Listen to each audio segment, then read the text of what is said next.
Hello, I have arrived. How are you guys doing? And we finally have back some lo-fi vibes. Look at that. The good old in-game chops Zelda music is back. And it's very loud actually. Let's turn it down a bit. Okay, so game dev, finally back on the menu. Let me say hi. Hello Hilaria, hello Zako, hello Kinger, and hello everyone else who may or may not be lurking currently. Yeah, so I'm actually not entirely done setting things up, so give me a couple more seconds. Also, yeah, thank you for the 55 streak, Zako. You're crazy. You really like keeping the streak going. I hope you're doing well and resting and stuff. Stay hydrated and rest well always. And I hope your insomnia is not keeping you down too much and that you could find a solution or somehow get back into a proper sleep schedule. Dev is back on the menu. Yes, it is. King, yes, it is. Bloop, bloop, bloop, bloop. Actually, it was. I have been hydrated too. Thank you for that, pets. Okay, so I actually am both happy and sad because I was thinking a lot about Oni, like about oxygen not included. And now I want to improve things in the base, so I'm kind of still very hyped to continue that too. But I'm also excited to get back into game dev as well. But it will be quite the challenge to get back into it. I think there's plenty of things that need to be done and plenty of things that I have to read up on in our own code base to actually understand what's going on. Probably. I do have a good idea still. I think last time was kind of weird. Because the last time I tried to get back into dev, I didn't have my ADHD medication. And I was really, really lost. And there were bugs that didn't make any sense. And yeah, I hope today it will be a little bit easier to get back into. Real quick, can someone see my stream streak? Twitch is bugging off me again. Yes, Sako, we can see it. 14 ahead of you, Shade? Yeah. Zako has been here for quite a while. That's crazy. There's like 3 weeks ahead. The emote I used was glitching. It was supposed to be saucy and not this high. I re-entered the stream and my streak notif disappeared. But yeah, it definitely worked. The emote glitching, yeah. What was the glitch? Like, was it glitching in the overlay or like in Twitch itself?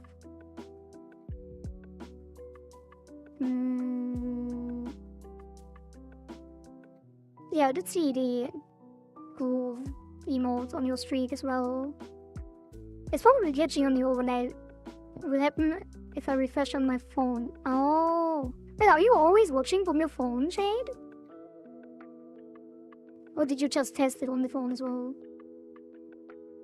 I was glitching here. Twitch chat mobile. Oh. It will make animated emotes just hypercycle through or send animated emotes. Wait, what? So all the animated emotes you send will like cycle through in place on phone? That sounds really weird. I never do anything on my phone really, so I have no idea. Alright. So there's something I wanted to do. I don't know what it was. Some more setup, I guess. But I did prepare everything for the well, I didn't really prepare for the stream. But everything should be working. Like I went to the Git branch of like the DevCycle 4 and stuff. And yeah, I think everything is mostly set up. The music is working. Let me double check. Yes, you can hear it. And what else? Anyway, head hurts alert. Zaku, I wish you a speedy recovery for your headaches. And I hope you can find some rest. And thank you for stopping by and saying hi. Take care. So, what have I been up to? I kind of was like doing stuff yesterday. Like on Tuesdays, I always have something. It's not consistent, but the reason my day off is on Tuesdays is because there are a couple of overlapping things that I do in the abyss, usually on Tuesdays. And yesterday, that thing went on for actually shorter than usual. Usually I go right to bed after it, but because it ended shorter, like earlier than usual, I actually went on the PC again and did some other stuff, which resulted in me going to bed at like 3 a.m. instead of the usual 11 p.m. or something like that. So I actually woke up late today, which means I didn't have a lot of time. But yeah, I still need a thumbnail for the new dev streaming stuff, and I'm kind of not too happy about how I have been handling the dev stream thumbnails in the past. And the one that is currently active is not great either. But it was a lot of fun to play around with Nano Banana Pro again and do like this cool sitting pose in my own room with the laptop that says "Is this a game yet?" on it. So I hope you enjoy that. But in the future, since Itagi is a cycles developed game, I would probably make one thumbnail per cycle in the future. But first you have to finish the cycle 4 that we stopped halfway through because of all the bureaucracy stuff in the background that I had to handle, which I still haven't got final confirmation on, so I'm kind of sad, but we will continue development. We finish cycle 2 hopefully this month, and then the next month is in the air, I guess. But we probably continue after that too. You are my rest mistress. Well, enjoy. And let me drink some more water.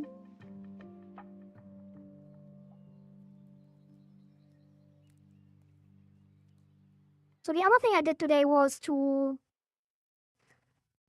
Since Engage Alien was so generous last time to provide like a lot of money for the iPhone fund to get me better tracking, I actually was looking into that stuff yesterday and today as well. And maybe I could show you. Let me see if everything is set up correctly. So I switched to display capture, which is always a little bit scary. But there shouldn't be anything leaking. Also, let me check if the layout and stuff is all working on the game dev stuff. Let me go back to the corner that I usually sit in for game dev. I actually never... This is our first game dev stream with the new model, actually. Now that I think about it. But I have thought about it today already, but... This is our first dev stream on the chibi model. But the layout should still be correct. I think I was always sitting in front of the history on it. Like somewhere here. Thank you for the headpads. And I'm blue. I do like being blue. But I liked it more in the beginning. It's kind of falling out of favor for me. No, it looks really nice. I really like it, actually. Now that I look at it again. So thank you for making me blue here. I think this is a good spot, right? And the chat is still overlaid on the file system, so that should be fine too.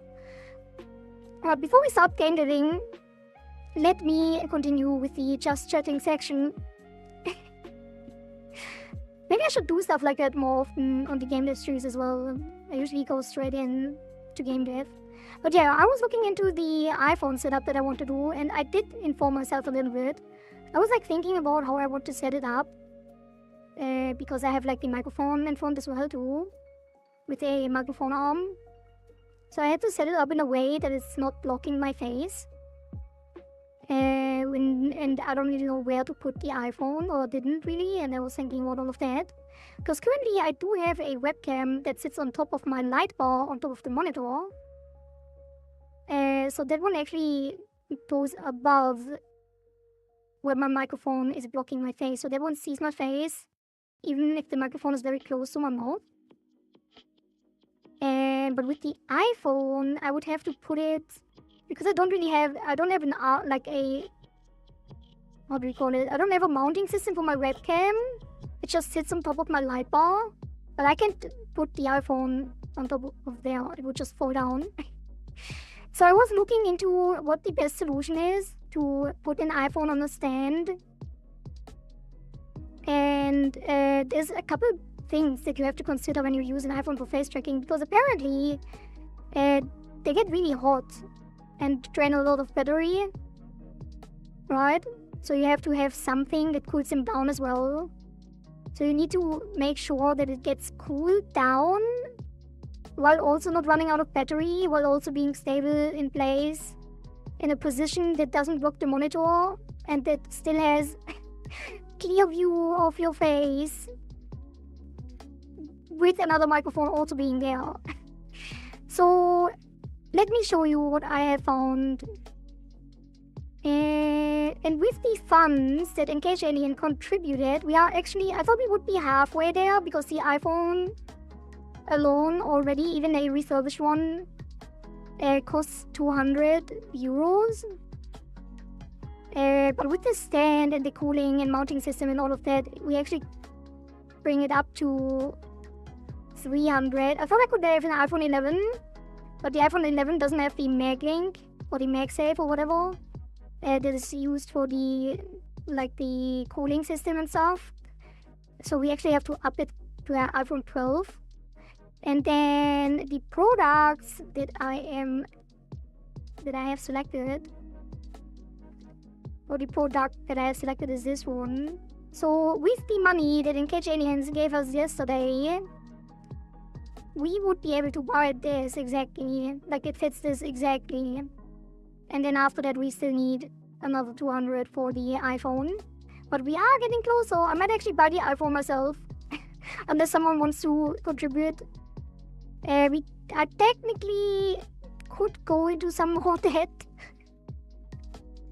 Technically, but probably not a good idea, so I should wait until we have some more stable financials.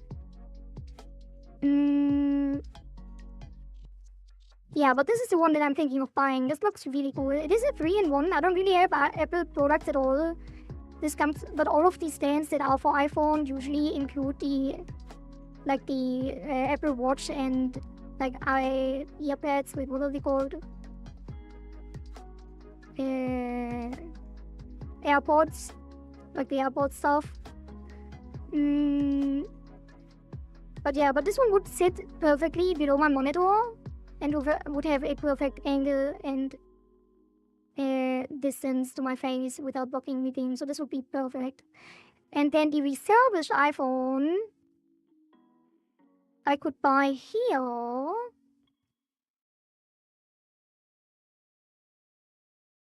And I'm currently looking for when the prices, prices in this kind of fluctuate between colors and condition. You can select different conditions for the refurbished iPhone. We really don't really care about visual like scratches and such, but need to make sure that the tracking camera doesn't have any problems. So usually it would be better to have a better condition one. So yeah, this is at around 200. So I will keep an eye out for the prices, and when it ever drops below 180 or something, I would definitely snatch one of them. Yeah, these are the two things that I'm currently trying to acquire, if you are curious. I kind of removed it from the throne already, because I thought I could just chime in the rest, but with the charging station, with the cool charging station coming on top, probably have to put it back up. Anyway, that's it with the update from the Abyss, with the stuff that I plan to improve the stream with, because the tracking would be really, really good, I think. This would be really cool. We can do so many cool things. Alright. So, I guess we get into it. So for those who don't know, and hello, and welcome, work away. I still have 24k points, so you can be blue for a long time. Then you can just keep be blue until you run out, I guess. Isn't Kohari cool enough? You're right, Elavia, that is so true. Oh, also, I don't know, wait, have I mentioned this before? I don't think so. So, I mentioned it in Discord in the Make-A-Wish channel. For those who don't know, we have a Discord, !Discord. In the Make-A-Wish channel, you can basically request emotes and stuff, like 7TV emotes, or which emotes you would like to see next, and anything regarding the stream and such that you would like to see or change. And Flushy was asking for the first try emote and uploaded it to 7TV so I could edit. And when we were talking about this, I was thinking maybe I should put all of the Itagi emotes, like the Zekanyet based emotes, on 7TV as well, which would free up some sub-emote slots for new and cute Kohari emotes. So what I did was upload the first try emote, updated with some... I could still change it a little bit so it's not square. It's like rounded corners or something. But that is the new first try emote. That is from our Hollow Knight one. We, in the end, had 777 deaths, or around that, after finishing Pantheon 5. That was a little fun. And that is the new 70 emote. And now all of the Itagi emotes are on 7TV as well. So let me show you all of them. And because we moved it over to 7TV, this also means that we have all of them now, instead of just the ones that we have slots for. So all of these are now available through 7TV. And then we have more emote slots. So I might actually add some new emotes tomorrow. Depends on what I want to do tomorrow. But usually I do productive stuff in the morning, so I do have to take care of some other stuff as well, like updating the about section and the card, and setting up the coffee. But if I have time, I might add 1 or 2 more emotes tomorrow as well. Is webcam checking really not enough? I don't really understand what can be done or not with webcam and iPhone. Okay, so when it comes to the face tracking, the webcam tracking is barely good enough. Like, okay, so regular webcam tracking is really bad. It usually struggles a lot with like eye movement and blinking and mouth shapes and stuff like that. And then the improved webcam tracking that we are using, there's a thing in VTube Studio that gives you, or rather, NVIDIA has a thing called NVIDIA Broadcast. And NVIDIA Broadcast adds a couple more parameters that you can use, like mouth X. I can't really see it, but let me immediately peek. So mouth X, you can move the mouth left and right. It doesn't really work really well, but maybe you can see it. So mouth is moving left and right, right? A little bit at least. So that is something that doesn't exist in webcam tracking natively, so you do need NVIDIA Broadcast for that, which we are using. But there's a lot more stuff like that that does not work on NVIDIA Broadcast. And it's also, with the webcam, it's not good enough to track it consistently. So you can't really see my facial expressions that well in the grand scheme of things. Like if I look angry or stuff, it doesn't really track that well. Or if I want to do silly faces or stuff like that. And the main, or one of the major things, or 2 of the major things that don't work with other tracking systems at all is like cheek puff and tongue tracking. Although the tongue tracking I'm not really interested in, but cheek puff would be very cute as well.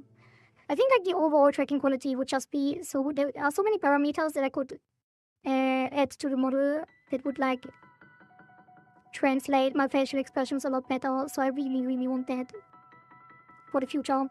Like, I was talking about this in the past, like the cheek puff thing, like when I blow up my cheeks, we could use for like blowing up like an actual pufferfish and giving me spikes that inflate when I puff my cheeks, like stuff like that.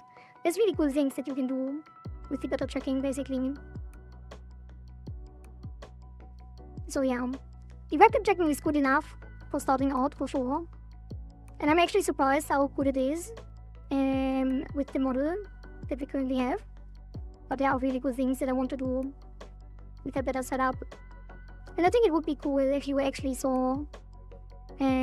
right, okay, so one of the most important things is that currently I'm using vowel-based mouth movement.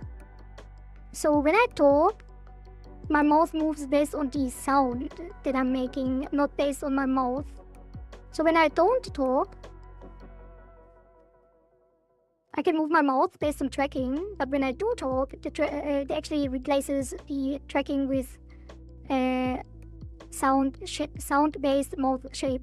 So when I say oh, then I make the O shape. When I say ah, I make the R shape. Right? And if we had an iPhone, we could skip that, and it would actually always show the exact mouth shape that I'm doing. Like for example, if I'm humming, like my mouth goes open instead of staying closed, right? Because it is a sound and it can't like differentiate between a closed mouth sound and an open mouth sound. And the iPhone tracking would be good enough to actually do everything exactly like I'm moving my mouth. And it's also faster, I think, so it translates faster, stuff like that.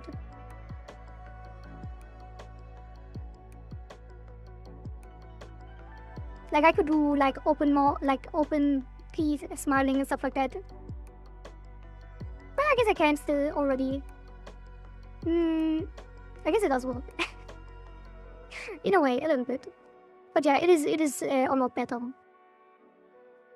But that is an investment that we do for the future. It is not required. That's why I haven't bought it yet. Basically, if I really needed it, I would have probably spent it in the very beginning. You're so cute, Ari. Thank you. Thank you. All right, so let me drink some more water. Another sip.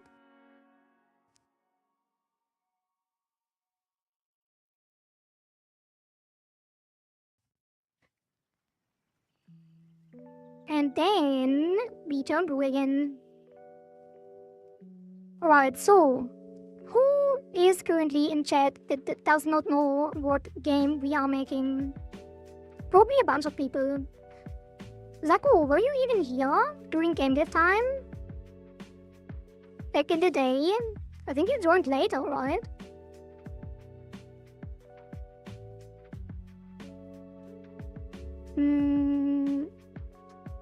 Alright, so let me actually show you. Let's get into it. So, the game... Is it being... Oh god, I don't even know anything. Imagine doing your second to last Silk Zone stream and I was still lurking then. Damn. That was very late then, so you didn't even see the original Hollow Knight. That's crazy. Itagi, oh my god, what is that? Let me show you. Let's see if it even works still.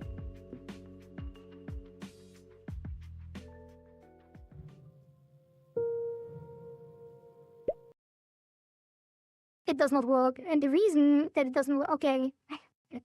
I guess I have to reiterate. Oh god, I didn't even know that it would actually break like this. Is it working on Steam? It might not even be working on Steam. Let me double check.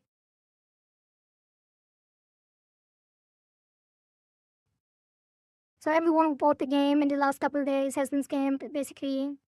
Yeah, okay, crashes. So the reason that is the case, we have a database in the backend. We are using Superbase for the like user data or like the voting period and stuff like that.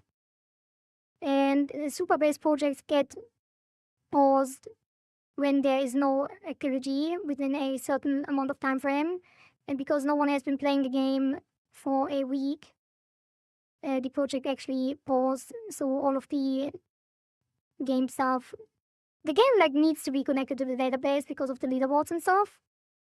I probably should put a safeguard for that at some point. But yeah, basically the database is down, and that's why the game crashes. Hello, Didalia, welcome. I need to reactivate it on the other screen because there's always like sensitive data on the database stuff. Although it's not too sensitive, like I could technically show it, but I don't want to risk it because in the past I have leaked my IP because it is shown in the logs of the database. So I need to be careful there a little bit, so I usually do it on my second monitor.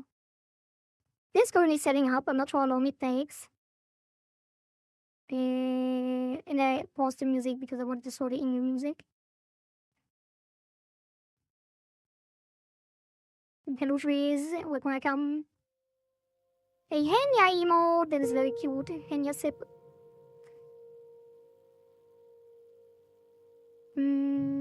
Hey, what's up? Was it black? Oh, game dev. Yep, it is game dev again. Why does it always go into the background when it opens? It's still setting up. Oh god. His name is Chunky, he's dead. Welcome, his name is Chunky, he's dead. Look away, Chunky. Well, great start to the game dev streams. Restoration in progress. Restoration can take from a few minutes up to several hours, depending on the size of your database. The project will be offline while your restoration is running. Well, it's gonna be a few minutes, surely. Several hours would be devastating. But it is a small project. We don't have a lot of data at all. So that should only take a couple of minutes. Surely. In the meantime, I could explain you what the game is about. So, the game is called Is This a Game Yet? And it is currently in early access on Steam. So you can technically play it right now. You can buy it for $2. And you can join the game cycle. The game is about viewers deciding what happens every update. So we started initially on a open beta on itch.io. No itagi. No itagi command. Yeah, we should probably add one. Yeah, we initially started on itch.io with a small beta to test the concept and see if actually people are interested. And during that time, we had the initial concept going.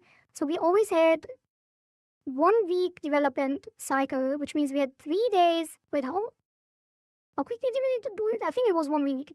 So we had 3 days to develop, 3 or 4 days, and 3 or 4 days to play the game.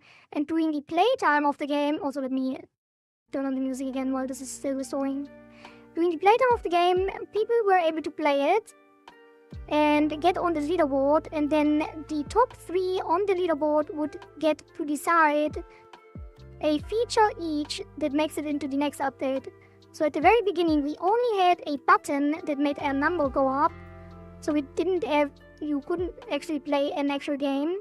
And then the people who clicked the button the most were able to decide what happens next.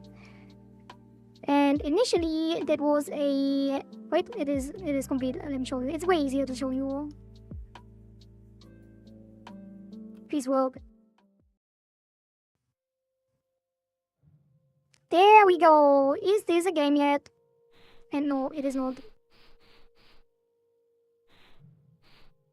And my monitor is lagging again. But that's fine. Oh, when I tab out, it's silent as well. Okay. So, let's skip this message for now. Should we go into this? Probably not. Let me show you the evolution so far. So we started in the very beginning, it was only this. Also, I should probably put it in light mode just to see the actual. But in the beginning, it was this, just this button, and every time you click it, the number goes up. And then you could win whenever you wanted.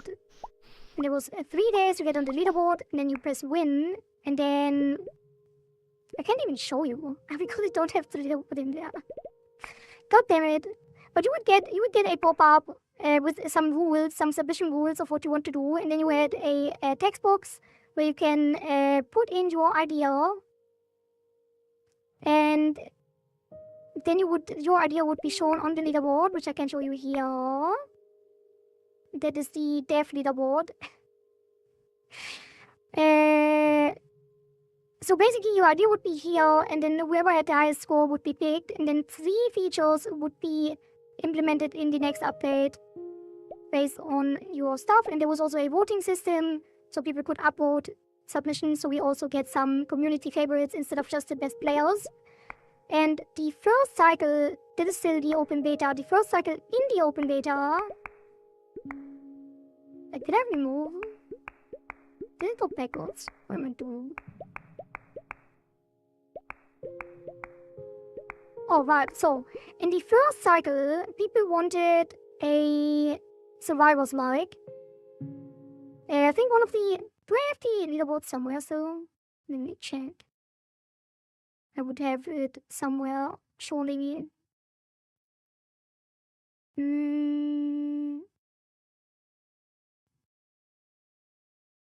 Surely. Yeah, leaderboards. So open beta cycle 0. The open beta cycle 0 was resulting in this. So Phobia Probe took the top spot with 2,069 clicks in the very first cycle 0 on HIO, and got 2 likes as well. And Phobia Probe wanted to add a dog that the player has the option to pet. If the dog gets pet, players get smiley faces. Gets a smiley face. This makes the player move faster. Mostly just had a pet little dog. So that was one of the winners. The second one was from EDXHard, who wanted a third-person game with the WASD control, Stardew Valley style, on a small open-world minimum island. So just a small island with third-person WASD controls. And Baptiste, that's crazy. Baptiste was really here from the very beginning. Damn. Had an enemy wave system with increasing difficulty all the time. So basically, people decided to make a wave survival game with a petable dog. And then the community winners were Florian, who with their lightning thunder skill to crush and defeat the enemies. And I Am Emo wanted a breedable Pokemon-like creature system with different types, stats, skills, and visuals. This one we unfortunately had to reduce, because there are some rules in the submission guidelines that it can't go out of scope. So we reduced it to 1 creature. And then the survival game became a creature-based survivors, which I can show you here. And this is where the Itagi guy came from. This is our main character, and he is one of the creatures, and the creature has the lightning ability. And then we have enemies in the wave, and the petable dog that makes the player smile. Boop. And move faster. So that was the first cycle, the very first cycle 0 that we did in 1 week. With I think only 3 days of development time, yeah. It's crazy to think that we had a full dev cycle in 1 week at the very start. Right, so then after that, people had 1 week to play. So it was always 1 week to develop. No, was it 3 days? It was 3 days only, right? Yeah, it was still 1 complete cycle. So 3 days to play, 3 days to develop. So for the next cycle... Oops, I shouldn't have closed that. The next leaderboard was the open beta cycle 1 leaderboard. And doing that, Yelaria actually got the top spot, who is currently even in chat. So Yelaria took the top spot with a high score of 777. And Yelaria wanted a new enemy type that chases players until visible and then charges up, runs into a straight line through the player's position, and after the charge, some distance beyond the player, and then repeats the moveset. I Am Nemo. I Am Emo was taking part in this cycle as well with a high score of 713. And I Am Emo wanted to add a elite enemy with more HP and larger models. The color defines the effect. He wanted a red fire trail for red enemies, a slow aura for blue enemies, and a regeneration for green enemies. And killing them gives the buff to the player. And then I took one of the top spots. And I wanted the randomized creature upgrade system to choose one upgrade after each wave, which we unfortunately also had to cut because the type dev cycle really did not have leave enough time to do that. But then we also had Steven and Florian that wanted other enemies which move in different ways, which kind of went into the same submission as an emo. And then Florian wanted a boss system every 5 to 10 waves, or every 5 waves, with a boss that gets HP and speed as well. I think we did only increase the HP. So the second cycle, during the open data, I will show you here as well. We have this arcade here where you can play all the past cycles, if you were wondering what that is about. So after the second week, we had this. It probably will take a while to see all of the enemies and stuff, because it looks like the same in the beginning. But there is a charging enemy, which is the Itagi Mage emote in chat. The 70 Itagi Mage, this guy. So when he sees the player, he becomes red and then charges in a straight line. Just like that. And then he resets and has a cooldown on that ability. I think that was the Hilaria submission, right? And then there's also a chance that we get the elite enemies over time. We want to see a red elite which has the fire trail. And once we kill the red elite, we will steal that fire trail and get it ourselves with a green fire trail, which does a lot of damage to the enemies. And then there's the blue elite and the green elite. So the blue elite has the slowing aura, which is very dangerous. And then when we steal it, we get it for ourselves, as well as the green elite with the healing, with the safe heal. Look at that, already saw all of the enemies.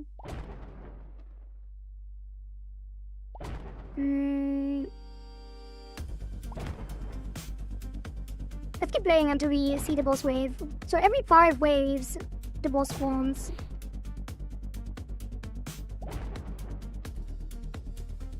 Wait for one more wave until the boss spawns. And the boss is the Itagi Troll emote. If you want to check that out. So all of the Itagi emotes are based on the open beta, basically. Wait, not all of them, actually. We do have the new ones as well from the early access.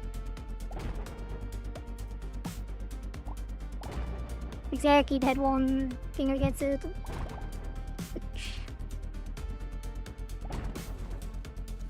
There you go, wait for it. So you can hear the boss in this directional audio, so I can hear that he's somewhere on the left, I think. Like what? Oh, down left. And he has Meteor set forward from the sky as an ability. And the leaderboard also doesn't tell the full story, because we, from the very beginning, we had like channels in Discord. Or was it from the second? Either way, we did allow for like adjusting the idea and refining it through Discord and talking to me during the stream while we were implementing them. So the submissions were not implemented one-to-one, because people made like slight adjustments all the time as well. And we discussed how to implement it during the stream, because we did all the development on stream as well, which we will do in the future too. So there's almost nothing that was developed off stream, other than some of the art assets and the music. But all of the coding and all of the assembling and game dev stuff has been on the stream. And there's also a playlist on YouTube that currently is now on the 60th episode. So it's our 60th game dev stream on Itagi. Alright, then the next leaderboard is where Skaters joined and took the top spot. And the Skaters wanted a hub world from which the player can access the game levels, shops, galleries, past versions, or whatever else the community comes up with. This one was the last open beta cycle. So that was like an open-ended request that we kinda initially did only rudimentary. But we will work on the hub world over time. This is basically what you see now in the early access version, which is this. At the moment, it's just a click-based subworld, but here you have all of these things that you can access, like the leaderboard, the shop, and like the arcade and stuff, where you can play the past cycles. So that came from the last submission because he was the open beta winner. Since it was the last cycle, he's basically the overall winner of the open beta, if you want to see it that way. And then Lifeblood wanted a gun that fires in the direction of the mouse, so that we interpreted as a second ability, which was a second creature. And I, again, submitted the creature breeding upgrade system, which never made it in. And then Emo wanted a Boyd's movement system on the enemies, so they act more like a swarm and prevents them from stacking. I didn't even really notice that enemies are stacking up in the second cycle when we just played it. And then Baptiste won the community favorite together with Emo as well, and Baptiste wanted an active skill that does a shockwave around the player, dealing damage to all enemies around. The skill has a cooldown, and this cooldown is displayed on the side of the screen. And also, I actually didn't count my submission, so we took Florian's instead. Florian wanted a bomb wave, like a just meteor wave without enemies. And I think that is every 10 waves. So in the final version of the open beta, Itagi, we had this as a result. Wait, is it? Wait a minute. Is it a fun one? Oh, this one. So now we have a second creature that shoots in the direction of the mouse. So it's only in front of the player. And the enemies now don't stack up. So if the enemies get close to each other, they actually repel in a way. I don't even exactly know how we implemented this. I don't think we used like an actual Boyd's algorithm. Probably a simplified version or something. But I think they now have some kind of hitbox or logic that they don't clamp up. So once they get a little bit tankier in the other waves, they should, yeah, not overlap. Which made the game a lot more difficult, I think, because you know, you can't just stack them in one spot.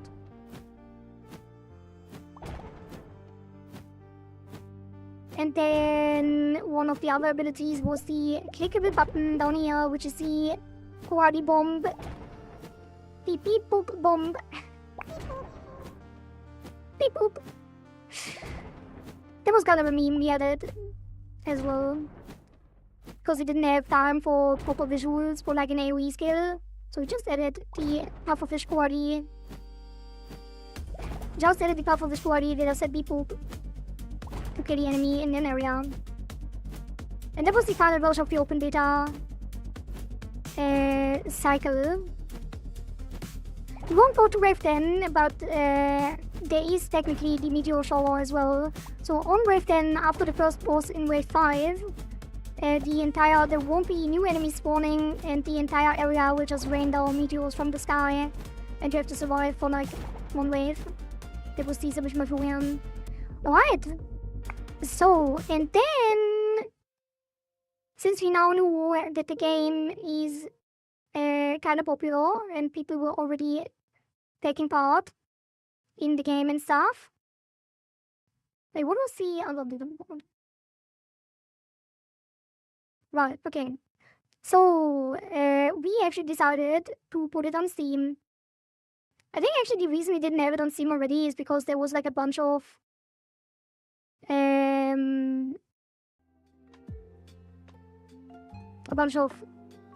there was like review stuff, and but there are requirements to get on Steam, right? So they have to review your build and stuff, and if the game is even allowed on Steam and all of that. So it took a little bit to get it on Steam. So then there was the initial early access release, and I decided that it would probably be a good idea to give Steam players the entire experience. So we actually reset to the very initial state when we released in early access on Steam. So people started with the one button again that I showed you earlier. And then we restarted the entire thing at cycle 0. and then clicking the button on cycle 0, the first winner was leaderboard, early access leaderboard cycle 0 over here. So the very first submissions in cycle 0, this time we went into a very different direction from the survival-based game. Skaters took the top spot with 10,000 clicks. Just want to remind you that the guy in the open beta on Edge had 2,000 clicks and at the top spot, and Skaters took the top spot in the early access with 10,000 clicks on the button. And Skaters really wanted to submit his stuff with the beta gameplay cycle as a minigame in the hub, so players can revisit it for a variety of uses as a base for future suggestions. So that was the basis of like the hub world and the arcade, so people were able to like play the old cycles. And Skaters kind of sacrificed his submission here because we already had the hub world and that was already planned. But since we only put it so very limited initially, he wanted to make sure that we stick to that. Did feel a little bit bad about that, but we did get it around, and we will still work on the hub world as well to make it actually walkable and stuff. But yeah. And then we had Mario joining, who said the shop thing Yelaria suggested. So instead of upvoting other people, Mario decided to sacrifice his submission for Yelaria's submission, who did not win the community favorite. Oh, I can't scroll down. Didn't I adjust this? Because that's just a screenshot. But there's like a lot down here too. There's like more submissions that didn't make it in because we only take 2 community favorites in the top 3. But Geladia wanted a shop with like different curses and stuff. We do have it on Discord. There's a Discord channel for cycle winners. Maybe I should have taken it from there. There's a cycle winners Discord channel and a... Yeah, I think all of them are pinned. All of the winning submissions are pinned in the cycle winners Discord, and there's also announcement posts on Steam itself on the game. But the winner on cycle 0, where are they? Let's just put on the... Yeah, let's check on the Steam announcements. That would be the easiest, probably. Is this a game yet?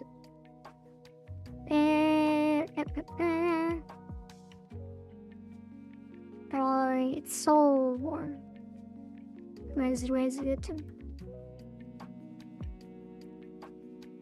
Maybe I should put it... Like, can I check it here? Probably not. Steam... Is this a game yet? Right, so... and then... Announcement posts. Go down. Way down to the very first one, probably. See lots of patch notes and stuff. And there was a second one.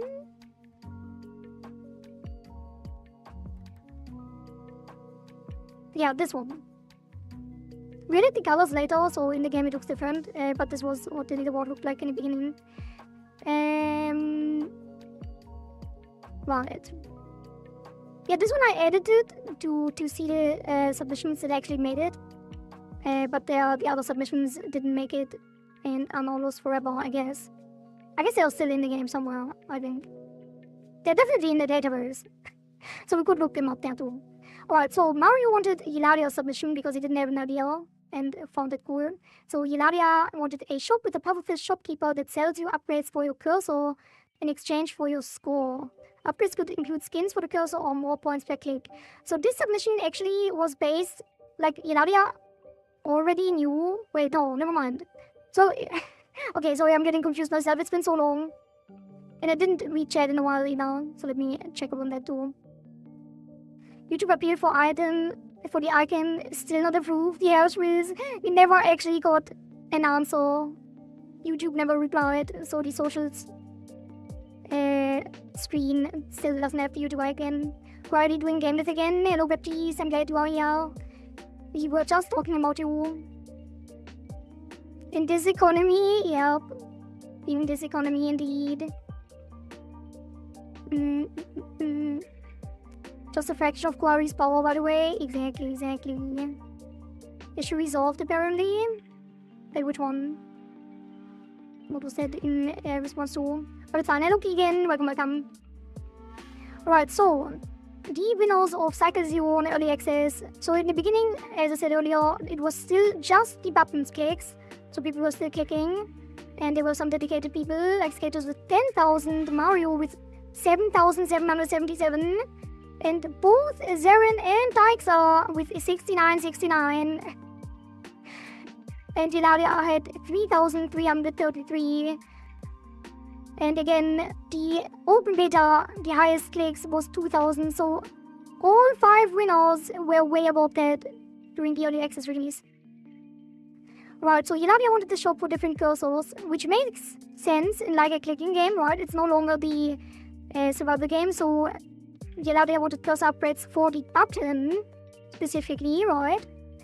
And Zeren actually decided to switch up the gameplay massively by adding a second button that spawns radiantly opposite to the first one and pressing them alternatingly with the first within 2 seconds increases score obtained by 1. So this was a combo system that changed the game to a 2-button system.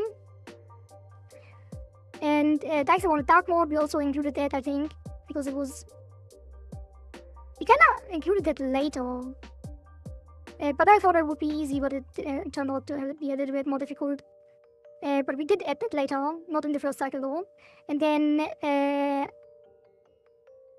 skaters did the up thing, and then we had 2 winners on the community upvoting, which was Shinoxis or Terry. We wanted to randomly spawn a decoy button that decreases the score when clicked. The decoy buttons should be distinguishable from the normal buttons upon deeper inspection, but not at a brief glance. And Hilda wanted a rotating mini challenge system, where challenges rotate every 10 seconds for maximum to be active. Each sets a goal like reach plus 20 or end with 3. Success gives bonus points, failure reduces score. So that was the initial mini challenge system. And let me show you how that looked like. So cycle 1 of the early access on Steam. This was cycle 0, right? Descending. And then cycle 1 was this. So we start with 1 button in this case again, and then they spawn 2 buttons. That was the one that Zeren suggested.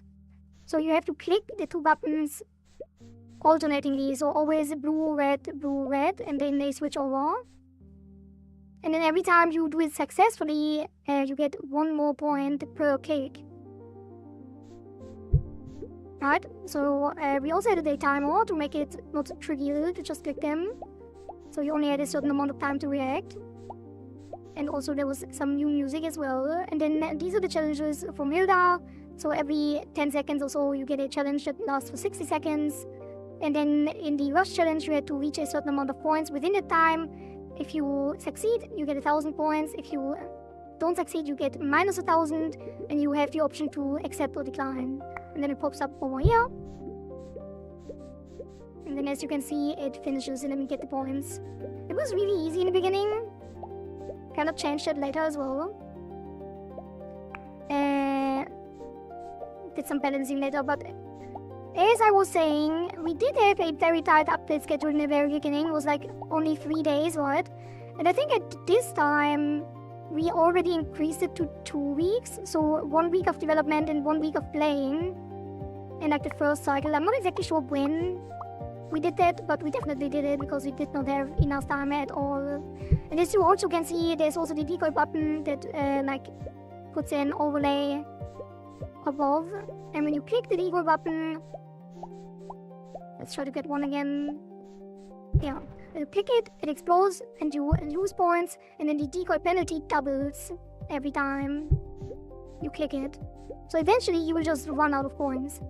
But at this stage of development of the game, we still didn't have any win or lose condition. You only could play until basically your points run out, or until you click the win button again. So you had to decide, do you want to risk it again or not? Or do you want to keep going and try for a high score? But when you win again, you were able to submit your score to the leaderboard. So that was the new gameplay of Cycle 1, and we did already at the shop in Cycle 1. It looked very different in the old Cycle, because the hub world is actually not the old hub world. I kind of wanted to introduce the old hub world at some point as well, so people can see what the hub world looked like in the past. But for now, that was too complicated as well. But in the hub world, our first cursors was the basic cursor that increases the points per click, the twin cursor that removed the color requirements, so you were able to spam one button, but it also limits the combo, and then the shield cursor that protected you from the decoy. So if I take the twin cursor and go back in, we just can click the blue one and the combo still goes up, instead of breaking the combo. And then the shield cursor would protect from the decoy and get a V charging shield. And that was Cycle 1. And the winners of Cycle 1... also hello Florian. And hello Magnum Force. Not one of them. Right. Alright, the other thing was that we added the last open beta cycle to the evolution mode, which is now the arcade. So you were able to see that as well. I think this is we actually didn't even finish cycle 3 before we released into early access. So I think we put that in a later patch. Yeah, we didn't even finish it in time because we were busy with the early access. And then the winners of Cycle 0 was the thing we just explained. We also had all of the patch notes here. The shield cursor, twin cursor, and basic cursor and stuff. And then... some hotfixes, ultra light support. Alright, the dark mode came later too. Which we will switch over now as well. Yeah. Let's switch to dark mode. I don't even know, is dark mode default now? But yeah, this is how dark mode looks. It just makes everything black and white in the other direction. So we just inverted the colors, basically, although it was not as easy as it sounds. We also had to shift, like, the other colors in a way as well, to make that look good. And then... What else? Cycle 1 got extended because we didn't have time. Yeah, that is where we still were on 1 week cycle. I think after that, I decided to put it on 2 weeks because it was way too difficult. We had like 16-hour streams there as well, 16-hour dev streams, and still didn't make it. And then dark mode was added in a small patch during cycle 1. And then cycle 1 winners. So the cycle 1 winners, this time I actually decided to take the top spot and dedicate myself to it with a 66666 score. And I decided to add polish, balance, more challenges, more cursors, cursor recolors, button cosmetics, challenge icons, etc. So just some polish. Basically, I want to give myself some more time to polish the version that we currently have as a submission to reduce the load a little bit. Although we did increase the dev time anyway, so... but yeah, that definitely... I think we only had... No, we did have more submissions, but yeah. And then Skatus wanted, again, to enhance the hub world with a detailed underwater town graphic, clickable content arranged around the center of Baza, featuring a giant pufferfish statue at the centerpiece with a 500,000 score. At this point, it was kind of difficult to get high scores because it took so long. But technically, if you played really slowly and never really clicked the decoys, you could just go infinitely without, if you ignore like the combo, you didn't have to get a combo because losing a combo didn't reduce the score. So you just could go for a long time as well. Which is why someone else later, well, including Zeren also wanted to make like reduce the score over time. He wanted each second that passes you lose 1 score. Very simple submission, very generous to give him more time to develop. That is not enough to like stop people from just grinding infinitely. But there was a later submission in the other cycles that changed it up as well. And in Dykes, I wanted piranha that spawn and swim across the screen and eat your cursor if you touch them. We changed it to disable the cursor's ability. And in Code B, then wanted circles to appear and disappear based on a rhythm of the soundtrack. So this is where we added the rhythm game that Code B suggested, because it was a community favorite, including Dykes' submission as well with the piranhas. And then, yeah, it was just Polish, piranhas, and rhythm game on cycle 2. So let me show you what that turned out to be. So that was cycle 2 of Itagi. This is also where we added like 2 more music tracks. So enjoy that.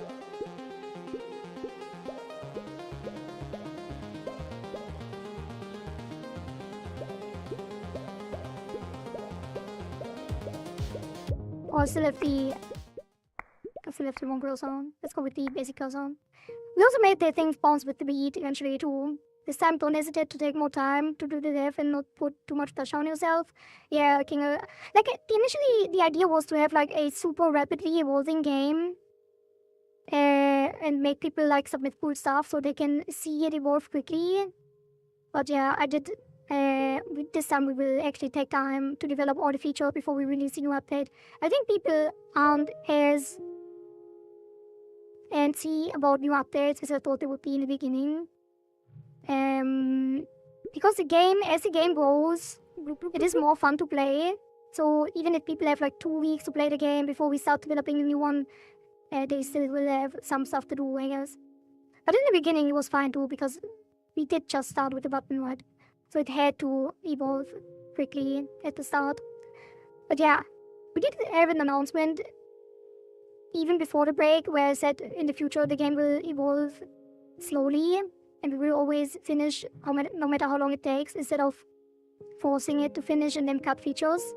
This time we will just implement everything, and when it's done, we start the new cycle. Need more water indeed.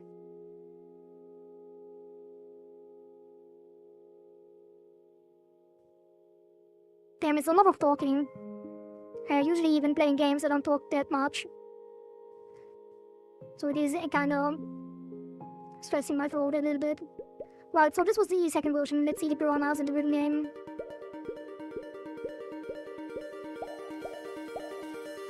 We also added some polish. That was my submission to polish, so you can see now the the numbers go up with like little number animations. Also, the music is kind of loud.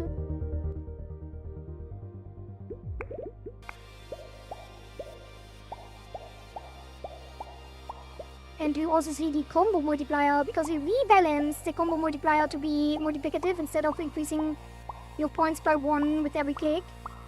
Now if you have a combo of 10, every 10 combo it will increase the multiplier. Alright, that's the rhythm challenge that I think, wait, who was it? Code B then. Code B was the one who introduced the rhythm challenge. And during the rhythm challenge you had 4 stages. And the rhythm challenge is still kind of difficult for people that don't know exactly what's going on, because it's very hard to understand, because I didn't have it implemented very clearly.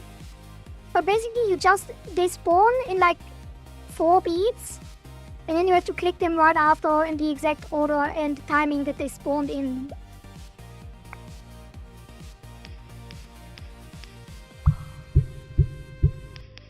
And actually my monitoring is delayed, so I can't click them. Wait a minute, I need to reset my monitoring. How do I do that?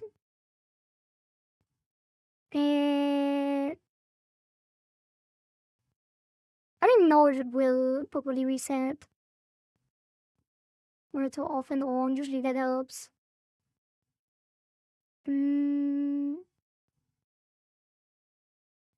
But we won't get a rhythm game anytime soon anyway. A bug! Oh. Wait, where was I even in develop? Why is that? Wait, what? Apparently, Cycle 2 has a bug in it. Well, but you saw the piranhas as well, right? One of the piranhas was there already. The piranha is just to avoid, it just swims across the screen. It was very simple in this one too.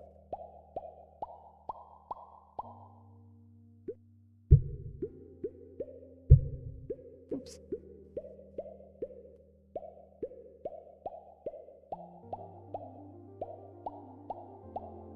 Let's wait for one of the piranhas.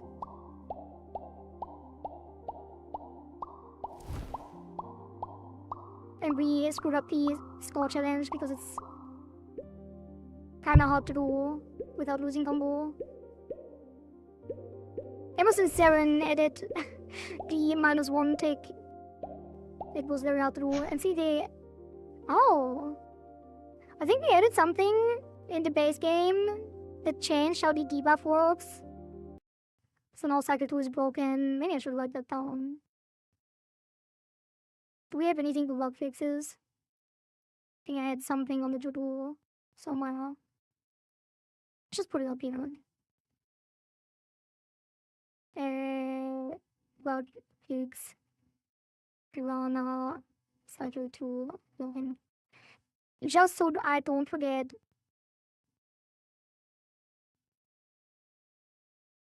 Okay.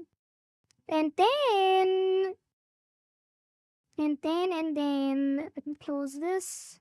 And then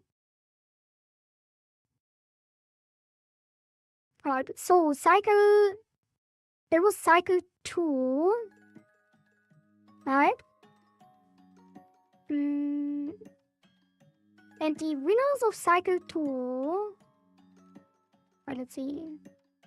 Yeah, it took a long time to develop the cycle 2. We pushed it back like multiple days. And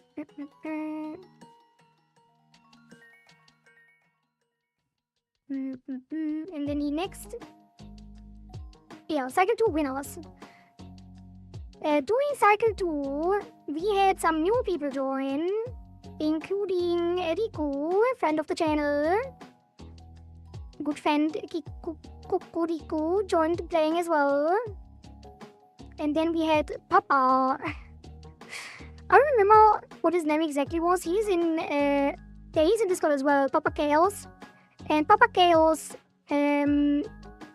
took the top spot with ease because he was convinced that it will be easy to do because of the limitless, like, we don't really have a limit on how much points you can get during the run. So Papa Chaos decided to spite us and take the top spot. This time I didn't, did I play in cycle 2 and just didn't put my score on? Let me check. No, I didn't play at all. Apparently. Yeah, I think it's cycle 3 I joined Tekken. Anyway, Papa Chaos took the top spot, and Nom Nom, that is where Nom Nom joined as well. Also a regular here on the channel, regular chatter. So Papa wanted to add a timer so you can't just chill up to the max high score, like max 5 minutes or 3 minutes or duration of song or whatever, so that you can't cheese it. So he proved, obviously, that you can cheese it, and he wanted to change it. So with discussion in the Discord, we decided to put some kind of limitation, and but that doesn't make sense until we read the other stuff, because Nom Nom wanted to put a background boss that takes damage whenever you score a certain amount of points, and Kohari sound clips replaces the mines and shielded. This is not something we did because one submission per person, so we did not add the Kohari sound clips. But they might make it again in the future, who knows. So Nom Nom wanted a boss, which was a challenging submission, so we can show you the boss later. The boss is called Mega Nom, to keep Nom Nom's legacy clear.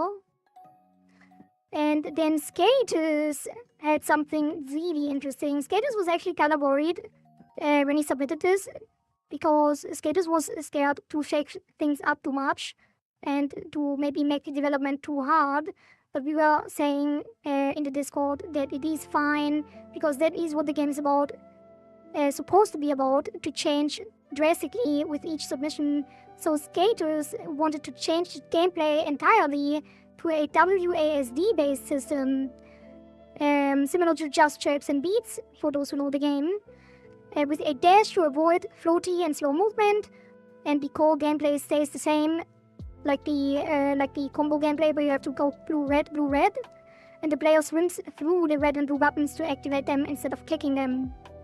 So that was a massive change, but he did make it on the leaderboard, even though he did get pushed down by Nom Nom and Papa. He still got the top 3 spot, which means his submission did make it in. And then we had the community winners with Hilaria and Riku on the sharing a spot, and Daixa taking the top spot with a swarm of piranhas as mini challenges instead of just single piranhas floating across the screen. And Hilaria with some sort of aquatic theme doing gameplay, because after this point, as you have seen, there was only a black or white background with just the buttons, and Hilaria wanted to change up the theme, which I was appreciating because that made the game look a lot more professional and sophisticated. And then Riku wanted an animation right before each pause, like when the challenges pop up. 2 numbered circles appear. They take a big spinning around the screen as a magical transition, revealing the scores and other data 1 to 5 seconds long. That one we also adjusted it a little bit. She wanted this spiral thing. I wanted to make something that looks really, really cool, like a supernova and stuff, but we didn't really have time for that, so we kind of only had to cut this a little bit and just make it spin. But yeah, so this is cycle 3, where the game really evolved into what it is now. Let me show you. So this is also where we, I think, adjusted the hub world to have like this aquatic theme as well. No, that's not true. The hub world was already in with this underwater city thing, but that is where we changed the gameplay, because the gameplay earlier was just the black background, right?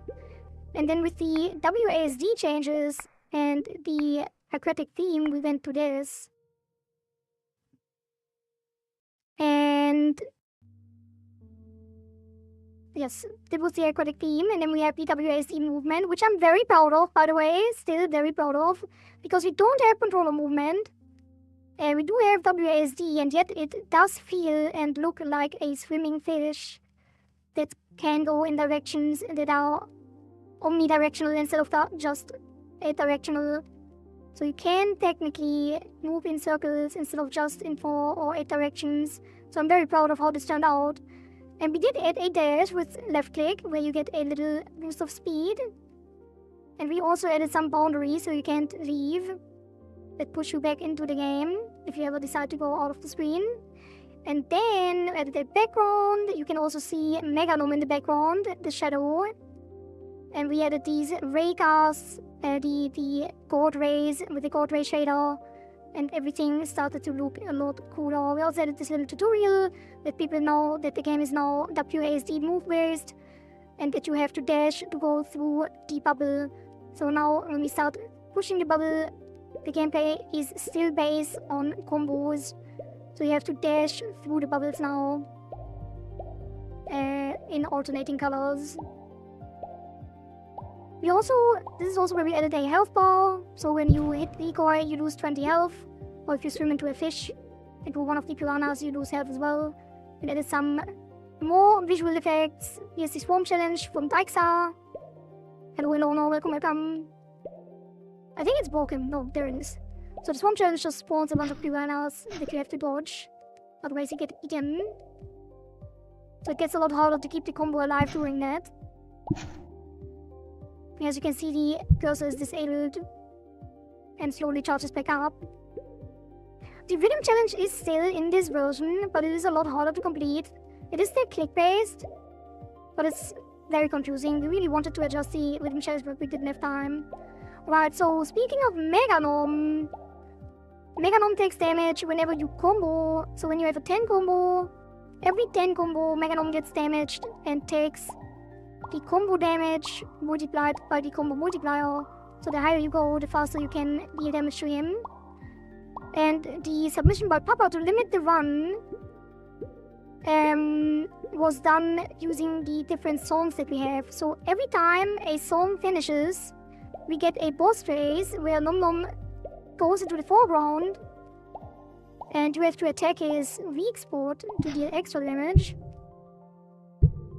And then once the final song ends, there will be a final, or at the end of the final song, you get a final boss phase where you have to kill the remaining health of Mega Nom. And if you don't kill him, he will get away. And if you do kill him, you get a massive score boost. So to get to the high score now, you need to make sure to keep your combo alive and to kill Nom Nom before the final song ends. Not Nom Nom, Mega Nom. So Mega Nom attacks with a charge attack, and you can attack him.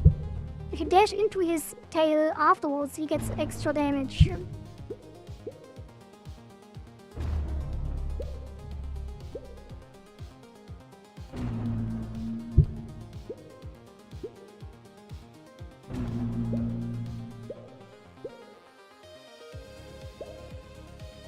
And when you get hit by Mega Nom, you get a lot of damage too.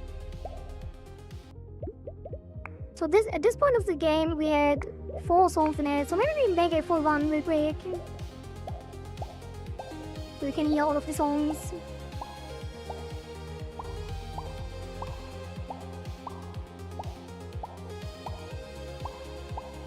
I guess this one is fairly long, but this one we also already wasted so much time anyway. Speaking about of the old cycles, for the people who haven't seen it yet, it's fine, it's fine.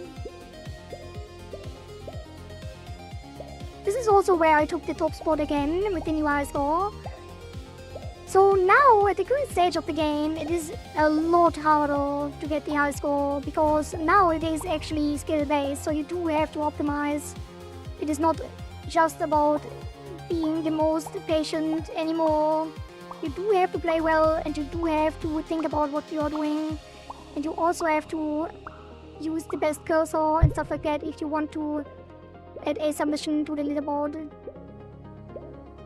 Did you make the songs yourself, by the way? We used the Suno AI. Well, I in this case, because I didn't do it on stream. But yeah, Suno AI, all of the songs are based on Suno.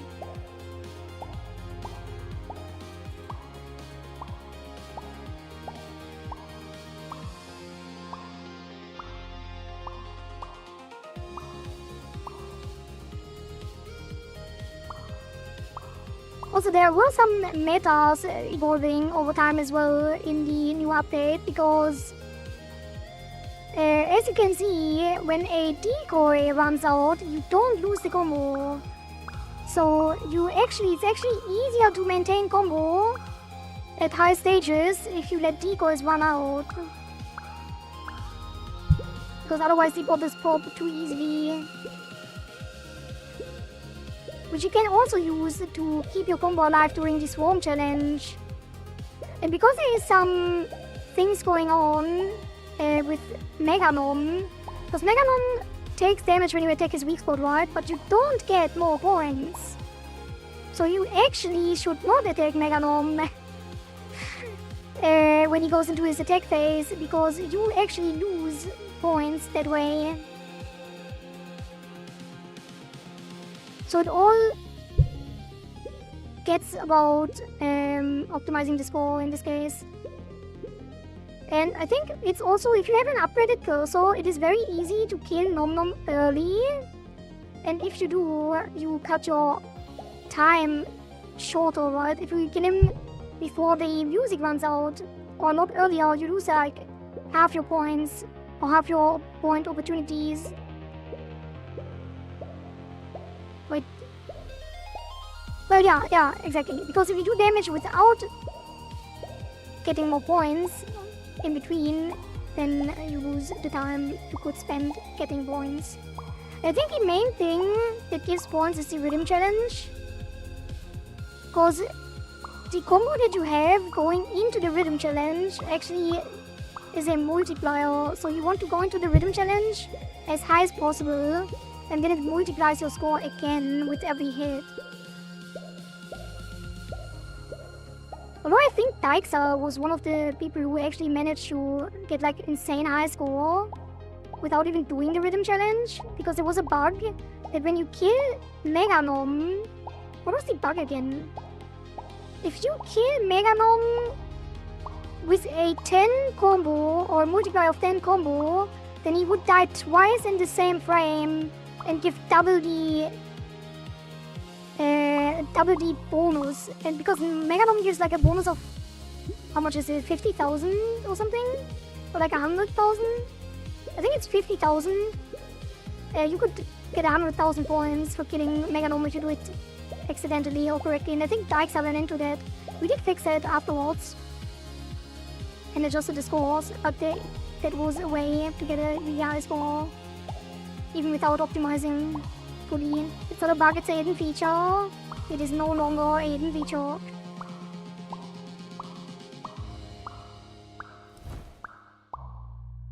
It's on 3. Okay, so because I paused in between, the song is going a little bit longer. I think one run is 20 minutes if you don't pause. There was also an issue that if you did pause, the music would actually keep playing, and because the spawn of the boss was based on the music, you would basically lose time whenever you paused the game. That one retakes as well, and now it's timer based instead of music based. But the music changes to the new song whenever Nom Nom spawns Mega Nom. So it is still running through all the tracks before the game ends.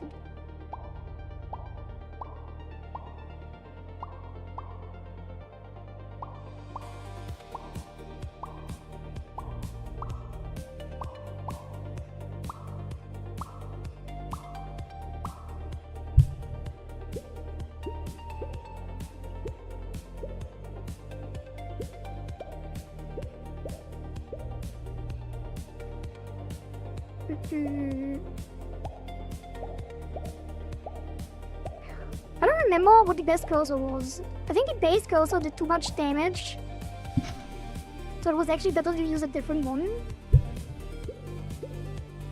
No, was it? I don't remember. There was one best cursor, I know that. The shield cursor was, at this point, the shield cursor was kind of useless because it didn't get any benefit out of it, or not much, because it only protects against the decoys, which are really easy to avoid. And all of the other cursors have like combo benefits and stuff. We also added, like after the leaderboard was already closed, I think, we added another cursor, which is the ice cursor, which increases the time you have before a combo runs out. And that one, I think, also turned out to be fairly good. But I think at the end of the day, the base cursor was still the best. Or the twin cursor has some cool tech as well. Because you can just spam, you don't have to, now that it's so difficult to get to the new bubbles, because you have to swim to them and dash through, the twin cursor actually has some really cool tech where you can get higher combos more quickly as well, without having to navigate too much. I think you were able to get almost the same high score with the twin cursor as well. This is the point multiply cursor. And what's the point multiply? Yeah, the base cursor. What? It's like more base score which gets multiplied. But you did have to be really careful about doing too much damage as well. Because the base cursor does not only give double points for combo, but also double damage. That is why the rhythm challenge is the most important one, because the rhythm challenge doesn't do damage, it just gives a score. So that's the only way to get score. The only way to get score without doing damage are challenges, and the rhythm challenge gives the most points. So to get a high score, you basically have to also maximize the amount of challenges you get. Right, that is why it's so important to not kill Nom Nom early, Mega Nom. Because you get more challenges, because challenges are time-based only. Right, so you want to maximize the time, to maximize the amount of challenges you get.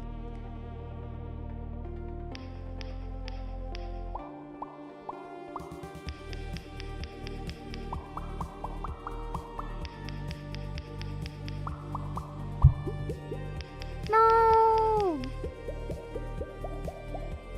Almost perfect challenge, Sedge. Another mistake was ending your combo at 9. Right! You're right, Genalia.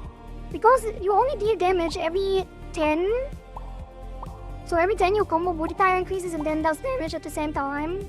If you end your combo at a high combo at 9, so either 39, 49 or 59, although 50s are very hard to maintain, 49 was already hard to maintain, so 49 would be the sweet spot, but I think 39 is probably the most reliable.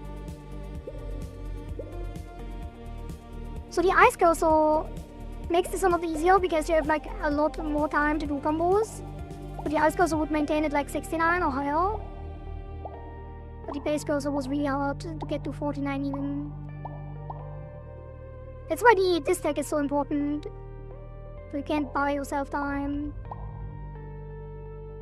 You think the decoys run out.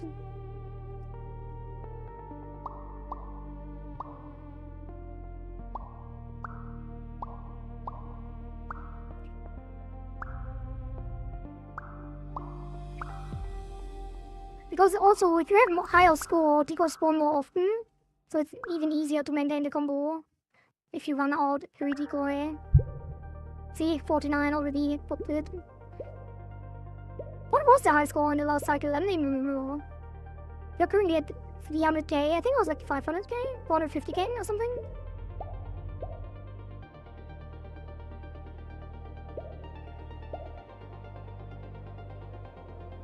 I think my favorite was the ice cursor, because it's a lot more fun to get higher combo.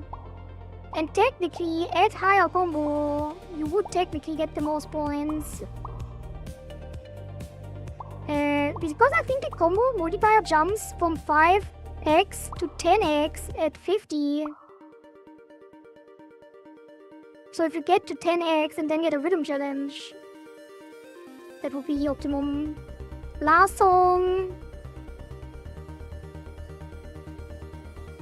Right, okay, so since the rhythm challenge is so pivotal to the actual high score, the base cursor gets base score increase, right? So you get double points with the base cursor. So if you get it to 50 combo with the base cursor, you technically have a 20 multiplier. But with the ice cursor, it's easier to get to the 10x multiplier, but it's limited to 10x, right? So it's easier to get a 10x rhythm challenge with the ice cursor, but technically, if you were to get a rhythm challenge at 20x with the base cursor, then you could probably beat the current high score. Alright, Mega Home defeated 378,000. Oops, that's the wrong leaderboard. Alright, so that was cycle 3. Let's see the leaderboard of cycle 3. I passed. I took the high score right above Dyksa. But I think Dyksa was above me before we fixed the bug. And I adjusted it here, right? So Dyksa, technically, using the bug, has beaten my score. Yeah, I was just asserting dominance. I didn't want to actually submit something. So the winners in this cycle were Dyksa, Kingley, and Tilaria, each with above 450k, and Dyksa being the only one who got above 500k. Which was very impressive, because I'm pretty sure Dyksa was not good at the rhythm game at all. So that is very impressive. And then Dyksa wanted more mini-games, a memory game or lockpicking, Sokoban, Nonogram, Connect Pipes, anything of these. And since there's only one feature per person, we decided that we can add one minigame. And if we have more time, we might add more. But the minigame that we decided on is a treasure chest minigame. So there is a treasure chest event that happens randomly. And when you hit the treasure chest, you are able to lockpick it. And if you open the lockpick, you get like goodies and stuff. That is the one that we are supposed to be working on today. Although that is already fairly far in development, although it doesn't feel great at the moment. And then the second one was a new minigame where you can plant and harvest water plants to stay in the theme. Playing the minigame will give you seeds, and harvesting the plants will grant you a buff. And then Hilaria wanted rebalance on the challenges, higher risk, higher reward, more interesting challenges and stuff like that. Like losing health and get buffs and debuffs for the boss. So you have more interesting choices on the pop-up challenges. And then Zeren wanted, as community favorites, we had Nom and Zeren, with Zeren wanting animations for Meganom, like when he dashes through the screen, folding his limbs a little and extend the tail, stuff like that. We didn't even start yet. And then Nom Nom wanted a final battle after the Meganom fight, and then the screen breaks and we fall into some sort of Cuphead-style side shooting section against Meganom. That is also something that we haven't started yet. So this will be interesting. But these are the submissions of Cycle 4. These are the winners. And that is what we will see. We did start and finish almost, but it is basically finished, the landing system. So now we have a seed system where you can plant seeds. Let me show you the current development on Cycle 4. So the game is now, this is where the game starts to get a lot more interesting. So we have a shop here, and now we can not only buy cursors, but we can also buy different seeds. And we can also buy tools. At the moment, that is only the lockpicks that you need for the treasure chest. And the seeds have different abilities, and I actually need to go to the bathroom real quick. 1 second. Let me get into it. Be right back.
Alright, sorry about that. I didn't even have time to put on the music again.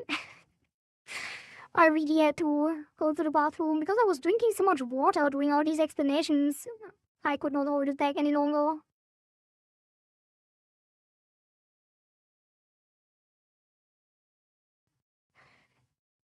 Bloop, bloop, bloop, bloop. Alright. Not the multiplier, it's the additional points cursor. Yeah. I mean, it's base score 20, so it's technically a double points cursor, right? Because 10 points is the base and then 20 is double, so it multiplies everything by 2. And the ice cursor was slower combo, so there is no multiply cursor. Alright. So, Cycle 4, we have finally arrived.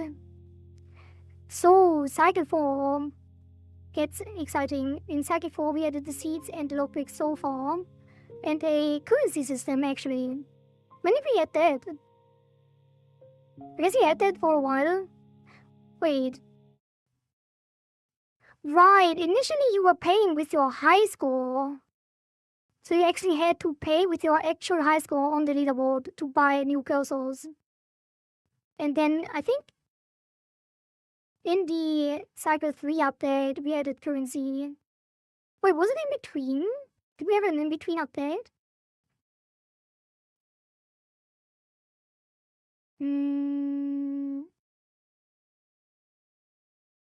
How? I thought we added this. Was it 2.5?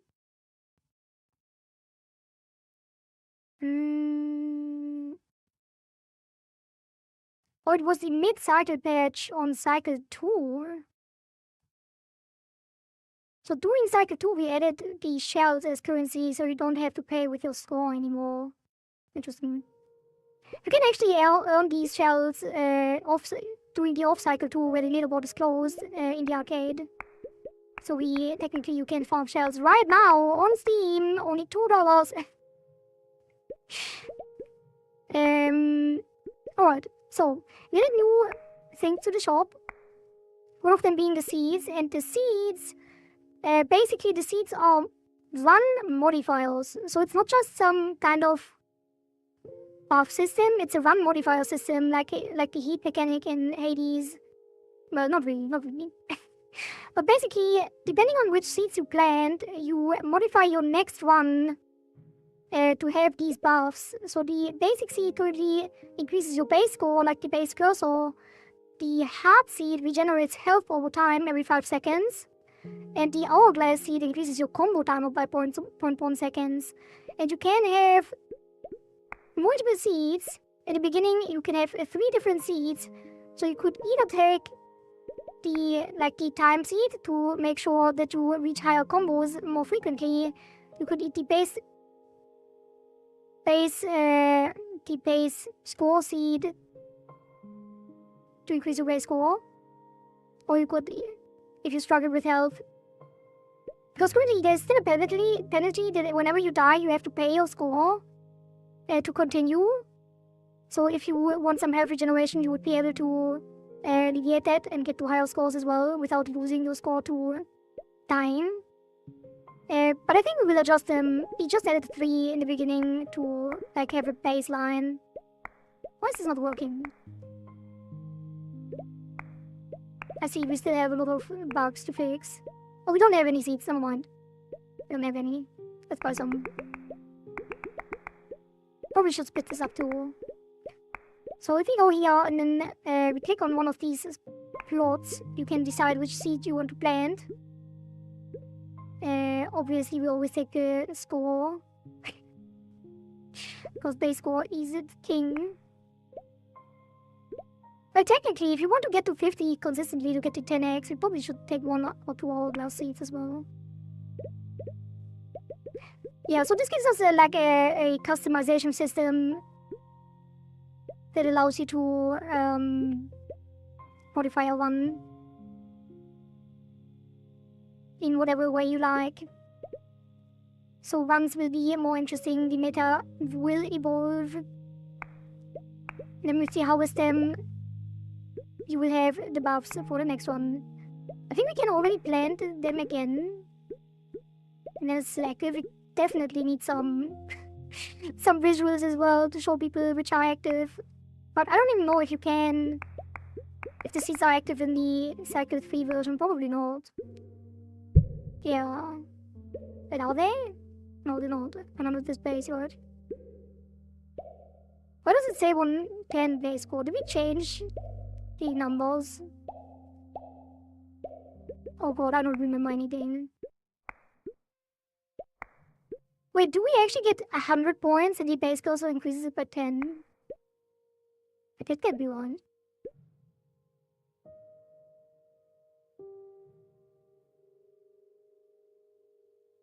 I think it was different. I think in the old version we had 100 points, and I think the base cursor at max level gave you 50.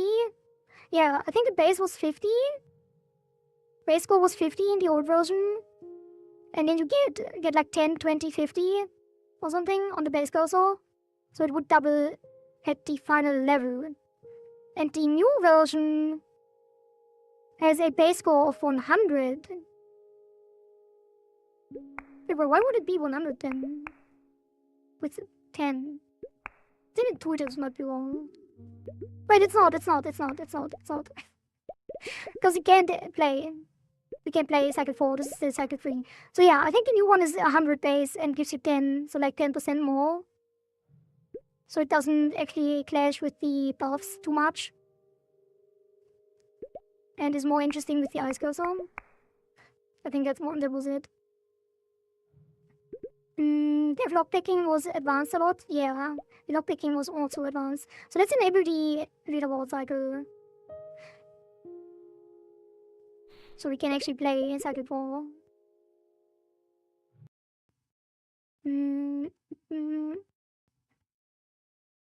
Alright.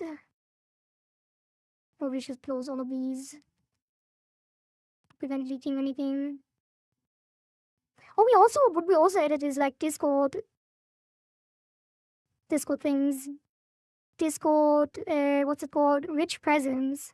So when you play the game, you can actually see what you're doing in the game on Discord. And other people can see which cursor you're using and stuff like that. Stupid idea on whoever thought of paying with your high score. Was it you? I don't remember. Even though we just went through it. But yeah, it was you. It was you. It was you after Mario gave his submission to you, basically. Alright. That's it for the stream. Just summarize. No, I'm joking. Let's actually get some dev done. Look at that to-do list. That is our to-do list. With the backlog as well. It is huge. Massive to-dos.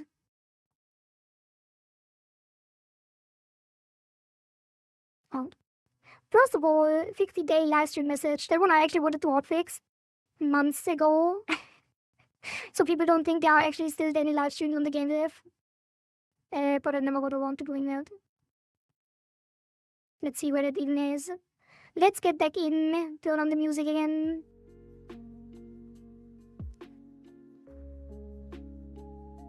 And I still need to drink more water.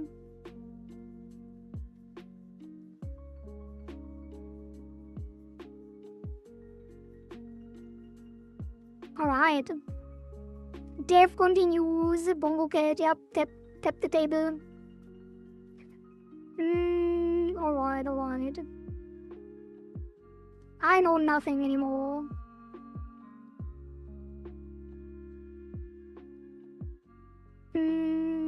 So that is the starting to the right. Let's see. Test.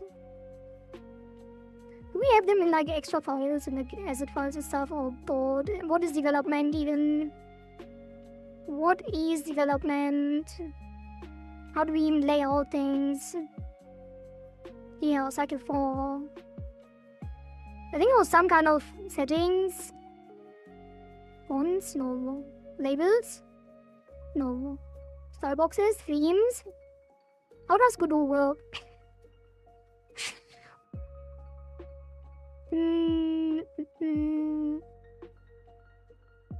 Alright, core. Core has a tooltip. No. It is the initial tutorial pop-up. What was it called? Is it just in a game? Win pop-up dialog? Did we just use this? Yes. The code is a mess, by the way. Where's the text defined? Yeah, paragraph level? No. What defines the text? Shouldn't it be here?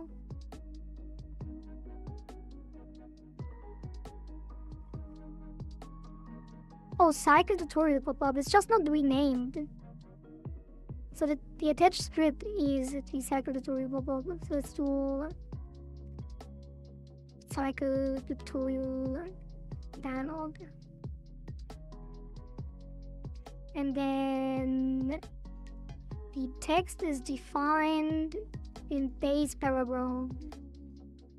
But that's not exported. It is paragraph labeled text. How does it take that form?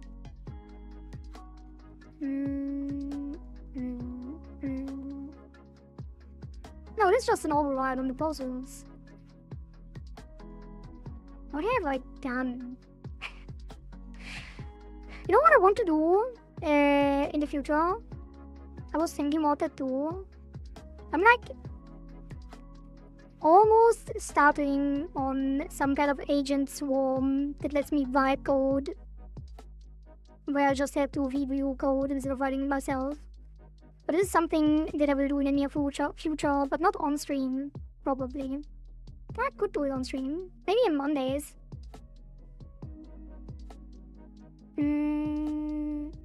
Yeah, I think we just hard define it, you know. Takes the text of the paragraph level and then adds all of this. With AI, yes, with AI. Yeah, with the Keto code and VS code and stuff like that. Just some agent swarm where I just say what I want, and then they make a game plan, and then another AI reviews the game plan, and then another AI makes another plan for like multiple other AIs. So after the plan is reviewed back and forth between the first two AIs, another AI makes a plan with, alright, maybe it will be like one planning AI, one plan reviewing AI, and then they go back and forth until they have a plan that I am satisfied with, or they are satisfied with, and then I give the final go ahead, and then they use that plan to make smaller plans for other AIs, for coding AIs, and then they review the plans back and forth until there is a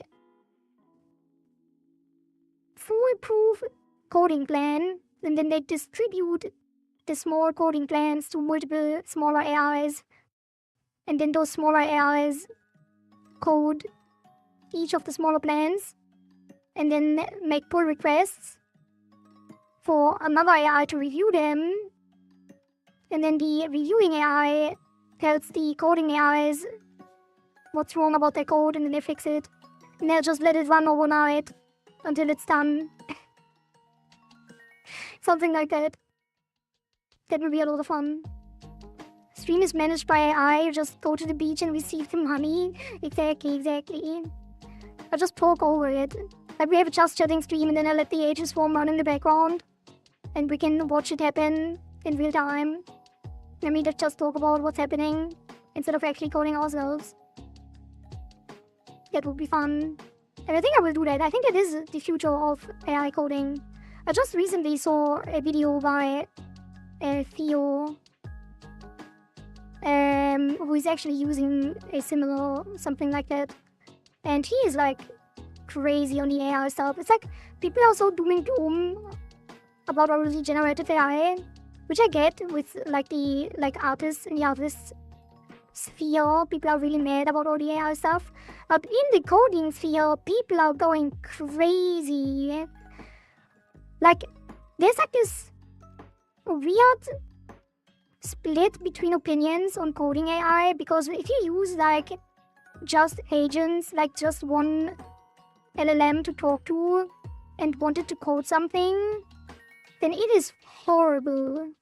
Like it is so frustrating to just like tell the AI to fix a bug, and then it fixes it in a way that introduces a new bug, and you just tell it, hey, we just introduced a new bug, and then it fixes the new bug, breaking the old bug again.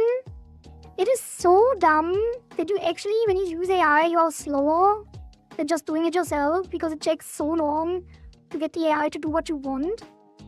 But if you have a proper setup where you have like the AIs reviewing each other, and you make like one AI that plans and one AI that codes and one AI that reviews plans and code, and you just have them like this trifecta of where they can go back and forth between each other, then you can get shit done like crazy.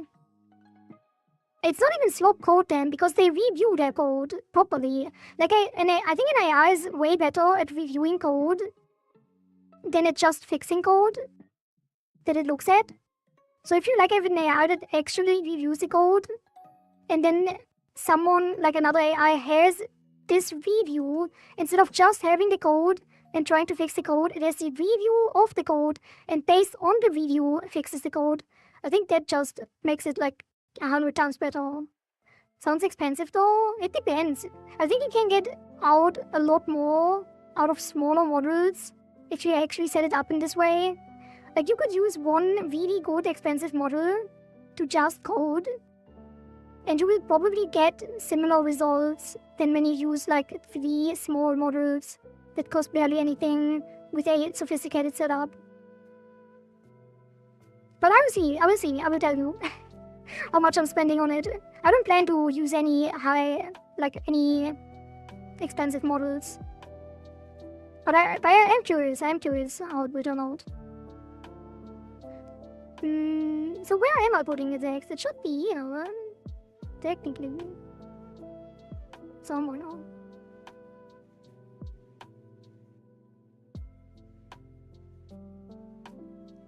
But this one just adds the timestamps and then the text for the placeholders, and then it assembles the text down here. Text, basic paragraph, the bot state. But where does it set then initially? Is it just on this? Is it a separate? Oh, it's a separate scene. There it is.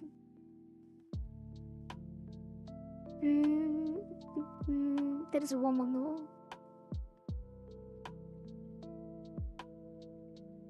Wait, why is it doing?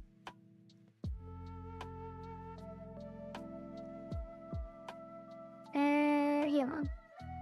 Many submissions are implemented in frequent. Are implemented live on stream.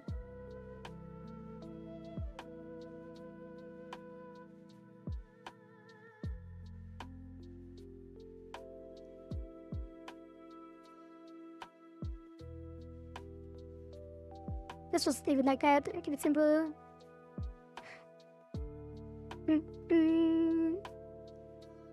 N8N or something like that, for example. Yeah, N8N is like an automation thing, right? Although that's kind of different, but it is similar to it. Is there a software that does the orchestrating? I actually wanted to make one myself, like a little app for myself, but there is. Like, for example, OpenAI has the like codex thing, OpenAI codex or something, and Anthropic has Claude Code, and these are terminal based, I think, but they do have some kind of terminal orchestration interface, I think. But there's definitely multiple things that you can use for that. I think even Cursor is one of the IDEs, like the AI coding IDEs. That one has something like that too. But I will probably make like a simple custom setup initially. Hello, I can see dev streams are back. People clap. I will lurk while doing some work myself. Welcome back. Welcome, engage alien. Nice to see you. And yes, we are developing. Although the last 2 hours I was basically just talking and presenting all of the old cycles for the people that haven't seen it yet. For all of the new folks on the stream. We just got into it. I need more water. Damn, my throat is killing me today.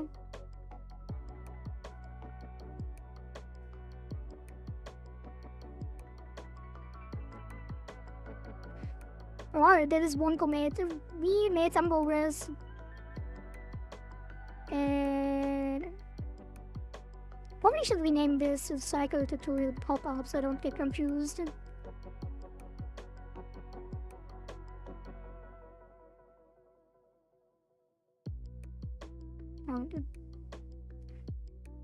And that is remove daily live stream text.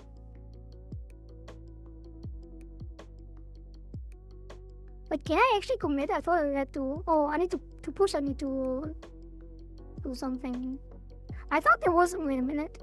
I thought there was something where I have to put in some kind of key. I think I only need it for pushing, it's fun. N8N mentioned, I love N8N. Really? What are you using it for? I forgot to actually set it up though.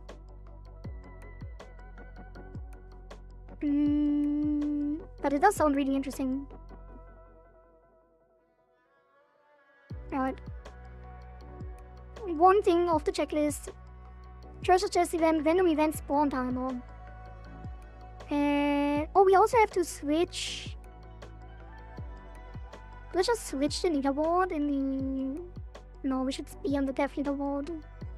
Where do we disable the play button?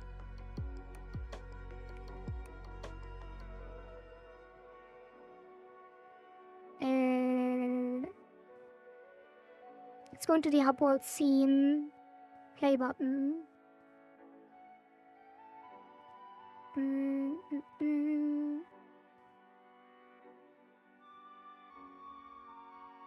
I don't remember anything. Almost enter disabled. If not process mode disabled.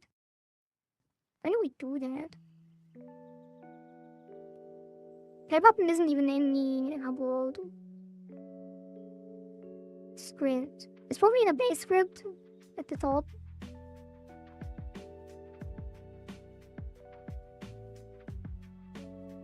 Player cursors? No. It's just a game. Do we have a game script? No, we have a... I think the hub world script is the main game script. We do have a cycle script though, right? Cycle... Gameplay cycle, there we go. But that can't be right either one. Has to be in our world. Because that one does have the button mode. Does the play button have its own script? No. I use N8N at work for all my automations. 3 separate Docker instances is basically running a bunch of shell and Python scripts. FTP stuff, file detection, stuff like that. I work with data, so that's my main tool right now. Really, that's really cool.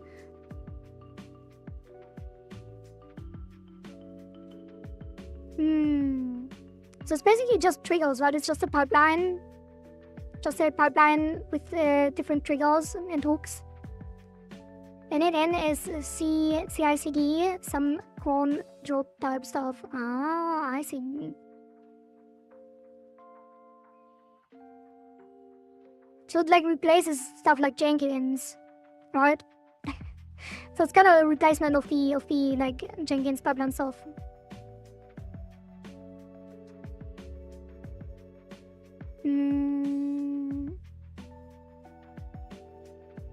It is just a hover focus button, but why is it disabled? It should... I mean, it's obviously the reason it's disabled is because it should be on the live server, but maybe the title screen also has a play button. Maybe find it there.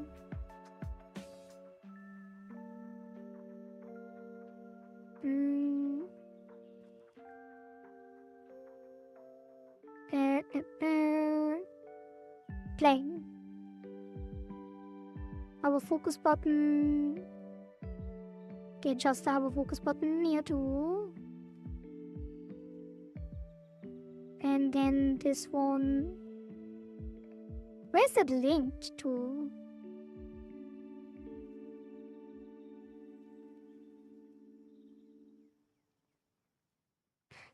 Visible? No.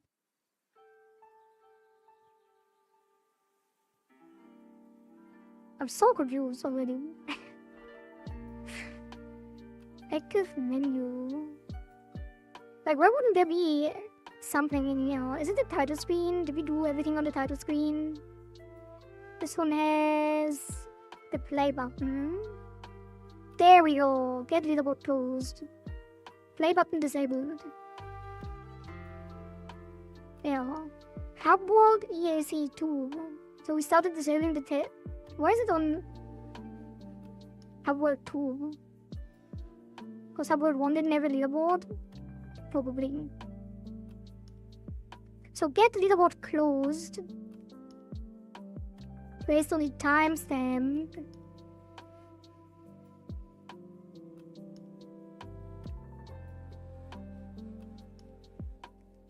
We could probably just make this bypass on the dev leaderboard, which is, I think, in some kind of static script.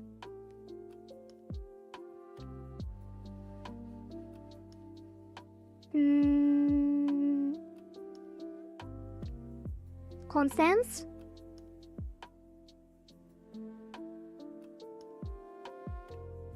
And then can we use those constants outside? Probably. Where are we? Yeah. Current cycle.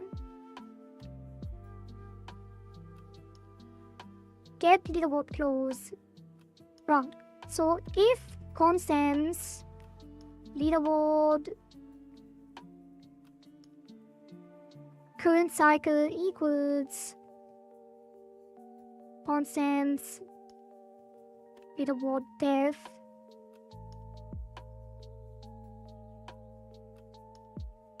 let's do the submissions instead of the likes.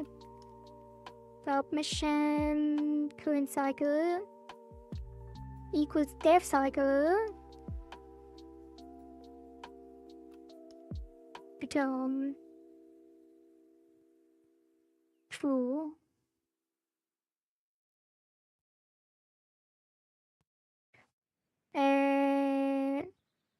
Bypass on dev leaderboard. Play restriction. Not sure why I would make it comment, it's pretty clear, but let's just have it as a comment. Why not? So now it should be working right. Wait, get leaderboard closed. You should return false then. The leaderboard is not closed, return false.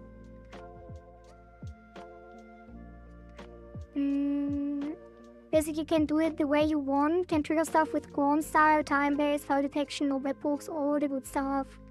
Yeah, I think it would be cool for like probably starting the stream as well. For like streaming stuff, it could be cool to where like just like have one central thing where I change stuff, and then all the hooks trigger like tweets and Discord and starting the stream, setting everything up and stuff like that. Probably could use it for that too.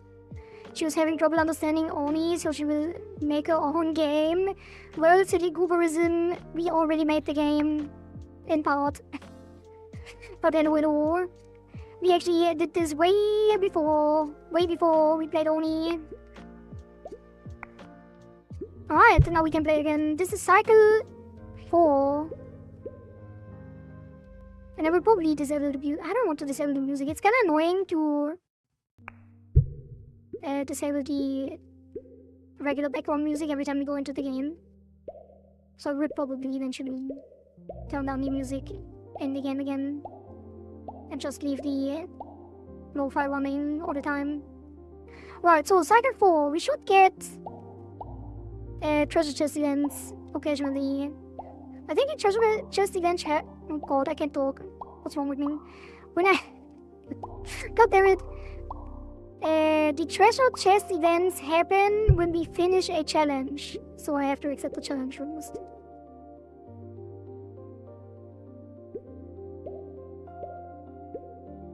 Score target challenge. Put it to 8. There we go. There's the treasure chest. Then we attack it, and then we have the mini game. Oh god. Which definitely needs audio feedback because that is not. Oh. Wait, what? Oh, my mouse is leaving the screen. Oh, there we go. I opened the treasure chest. It is working. But it shows the bubbles on top doing it.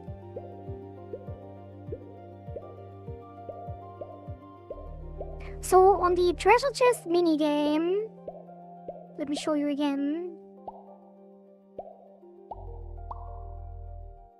You basically have to use WASD for the left turn tool And then you have to use the mouse to increase the... Do we not have a second one? Oh god. Yeah, it is bugged. This is a malicious screen as well. You haven't seen that either. But you can look at that on Steam when you play a game yourself.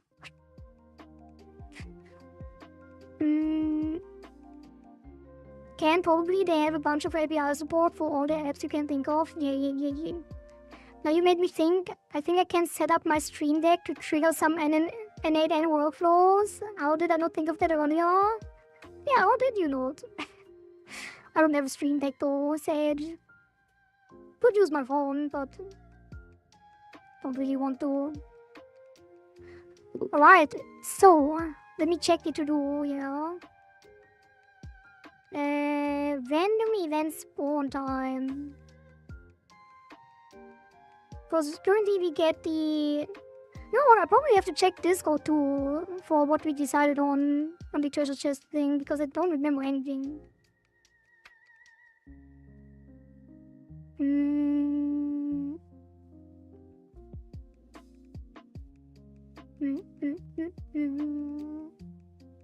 Sunken treasure...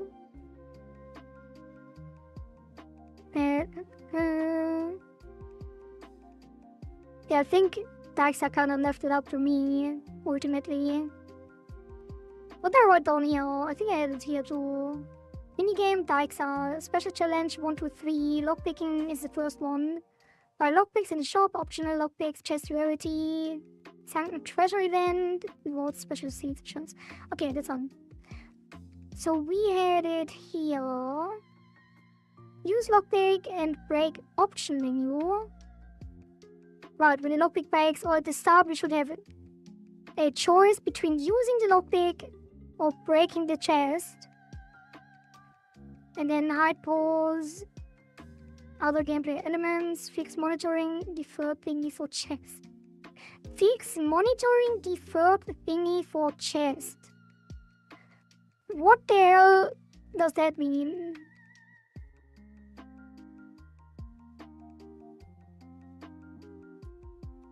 Also, we can close everything now, so we don't need anything other than the chest stuff right now. After iPhone Stream Deck next, exactly. Speaking of which, Engage Alien, you weren't here when I actually showed the stuff earlier, but let me show you again. I noticed that I also need some kind of mounting and cooling system for the tracking, so we are only 1/3 of the way. So I will actually add back in... What have I done here? I will add back in the iPhone on the throne, probably, because I already removed it. But basically, with your donation yesterday, we could buy this. The ESR 3-in-1 charging station that is cooling included. It would be optimal for the setup, and then the iPhone still be 200 euros after that. So thank you again. This is probably what I will buy once we have all the funds ready.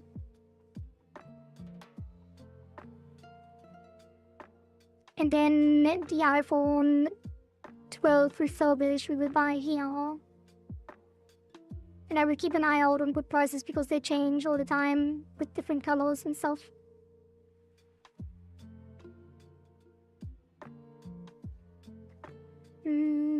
That's way cooler than my solution. I bought myself a tiny tripod and an attachable phone cooler. Yeah, that is I think that's the default solution for most people. I think this one is fairly new.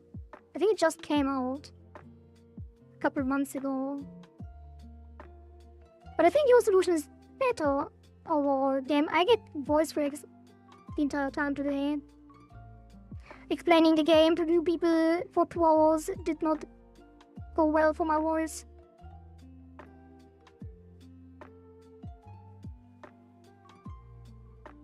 Yeah. It's probably not much more expensive than buying a separate tripod and then putting a cooler on the deck. But it's more convenient, and I think the tripods will be too high. I need it to be desk level to not block anything on my screen.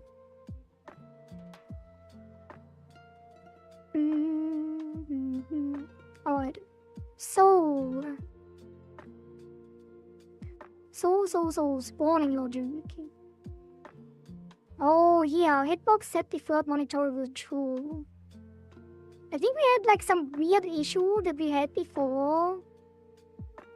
Where like the hitboxes activate too late or something, and then you get an error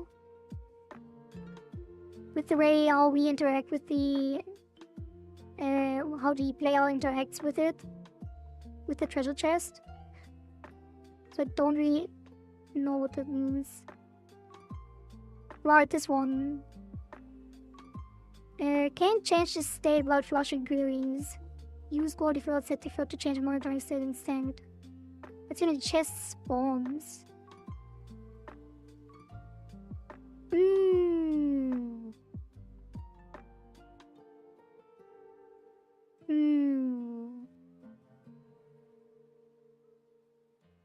It is kind of weird that it would cause this, but I really don't know why. It starts disabled, or it should at least start disabled. Yeah, it is not monitoring and not monitorable, and it turns on monitorable afterwards. I think we struggled with this a lot, even before the treasure chest stuff, because it doesn't make sense. It gets instantiated with the hitbox turned off. And then we add it to the scene, and it still gets the error. Should we defer the adding as well? And what if we do call deferred add child? I guess.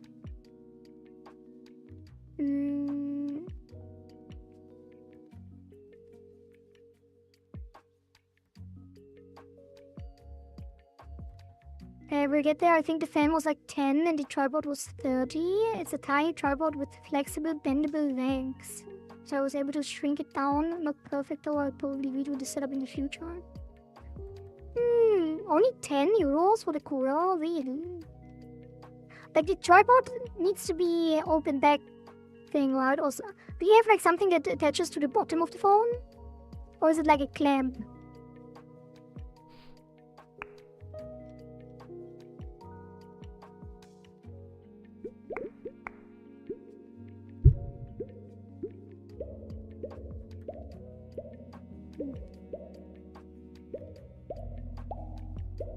With the first challenge, to spawn the chest. I should probably change this to spawn the chest immediately, but then we can't really test it probably.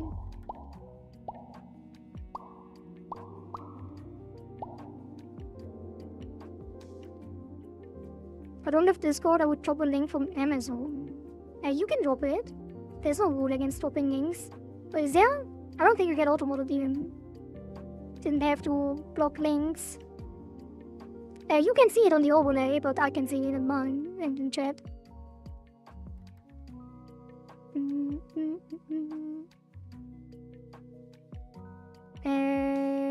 What is that? Oh, it's just a regular clamp tripod. It is 20 euros. There's actually the tripod that AI recommended me when I was researching. I think.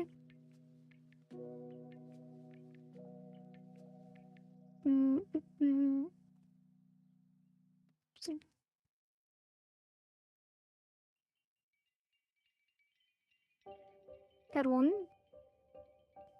I thought the fan is slightly too big for the phone, so I had to hack some rubber bands. What?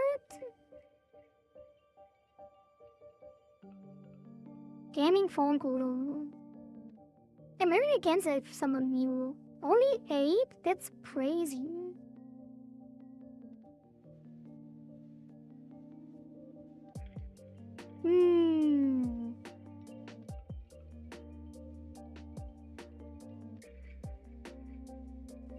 I think the one that was recommended. Wait, what was it? Where I already did the chats, so I don't know. Also, was some razor home good or something.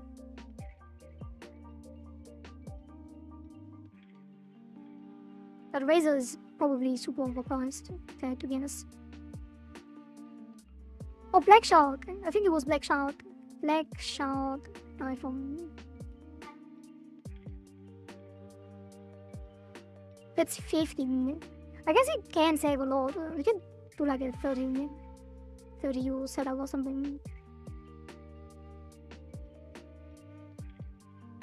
Yeah, I'm not sure. Because that one would be a lot better for cooling as well. And if it's cheaper and better for cooling, maybe I find a better mounting system as well.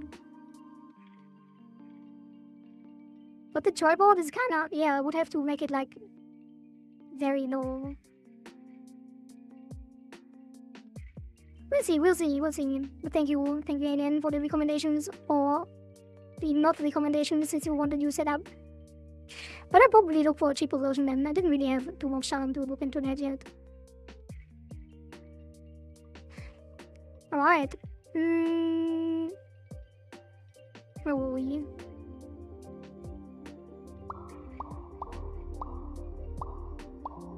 Treasure chest spawning and trying to get nothing more.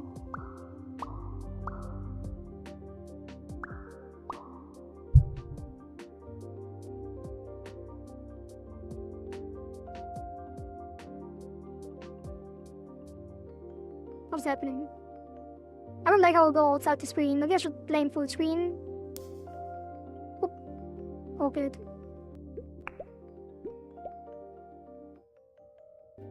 Did we get an error this time? No. Maybe that was it. Maybe the add child kind of screwed it up after instantiation.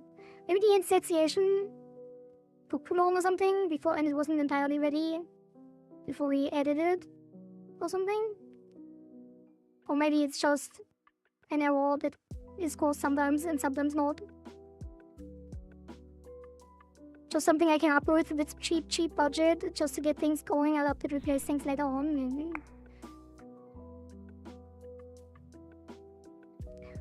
I'm just a little bit worried about the cooling. Like, usually I would probably not even use a cooler. But since I'm streaming for like 8 to 12 hours, it probably needs to be cooled. But my monitor hangs fairly low, so I don't have too much leeway in terms of height. So it should be a very, very low mounting thing. Ideally level with the desk.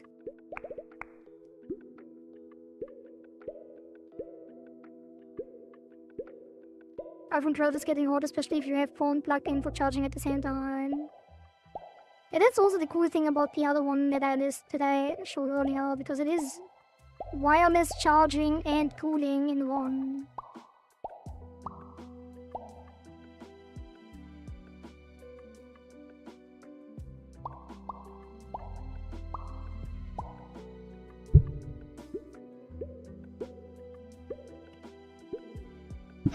So that would definitely make things easier.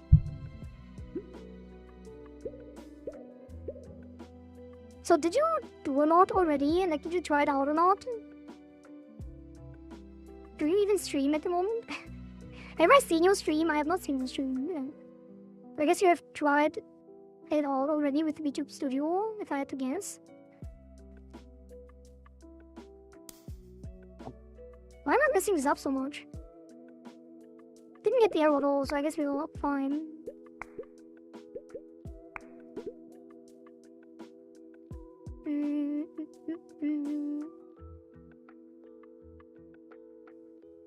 Let's put a maybe here.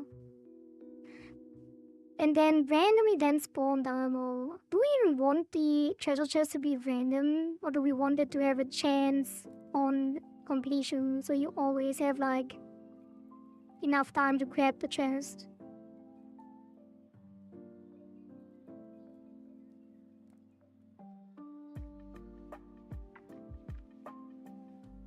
I mean, I guess instead of having the chance here, we could have a timer, and then it gets triggered on challenge succeeded after the timer ran out.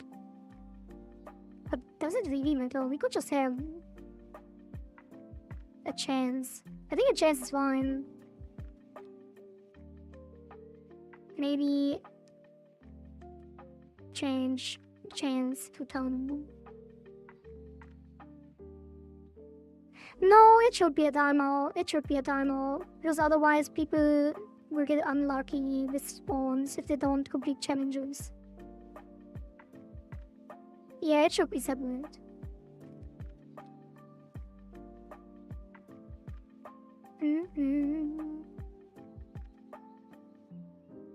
Ideally, I would just design a 3D print, a custom... design and 3D print a custom solution for myself, but my 3D printer is dead. I mean, I guess it could work, but at the same time, I feel like a 3D printed tripod would be too light. And then it would not be really stable, right? You need a some kind of weighted version. I guess you could just put something weighted on it. Make like a pocket, maybe put something in as well. Did some things with Blender Unity and just got myself eye facial mocap, really. I haven't finished my Unity setup and haven't even started on my 3D model. So I'm a bit away from actually having something to stream with. But you already have everything set up. Did you use the iPhone for something else already? Or did you just have it anyway and just thought you would prepare everything already? Just dump some weight in there and the Unity part is almost done. Did some really cool stuff. Oh, not sure I've seen many people do anything like what I've done. Damn, and you're 80% ready. That sounds exciting. Can't wait to see your stream. Your first stream. Make sure to actually, if you go live for the first time, make sure to announce it in the self-promotion channel as well. So we can hang out.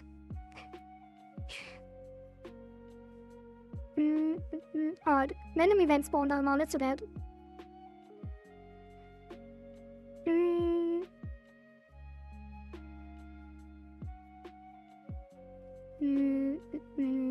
So I guess it would still be on challenge completed, but not on succeeded, just on completed. Maybe spawn it based on a cooldown. 3D model is going to be the hardest part. Yeah. Do you really make everything yourself? That's also exciting. Yeah, I think 3D is kind of a lot. But you already have a lot of experience with Blender stuff, right? I feel like you have done some stuff before.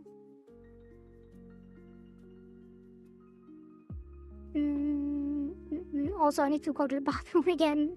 Sorry, be right back.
Alright, I'm back. Right, I'm back. I used the opportunity to eat some cheesecake. I don't think it's not cheesecake, but it tastes and looks like cheesecake.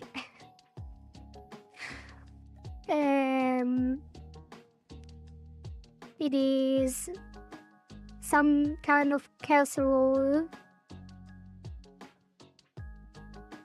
that looks and tastes like cheesecake.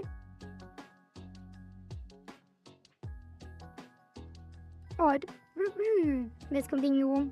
So we want some kind of timer. Is there a timer on this already? No. But this one will be instantiated, so the timer needs to be on the cycle.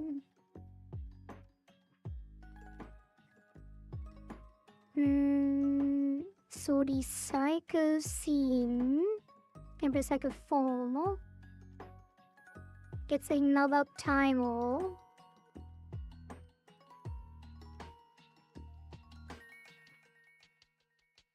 Scotty Patient Piranha, Heartseed. Right, so another timer. That is the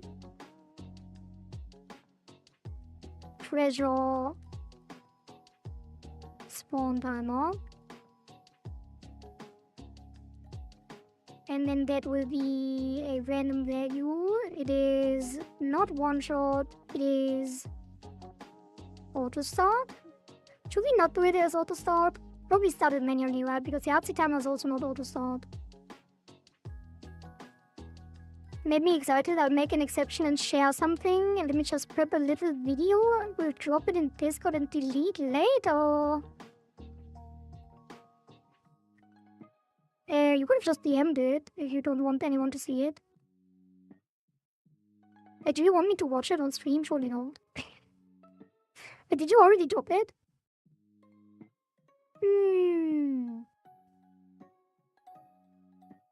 Yeah, feel free to share in DMs and I will keep it a secret.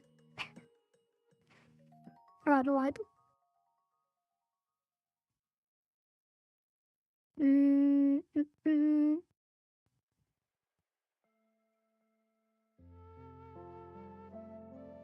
Let's see what the Heartseed timer does in here. Heartseed timer take damage. Oh, that's the healing. And on start game, we apply the harvest modifiers and add the Heartseed timer and start it. Oh, we can't auto start it because the Heartseed timer has like... Yeah, it only starts when there's actually a Heartseed in the modifiers. That's fine. But technically, yeah, these treasure spawn timer can start immediately.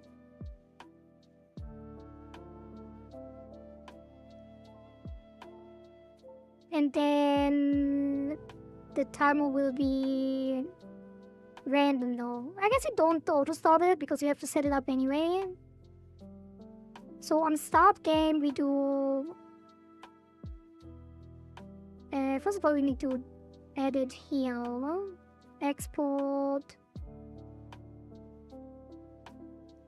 Oops. Treasure chest minigame. Wait a minute. Did we have a separate minigame thing? Oh. There's a separate scene for it. It doesn't spawn the entire minigame? So we have a minigame and a treasure chest scene. Oops. Get over here. Wow, the treasure chest scene is just the hitbox. And the minigame is the actual lockpick game. So the treasure chest is for the cycle and the minigame starts after.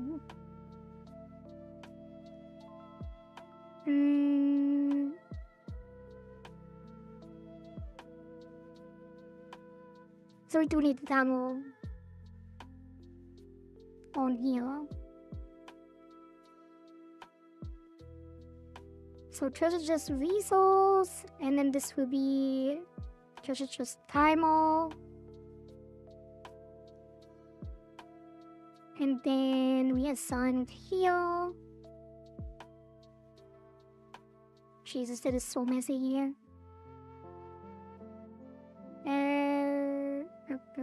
Where's the timer? Oh, it's in the new one. Never mind. These are already old cycles. It's not that messy then. When you think about it. Because you know, only need to look at the new one. And then...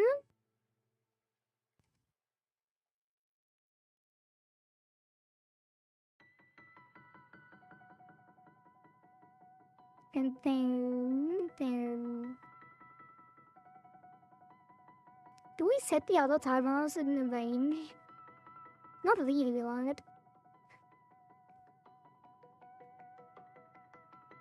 Let's start with like a minute. What should the timer be? Like between 1 and 2 minutes? Like a random chance between 1 and 2 minutes?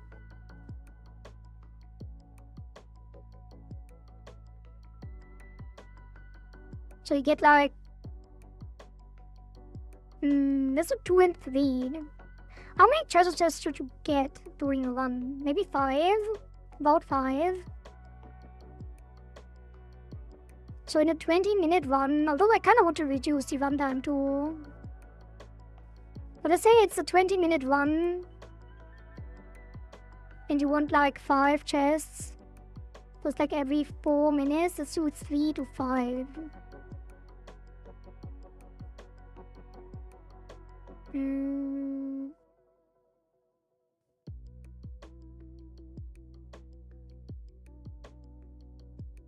So we want to connect one of the timers, timeout, to regain this cycle.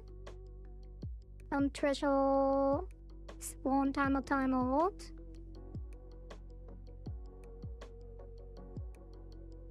Which we put... That's the heart rate. On heart rate timeout. Why is it so far up? Is it supposed to be? I guess all of the standard timers or the standard events are above 50 convention. I don't think so.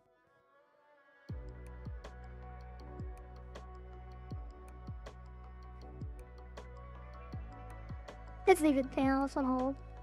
Might adjust it when I remember what the conventions are. Eventually I will remember. So let's put the timeout here, and then instead of having it on the succeeded challenge, we don't do get treasure chest chance, we do get treasure next spawn time. Get treasure spawn cooldown. And then this will be in in seconds, I think. So let's say when I range between 300, 180 and 300, so 3 and 5 minutes.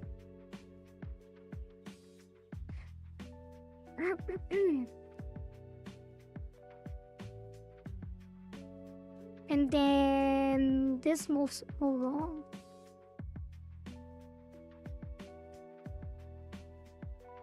to on time mode.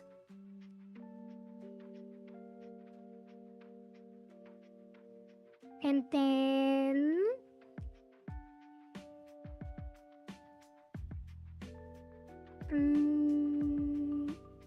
does it even need to be breaking? No. And then we set the timer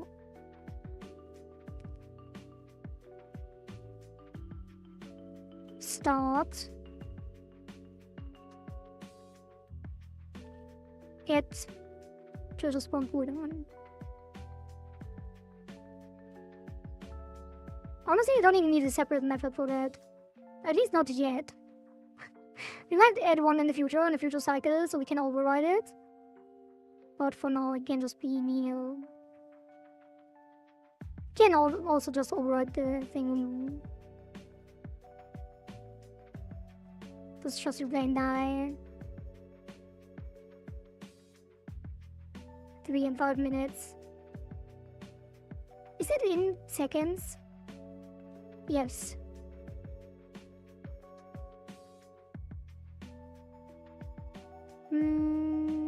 Okay, so now it should be. Let's do some kind of monitoring log. Can we see the timer tick down during the game? Maybe have it just running like that. I guess it probably should have it as a variable so we can monitor also next spawn seconds or cooldown.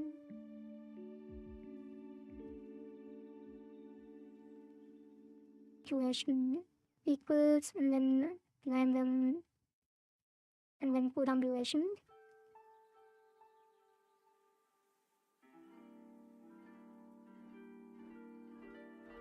And then treasure chest timer remaining time left and then log. Can I just print?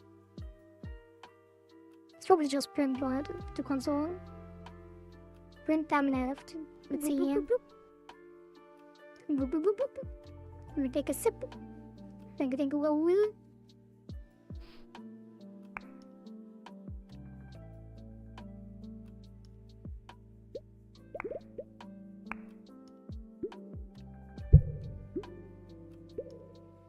Did it start?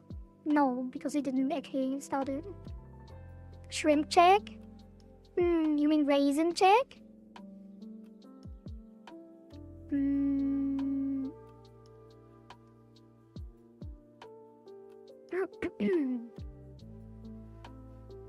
And then on start game we do. Hey, what does super start game do? Screen. I guess you should do it before the other stuff. Should we do it after or before? I don't know. And treasure spawn timer. Start. I guess I should have it random here already. Maybe you should have had it as a separate thing. Get treasure cooldown. Could have, would have.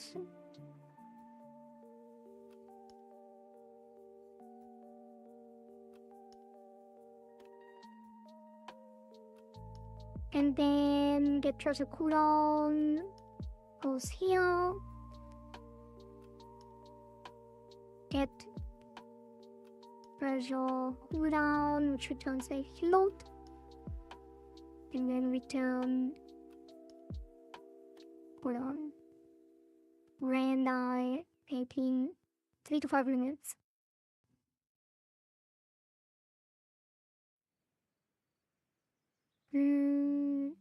Expected statement. Isn't that how we do in safety or an arrow?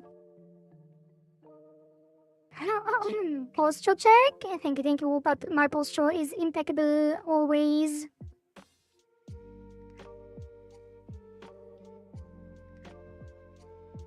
It's almost impossible to slouch in my setup.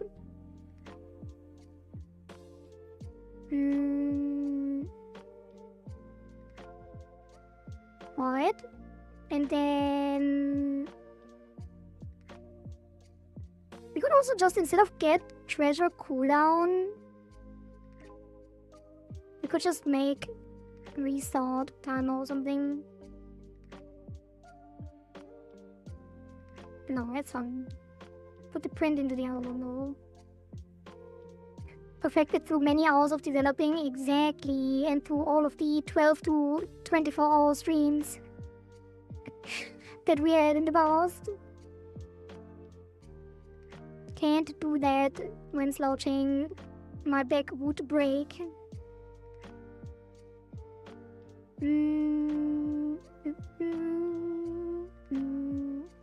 God. It's fine, it's fine, it's fine. Let's do it here. Just as a 2 prints.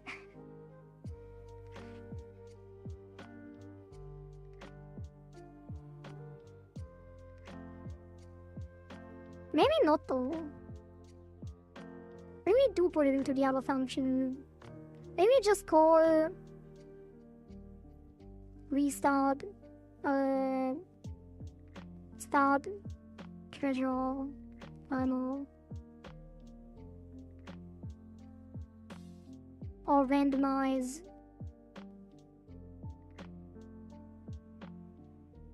pressure cooldown. Nah, it's fine, don't overthink it. I'm always overthinking. You can adjust things later if you have to. Just print it here and here.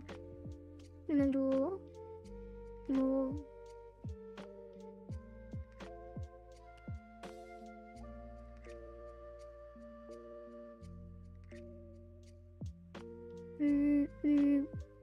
Can't DM on Discord. Cloud app moved my message. Would have to add me as a friend or can DM on X. Wait, right, you did say earlier that you don't have Discord. And what is Clyde? Yeah, just DM me anywhere you can. You don't have to, like, DM me somewhere that's comfortable for me. Just put it anywhere that is comfortable for you.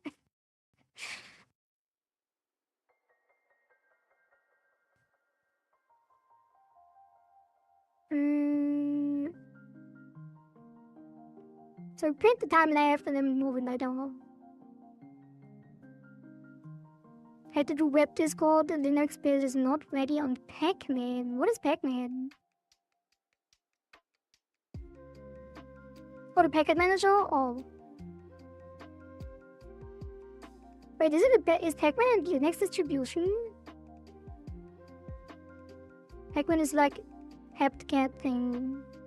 Wait, which distribution are you on that you can't use Discord? That sounds crazy.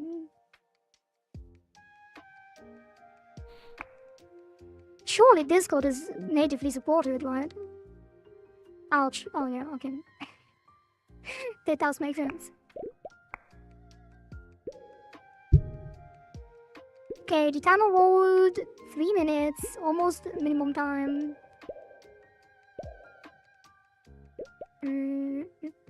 Let's try it again. Didn't put it too very low.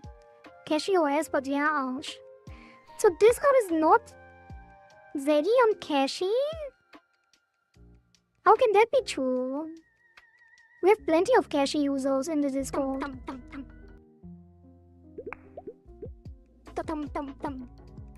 Like Flashy is on cache.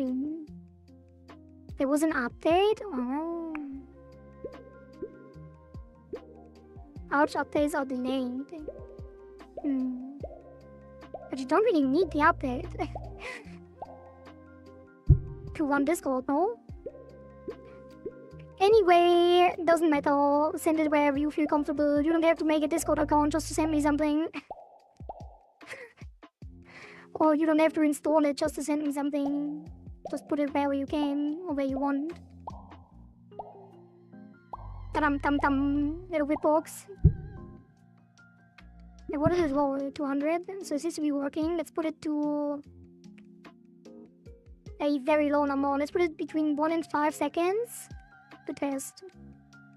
Actually, let's do 1830. So we just had to add a 0 to change it to the original. Can't launch it. It says, hey, there's an update. Choose a method, but it doesn't update. Oh. I see it.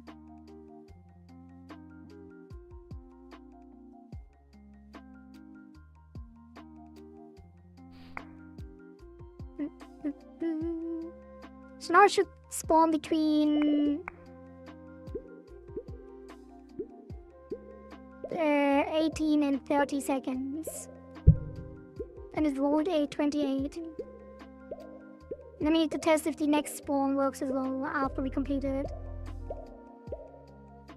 Wait, but the timer restarts immediately when it runs out. Probably should start after we complete the event. Which I'm not sure. The game might be paused during it anyway. So in 18 seconds there's another one. Yeah, we are paused. No, we are very slowed down, not technically paused.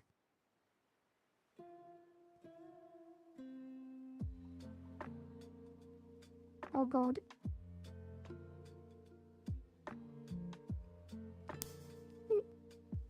Damn it, I ruined it. Tension target minus 52, hook target 47. Now draw the 19 seconds for the treasure.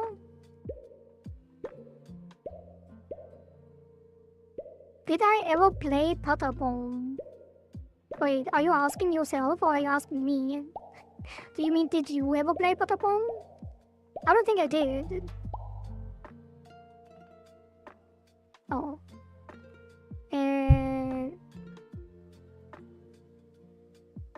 We definitely need a tutorial for this game, that's for sure. Because it is not clear at all what you're supposed to do.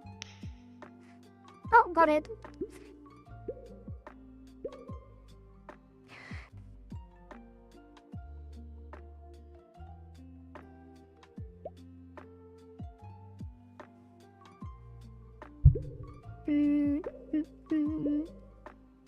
Not to mention, I'm new to Arch, so half of the time I don't know what I'm doing.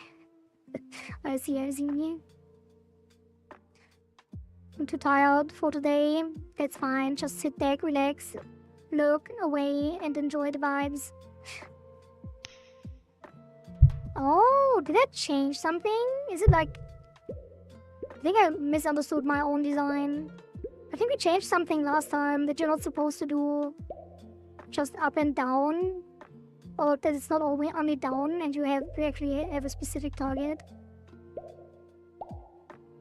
And the further away you are, the more it... Oh, what happened?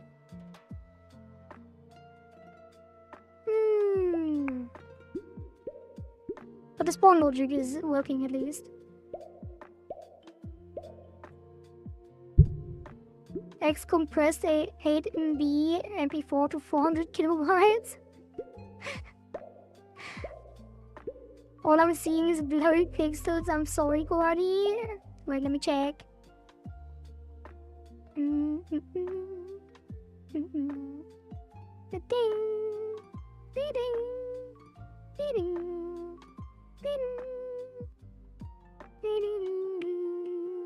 Hey, what is happening? I need a passcode? You just set a passcode now to access my messages on X. What the hell? Okay, I will do it after the stream. At the end, I'll let you know. Then I've looked at it. I'll enjoy the chill music and the fish voice. Exactly.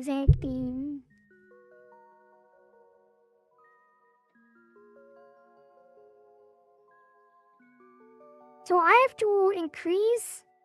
Oh. Yeah, I get it now.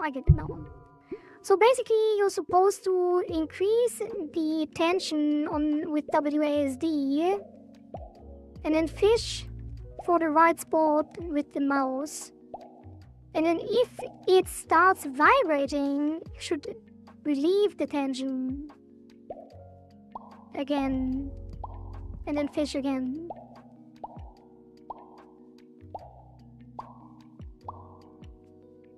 So we slightly increase the tension. Oh, never mind. That was too heavy. Increased it too much.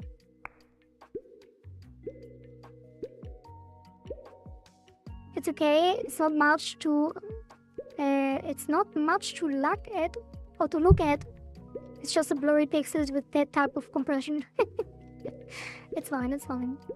I will get the idea also. Send you a request on Discord so can DM there if anything. This could do the trick for now. Wait, why can't you message without a friend request?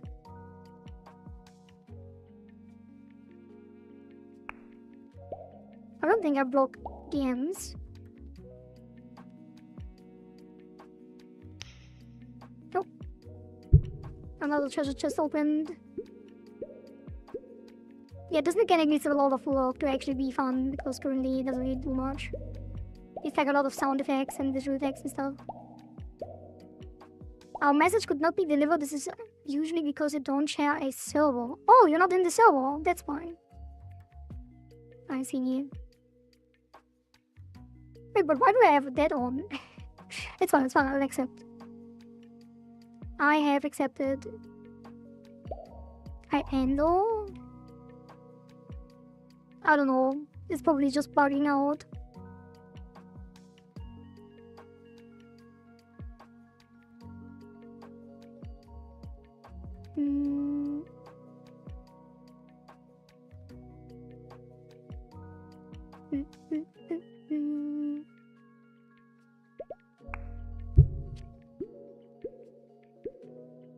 Let's solve the next chest and then we continue.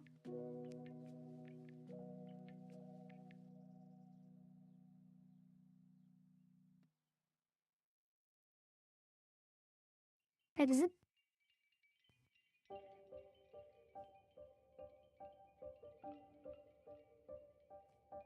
What the hell? Maximum tension? Hello?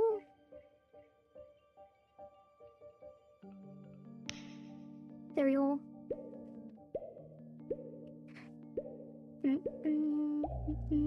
There you go.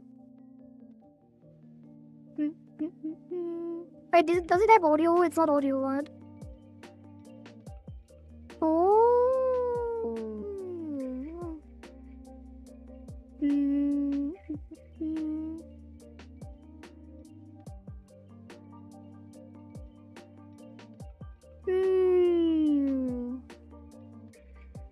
Wait, do I understand what's happening? Maybe you should talk off stream if it's a secret still. Because I'm not sure if I understand what's going on.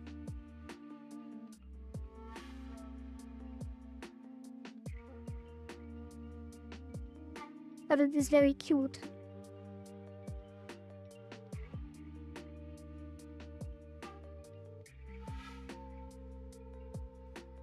We can discuss what's what, just no show. Okay, so you don't want to show it, but it's fine to talk about it. Mysterious.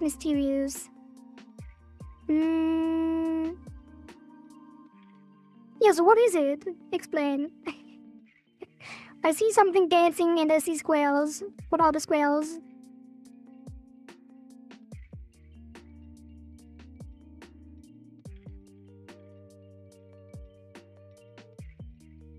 Wait, is that text?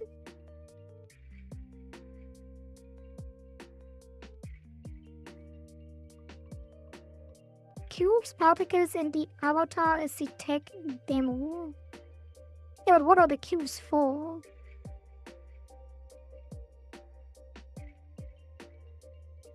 Like, what are the cubes doing? Why are they here?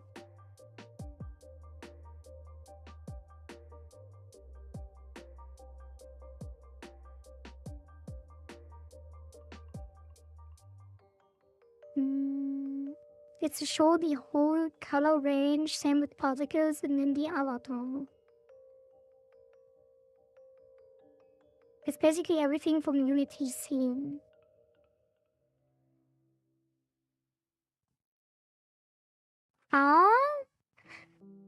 What is the end goal? On top of my desktop. Also, you mean you have the...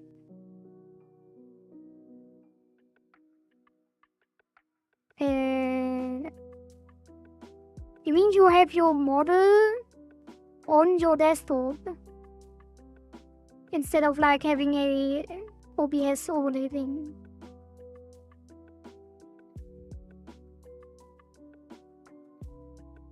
Oh, that does sound cool. it's an overlay of sort. Yeah, but you can interact with everything, right? So it's like an interactable system. It's like your own world, but that lives on top of the desktop. In a way, instead of just having a model and items on the model. Doesn't block my own desktop. Yeah. Cool, I'm excited what this will turn into, and chat can be too, because chat can't see. Stay tuned.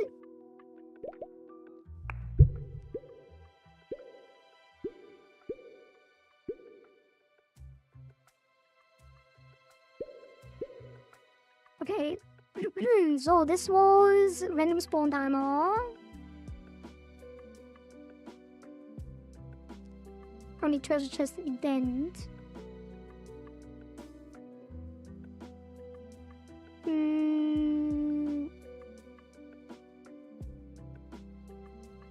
We need some kind of overlay menu, but that's not on the event. The event is done. So that is remove the timer print. And then the cooldown, we do a to-do increase to 180, 300. And let's put this to 515. Let's do 510. Let's do 3. Fine. It doesn't really matter. We could just spawn it instantly as well. I can do particles, objects, the avatar, and the little UI elements as well at bottom there. It's basically a full solution 3D avatar, extra objects I can bring, UI overlays, everything in my own UG solution. Yeah, that's really cool. But it's basically the same as VTuber Studio, right? Technically. Just as it's for 3D. So in VTuber Studio you can add items as well and interact with them in a way, not really though. Because it's not physics-based, it's just items. But technically you can add backgrounds and items into VTuber Studio for 2D. But your solution is a 3D solution and you can interact with them. And they have like particles and stuff, everything controlled by you. Just in 3D and Unity. I can do physics too, yeah, that sounds so cool. I actually wanted to make something that interacts with my model. Where like chatters can spawn on top of my model and then run around on it. But that is a lot harder to do in 2D without collision. But that is probably what you're gonna do. Yeah, that is really cool. I don't know how I would do that in 2D. I could just stream avatars and then make some kind of blocking. Yeah, I would have to make something custom. Actually, yeah, I know how I would do it. Because VTuber Studio recently, well, fairly recently, it's been a while already, but fairly recently added a feature where you can like set items to specific layers. So I could make an item that sits like on top of my horns, like an invisible item, and that item can spawn chatters, so you could jump around on my horns.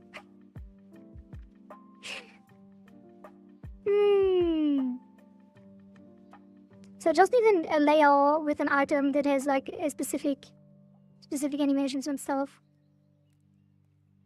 Maybe I will. Maybe I should put that on my to-do list. One thing I have in mind is, you see the purple puppet that will be 3D with animations as a screen puppet that can throw tomatoes in my face with physics and particles. Also, you're gonna make a chat gremlin, a representation of chat, and then they can control it to throw tomatoes and bully you. That is so cute. Damn, I can't wait for you to finish this. If you're already 80% there. Do you have like a debut date or something? Anything planned? Any target deadlines or something?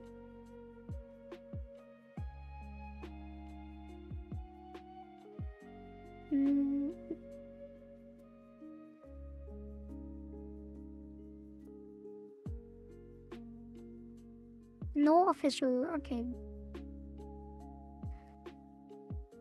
I'll just write a commit message and then continue.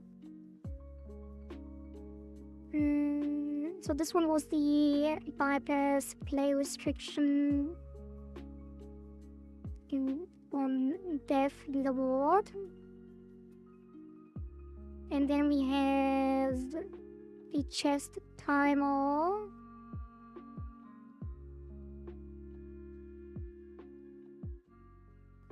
But the spawn timer is... we can reset this because we're setting it anyway.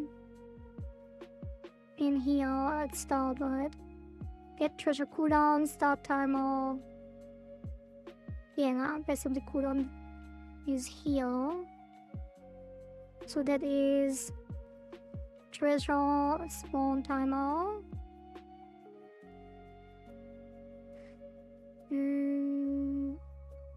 Say initial.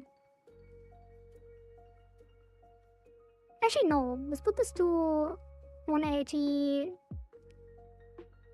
300. Committed with the correct numbers.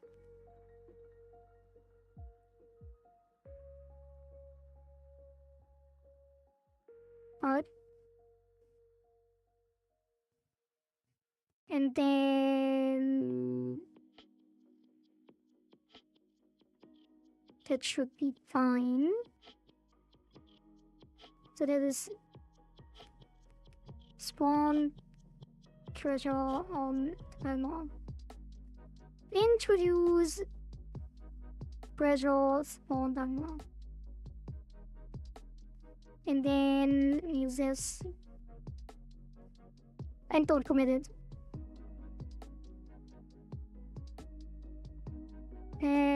Nothing official. I want to have at least a working prototype done. Then we work on Twitch integration, so can do redeems, doors, alerts, all that inside Unity as well.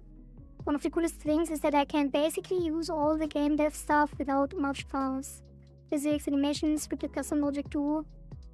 Plus Twitch integration for whatever needed. Yeah, that does sound cool.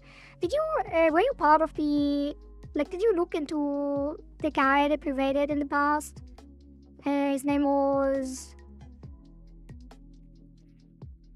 Random Game Dev. It was a Ran Game Dev? Some Ran Dev. Have you seen his setup? He hasn't been streaming in a long time, unfortunately. But he had also... But I think his was Godot. Oops. Sorry, I bumped the microphone. But his... Was it also Unity? I think it was Godot based. But he made something as well that is very... not similar to yours. But it's a similarly complicated 3D setup. And he does game dev on his streams. And every time he switched... every time he switches a window... his 3D scene zooms in on that window. So he has all his setup in a big 3D world. And every time he swaps a window, it zooms in on that.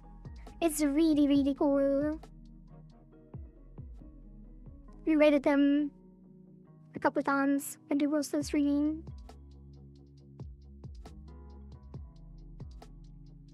Can I shout out? Just randomly, people were on the air. Yeah, there you go. Shout out to some Randev for the great setup.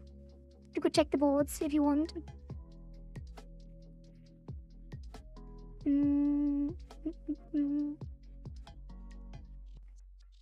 Alright, so now we need a menu so the player can choose between using a lockpick or breaking the chest.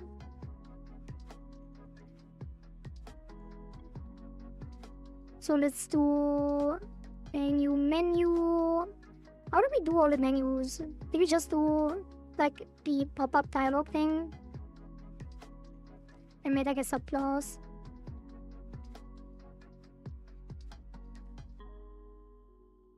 Probably.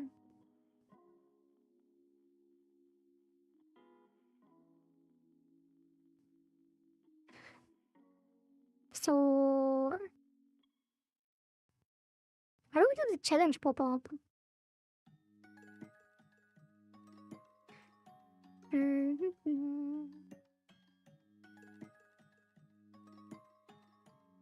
Is it just a regular scene as well? Score Rush Challenge. Is it an entire scene? What's the base of that scene? It's just stand tunnel, no base. That's kind of annoying. We could make a subclass of this. We should make a new one. I don't want it to be just a dialogue. It should also be interactable, like the QE decision. I feel like we should at some point make some base dialogue class that actually has key navigation on everything. I guess you already have a dialogue class though. For what dialogue, technically. We could add some buttons here too.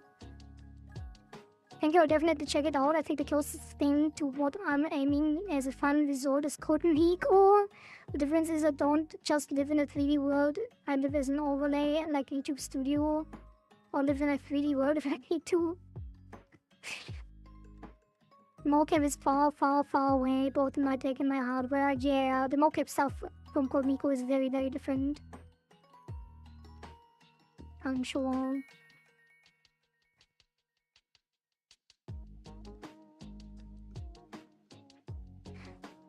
Yeah, I'm excited to see how it comes out. Damn, man! Oh, I have so many cool ideas too. But I also want to play games and make games.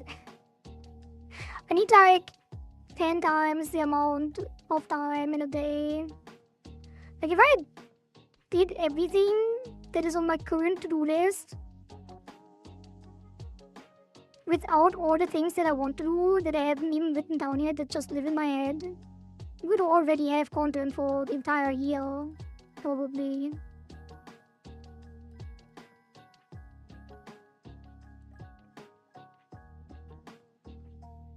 Technically not too difficult, but yeah, I need hardware. Yeah. I would say I need like 5 clones of myself. Yeah, that's why I want to do the Agent Swarm. We could speed up things a lot if we have some Agent Swarm solution that does other things. Having a full-time job doesn't help either. I don't even have that. And I still can't do anything. But it's probably because I play games on stream for 12 hours. Almost every day. But I will get more efficient all the time. Because even today I kind of woke up late. I would have done a lot more. Also, should I tell you what's on my to-do list next? Wait, how do I get there? Wait, I can't open the other one, can I? I can. Did I leak something? Nope. Wait, what just happened? Yeah. So the next thing I need to do... Oh yeah, I want to update my about section because it's very outdated. I actually recently added the logo of it again, if someone hasn't noticed. And then I want to set up the coffee, which both of these are fairly easy to do. So I should be able to finish that tomorrow in the morning in like 1 or 2 hours. And then I want to update some of the emotes. The high emote, the wave emote, and the headset emote. And the love emote. Like 4 of the older emotes, like one of the first version emotes, they are very outdated and very pixelated and stuff. So I could make 2 of those tomorrow, probably. The animated ones take a lot of time though. And then new emotes, which are still a secret. And then there's a lot of other stuff. Oh jeez, oh god. Yeah, I think we'll have 2 more emotes tomorrow. Maybe.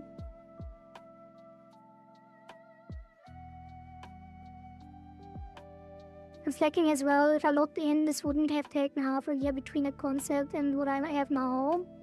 It's fine though. It's good to take your time. You don't want to burn out.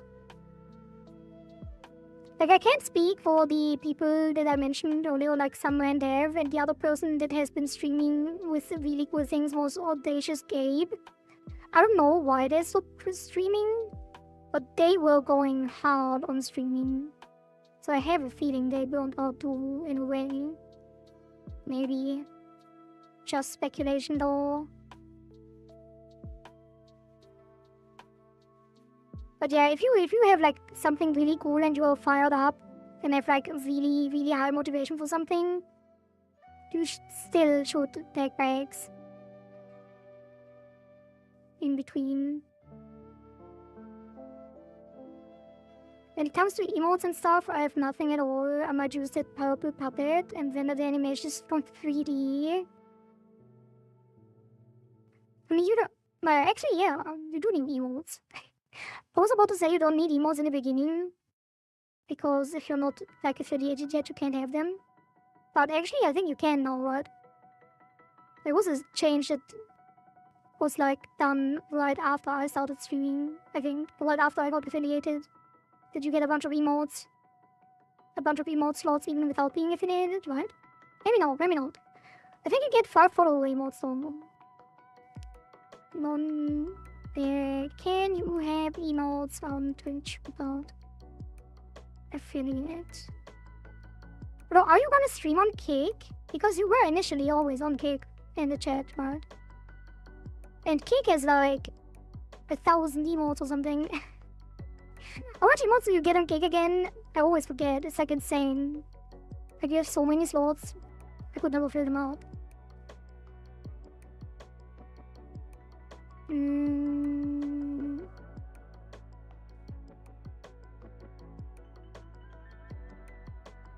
Biggest trouble with Cake is their AS API. Yeah, it's pretty bad. It is pretty bad. Yeah, you start with 60 regular emote slots and another 60 subscriber emote slots. That's crazy. I need to clean them up as well. I always forget to upload them now. I might, but it's going to be an afterthought. Also, you will start on Twitch or on YouTube. Or will you multi-stream? Hello, Princess Coldfish. Hello, LSS. Welcome, welcome.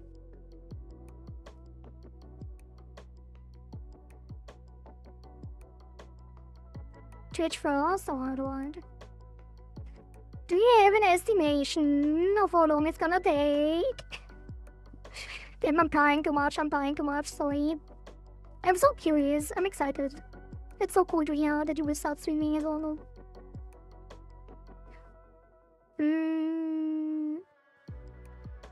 Alright, so... we need... lockpick break option menu. So this will be in the minigame. And it will be on top.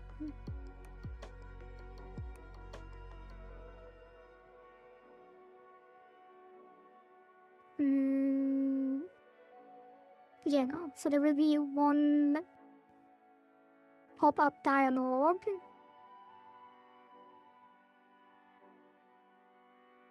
Wait, what? Is it the bring pop-up dialog? Maybe you should rename this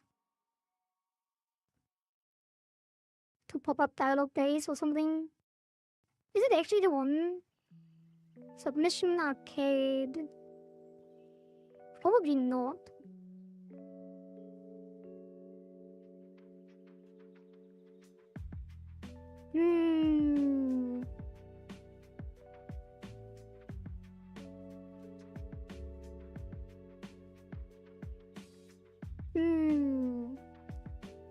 What is the best way to do it?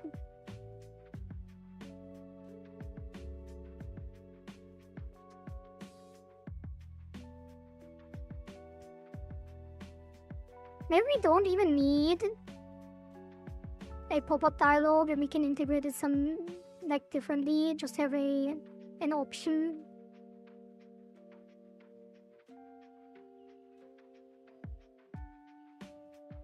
Like a single label, maybe just a label. Not sure, I'm pushing really hard right now. It all depends on how quickly I can finish the 3D model and planches for AR kit. It's basically the main thing missing, then I can start streaming and do further death comes true. Wait, but... Wait, so it's only your model that's missing? I thought you had some... You're not entirely done with the prototype either. But I guess you have most of the logic already done, and all you need is the actual model.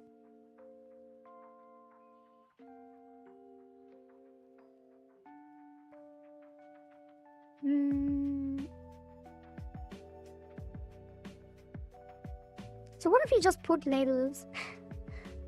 Buttons, I mean. Button... Hover focus button.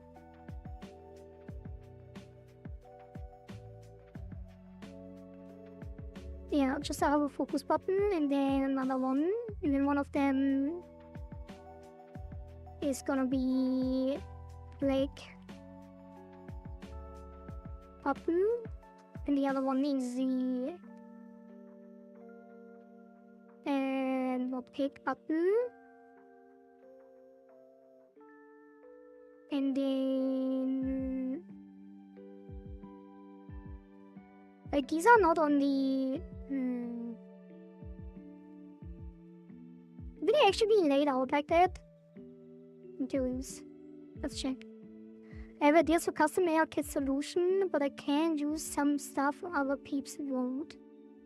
It's very janky and basic, but would be good enough to just get the stream up and running. Oh. No, that's the reason. That's the reason why I did the initial model on stream, so I could just get started streaming. I streamed as a little pufferfish PNG tuber, making my own model. But it's also nice to have like a real debut. That's also nice. And you're like close to being done, you can set a date and then get people excited beforehand. Because I just started streaming to 0 viewers and made my own model during that time.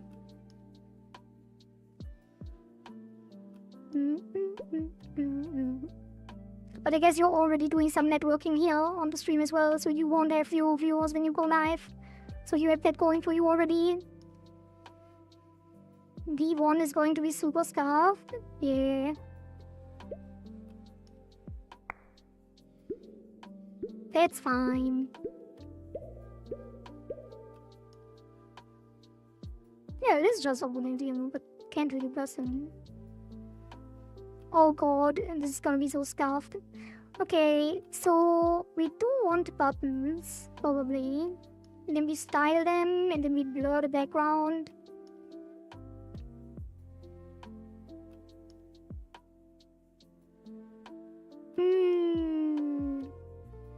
I will probably do some concepting on the art instead. What I want it to look like.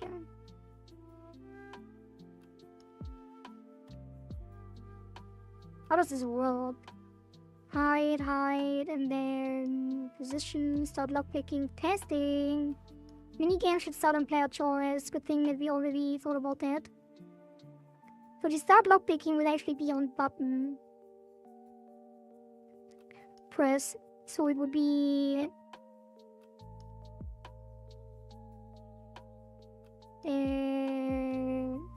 Where assign it? Or do we just take the signal? We'll probably just take the signal.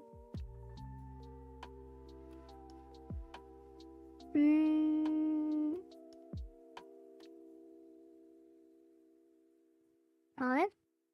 On lockpick button pressed. And that goes top.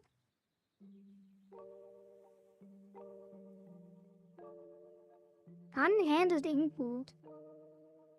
Why is that an unhandled input? Also, the player doesn't move. But the player is moving. Huh?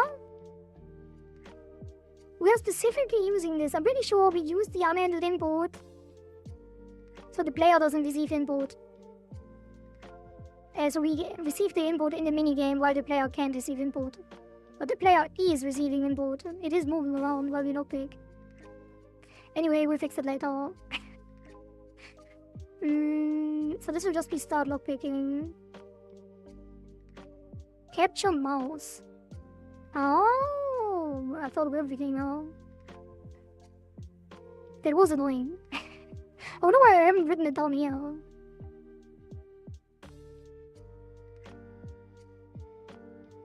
Weird. I'm checking the some random word. I see what you mean. That is really cool looking. It's almost like an inverse of what I'm doing. Instead of bringing 3D into the real world, he's bringing real world into 3D. Yeah, exactly. He is living in a 3D world. Am I doing some of his ideas? He would approve, maybe. I'm not sure. Can't speak for him. But I want to hear some of this too, because I'm not happy with how my Kodo setup is working. I do want to have something that automatically switches to code as well as the other stuff. Currently I had everything on one screen, which is fine. I think it is good enough so people can see the code when I'm switching on. But I do want to have the coding in a separate IDE as well. Oh god, my throat is not happy today.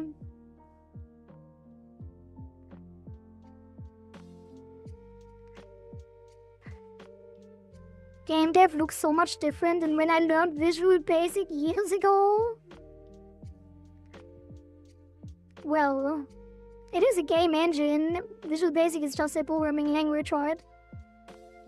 So I don't think they are comparable, so it makes sense. Taking inspiration from people is natural. I look up to Code Miko and Vettel and others. They all have amazing ideas, so why not inspire yourself? Exactly. And now we can move the start lockpicking here. And then it starts when we click the button, which is how it's supposed to be. And then the button should say lockpick or pick lock. Use lockpick. And the other one is break chest minus 80% reward.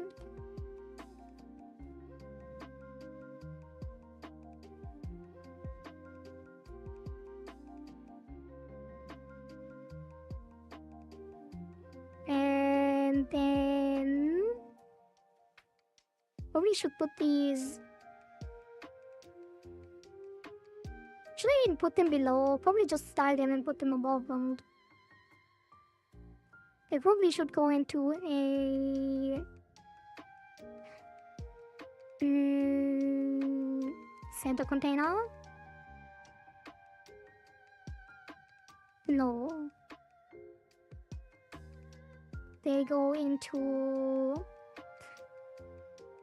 a horizontal. What's it called? H-box? An H-box. Thank you, I just took a sip. I started with a scripting language based on BASIC. I don't remember what it was called. What did I start on? I think we had something in school. I think it was called Pascal. Was it called Pascal?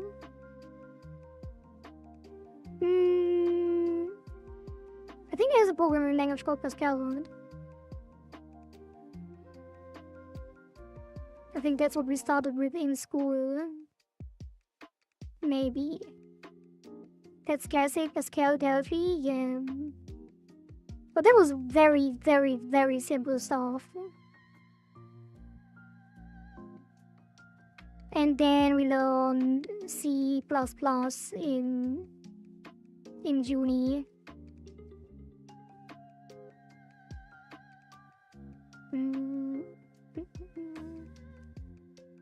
H-box. And the H-box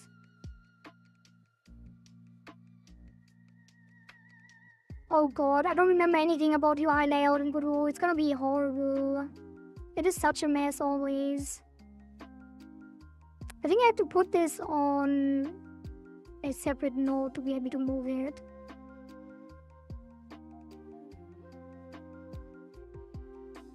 Oh god.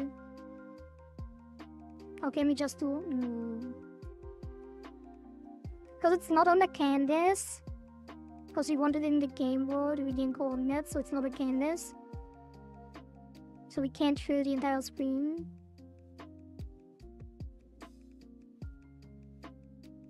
Why can't I move these separately with this node?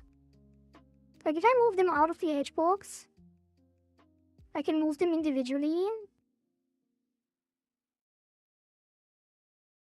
But the edge box... Wait, what? So we can move the edge box. But we can't move the edge box when something is in it? Or am I just... No, I'm just being dumb. Okay, we can. We can definitely move it. Let's put it... Probably... Just overlaid on top. And then we probably put a... something to blur it out in the background. Oh, we could also... How does it look in here again? I keep... Maybe just put it below. I don't know. Definitely need to change the styling. Cheddar means... Maybe cheddar means dark basic. That's something I've tried back in the day. I ended up using Talk script, which I think is based on C# before I stopped coding. I have never heard of that. Talk script. That sounds crazy. Beats Basic, Dark Basic, came over from Twitch just to ask. I mean, you probably can't see the overlay too. Maybe do.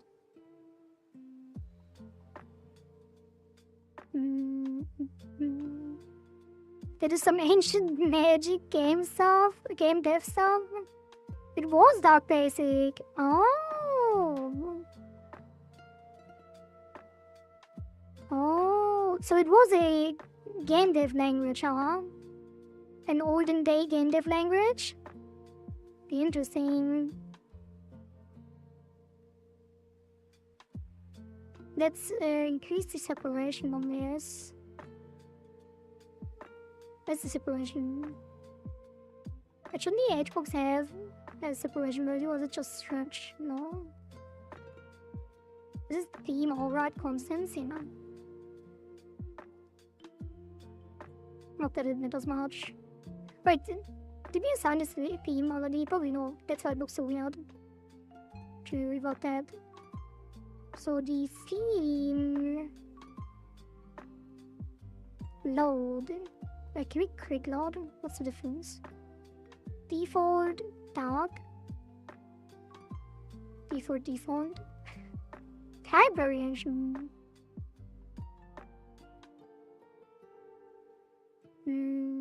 Wait, should I take the actual default theme? If I don't put anything, probably.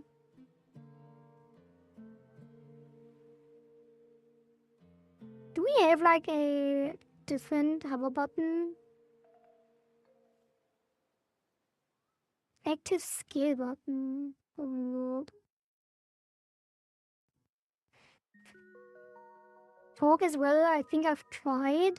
All my attempts like that failed. No coding knowledge back then, just messing around. Metro was modding Diablo 2. Then modding for Source, Half-Life and CS. Damn, you guys got into that early, huh? I only started game dev like halfway through uni. I wish I started earlier though.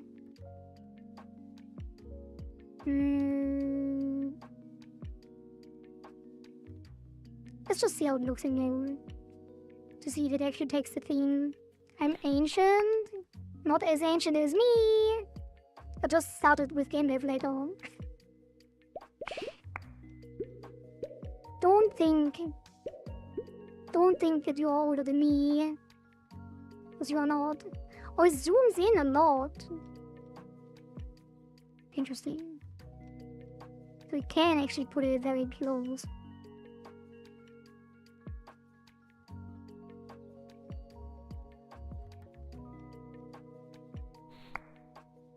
Why do I not see what the camera is on?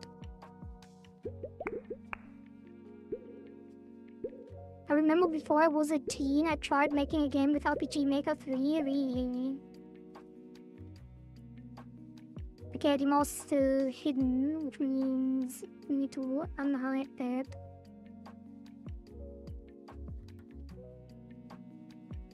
We could also just do lockpick and then do -1 lockpick. That is weird though. -1 and then put the image in there? Or just -1? So people know.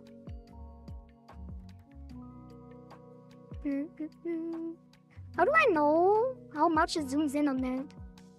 I think we should see that somewhere. It's probably somewhere here. It's the minigame is probably linked here somewhere. No! What are we spawning?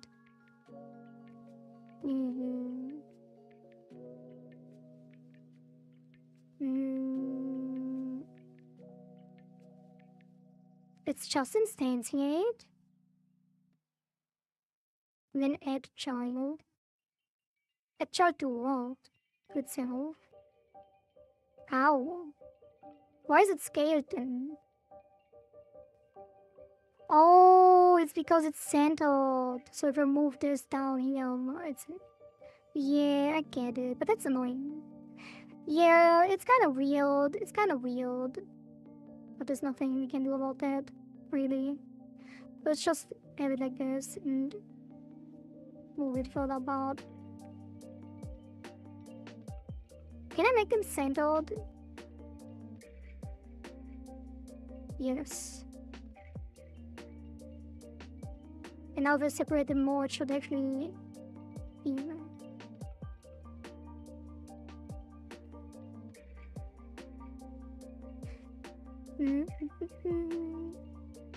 And then... What kind of styles do we have for buttons? Theme. Pen. Twin button panel. Coin. Could just use the challenge panel. What are the buttons on the challenges look like? Challenge. Oh. What are those? Decline and accept button.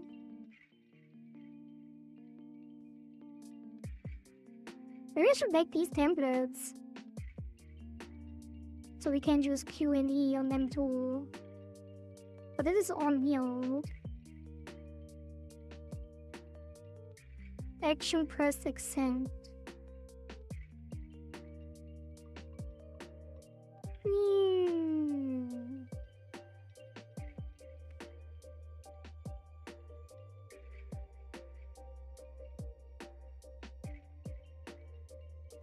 Remember Game Dev RPG Maker? That's the earliest memory I have of Game Dev. Oh.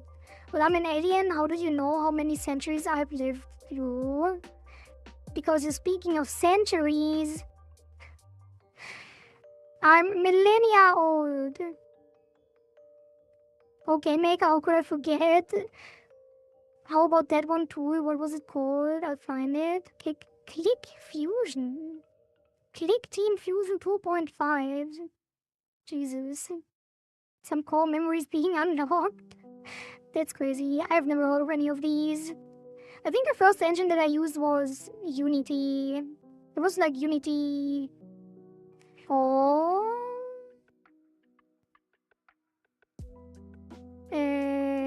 Unity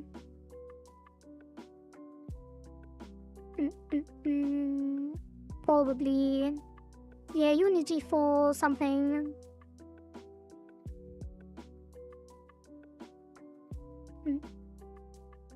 And I did some Unreal Engine stuff as well. And now we are here at Guru. Hectic Fusion was actually surprisingly good along with Game Maker. That's where my real game dev passion began, really. What even is it? Hectic Fusion? Is it like a plugin? Some kind of plugin that improves Game Maker or something?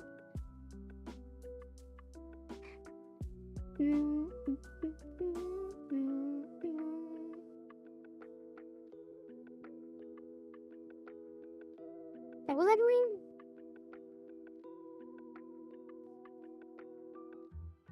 Trying to find a way to click the buttons.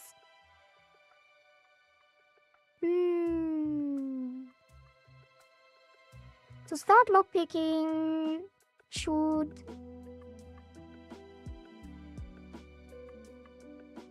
book spread original spread position. But we should show the mouse.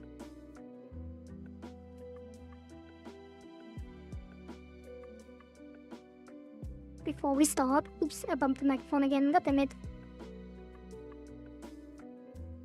It's more like visual dev tool, basically no coding, just events and stuff. Oh, so like a visual scripting? Really? Like, I feel like visual scripting only became a thing way later. Maybe not. Similar to Game Maker as well. Can do games without coding, and since coding was magic to me, that was really good. Really good intro to game dev. Interesting. Yeah, I think when I started doing game dev stuff in Unity, there wasn't any visual scripting in there yet. The only visual scripting that I know of was the blueprint system in Unreal Engine. And then later they introduced a similar thing in Unity as well.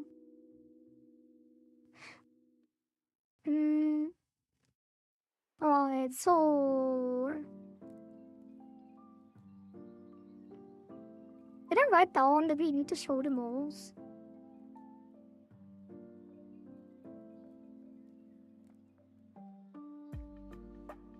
Hide pause other games. Oh, that is the thing we need to do.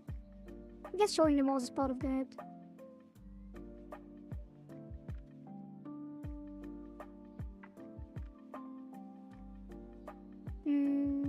So start lockpicking is only when pressed. So on ready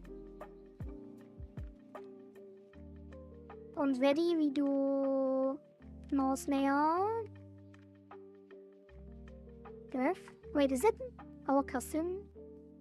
It is. So mouse layer hide. Are we hiding that in other places? Probably. Mouse layer def.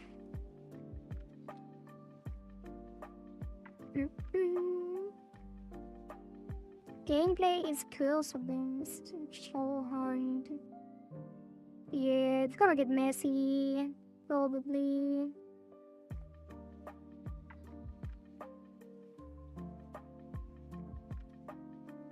Maybe. Hi, one player have changed. Or when he's dead.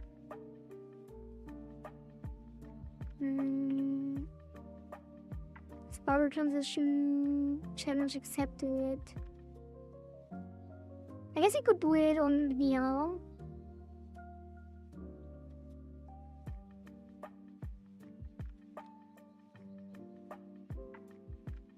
And then make it when it spawns. Could also do it on instantiate when I said unique treasure. Huh? Chest. Wait, what? Oh, it's a 3. We need to go to 4.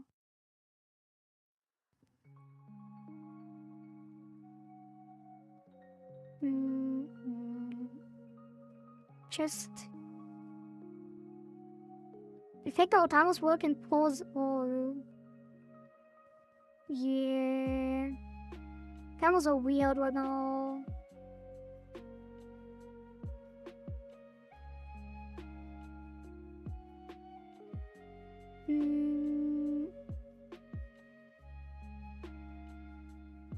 That's the idea. Mouse layer, show, and then on completed. No, don't mind. You should put it in the actual minigame. Can end it itself probably. So on ready, show, and then on click hide.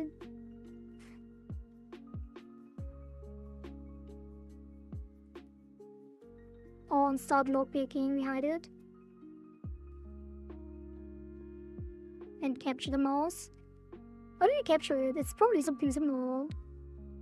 Mouse hair. No, it's the mouse you're hiding.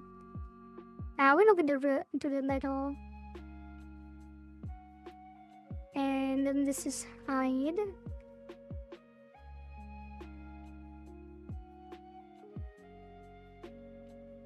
Actually, on button press, we can already hide it, probably. Not that it makes much of a difference. Now, let's just start lockpicking, so it's always, even if you got it from somewhere else. And then hide on the other one too, which is this one. Break.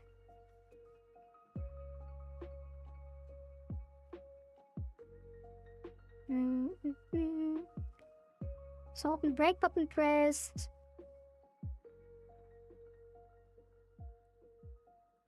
What do we do then?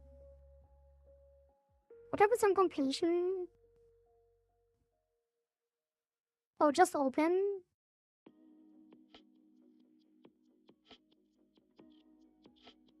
Oh, release mouse and show.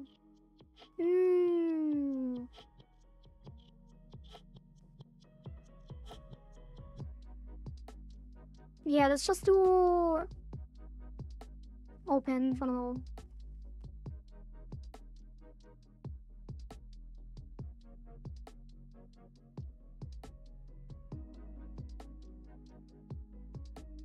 Reduce, reward, and break.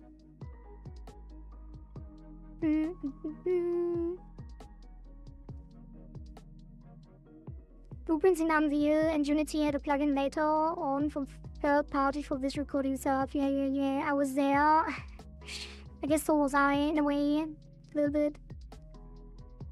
What updates are being worked on? Hello, Lifeloud, and welcome. We are currently working on the lockpicking minigame for Cycle 4.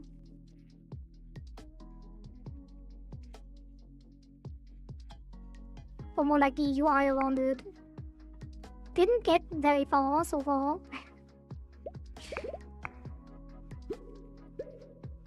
But we do have something from the last time we dev, which has been ages ago. It had a spawn timer as well. Now we have these two buttons that we can't click. Because... where is it? Guess it's not in the foreground.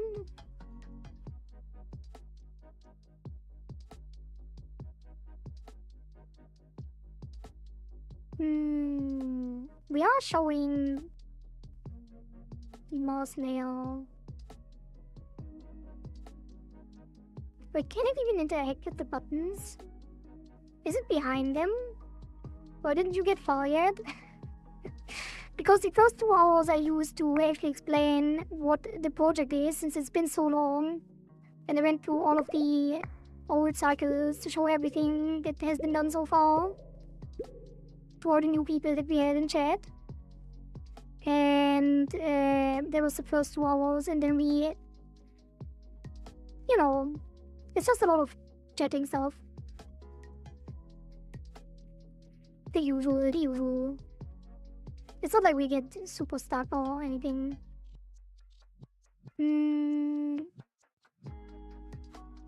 Why is this so weird? Shouldn't this be interactable? Like the other overlays? Do I have to put it on a canvas? Because the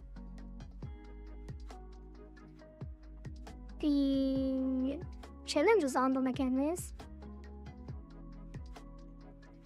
They are on a canvas. Actually. Main layer.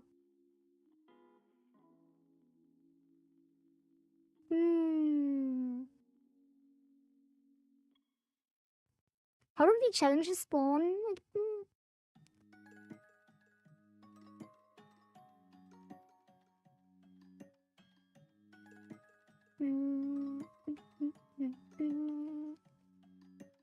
Probably higher.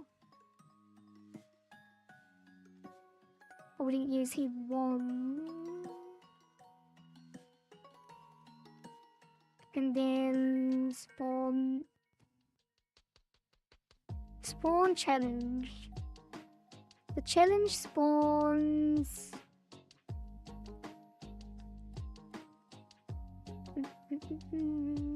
on challenge accepted. No, it spawns before pick challenge.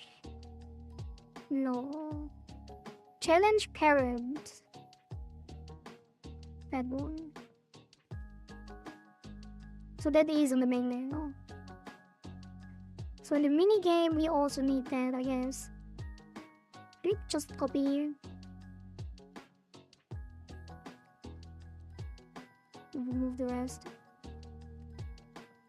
No, it cannot. I guess it just put a parent layer.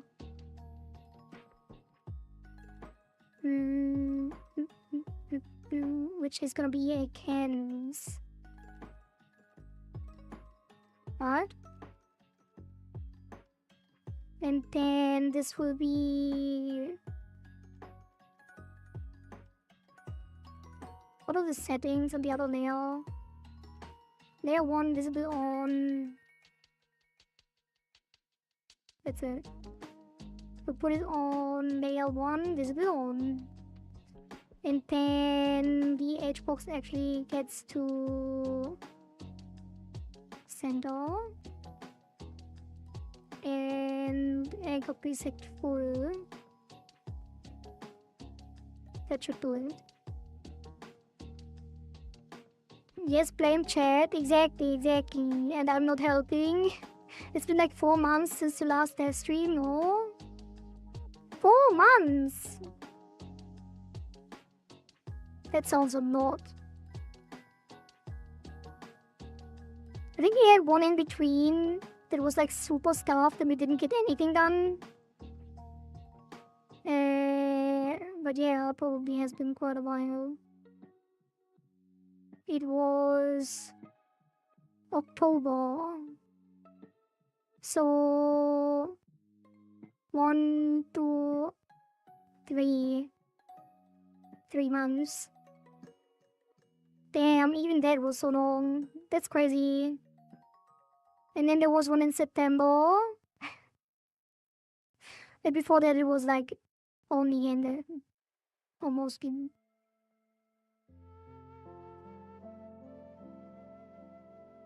Yeah. It was 3 months. More like 4. More like 5 actually.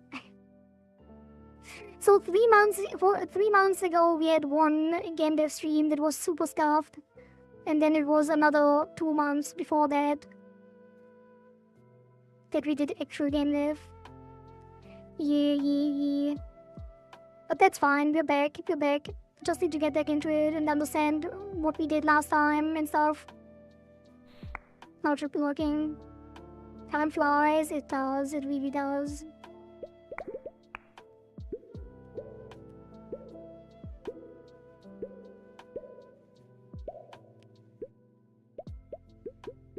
There we go, it's working.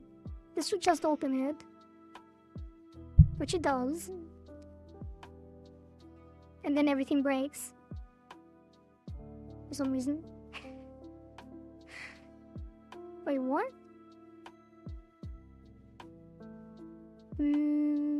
So open chest on break.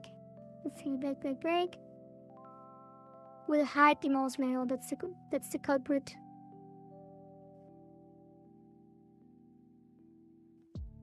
Hide the mouse manual. Probably at the start. Just to make sure.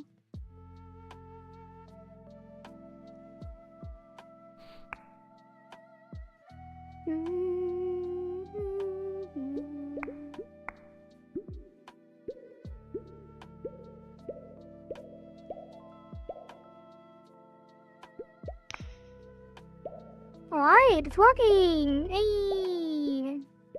And then lockpicking should start the minigame, which is scuffed, but is working too, technically.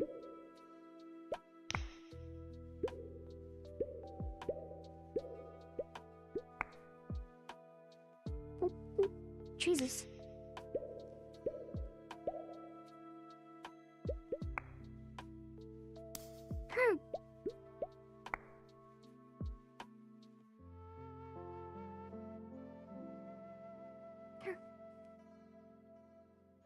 How? What? No way! What the hell is going on? Whoa.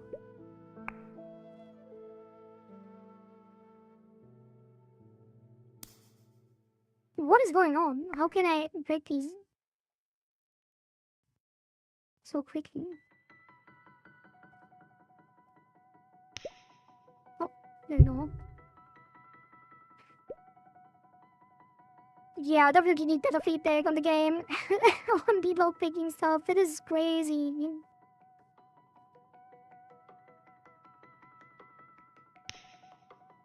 Oh. Got another one. Like, it shouldn't be able to break if you're at the very start. But it kind of did. For some reason.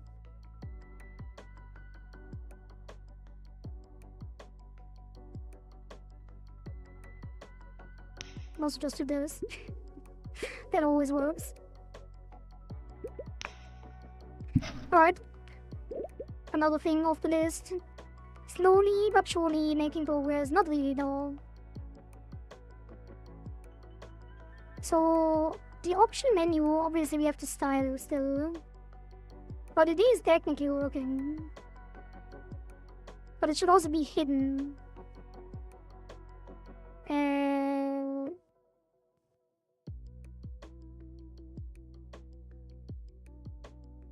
So we need to rename it.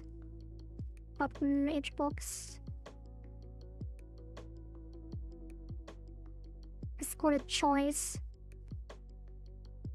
Chest. Open choice. Wait, no. It should be this. Cancel. Choice menu. And this stays as edge box.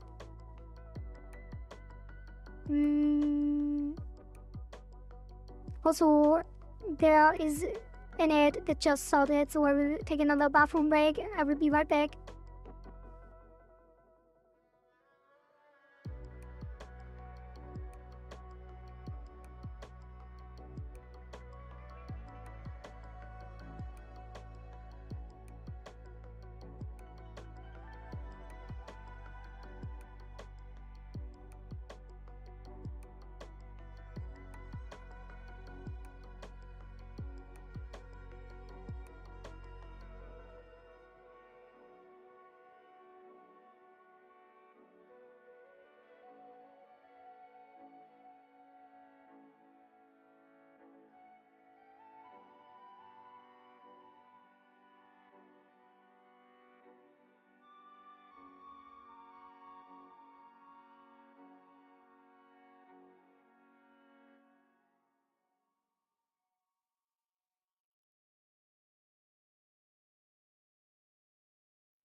Alright, I'm back.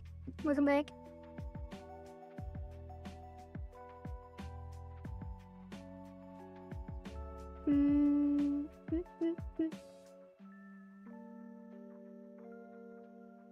Alright. So it continues. What was the problem? Starting.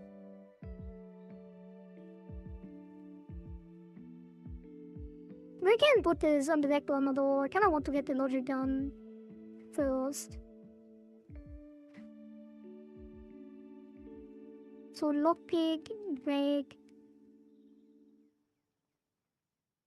menu options, menu logic, and then choice menu should be hidden after. So choice menu, we need a connection. So this will be add export, choice menu, canvas layer, put it there, and then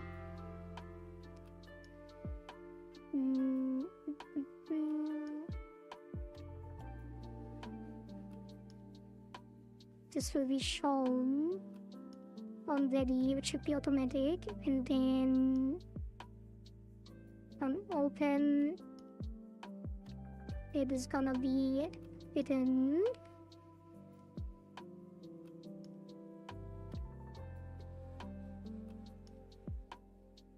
And because it gets re-instantiated every time, I'm pretty sure this will be enough.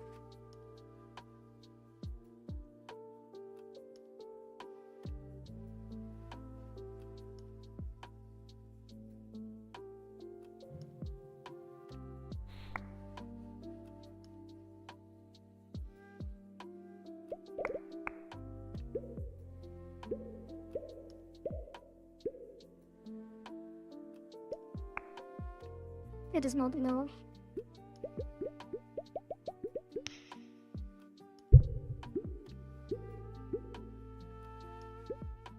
But can you even hide on break? You only hide it on break? Why? Oh, because the entire thing disappears? Wait, what? Why is it working on break but not on lockpick? It doesn't make any sense. Wait, now, what am I saying? Me too. Oops, what is that? Never done. What just happened? No! Did I close?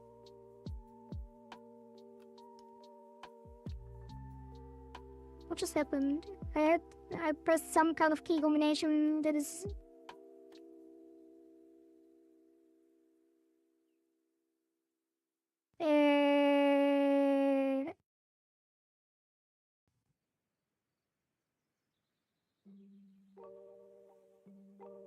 Where's the code?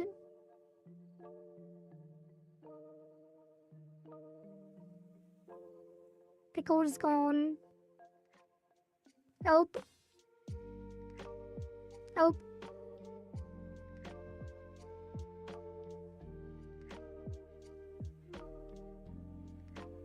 What the hell? Where is it? Did I put it on a separate... No? I just reset the layout tool, so where is it? Where is it gone?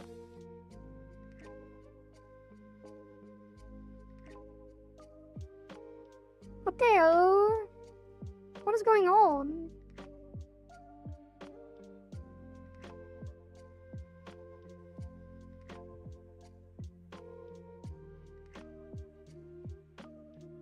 Oh, I expanded the button panel. Okay.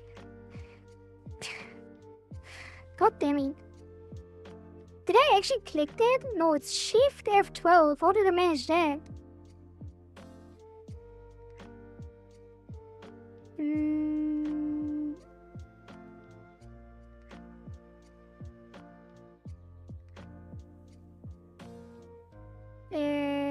Close this, close this, close this.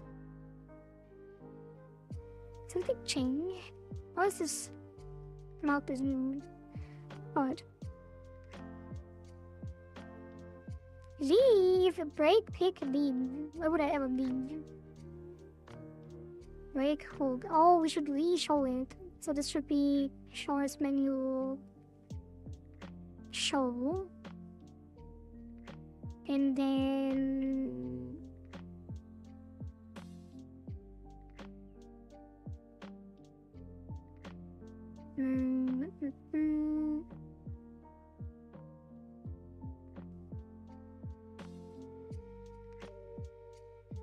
The hook picking started true?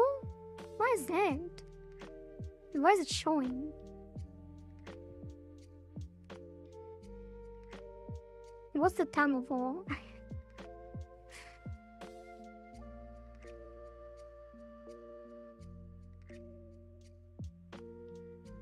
Hook hide.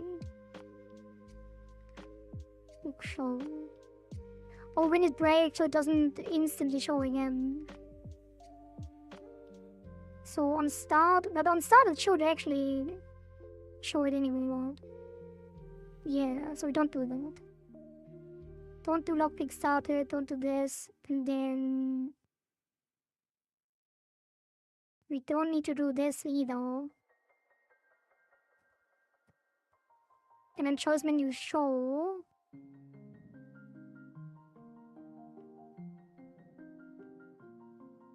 We don't need to use any of this.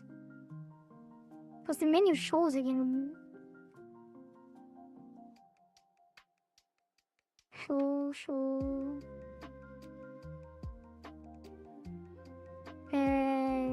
Hide. But resets the stats. But doesn't this reset anyway when we do start?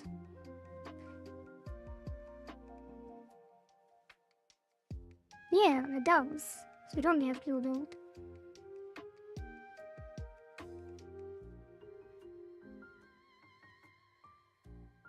Sure.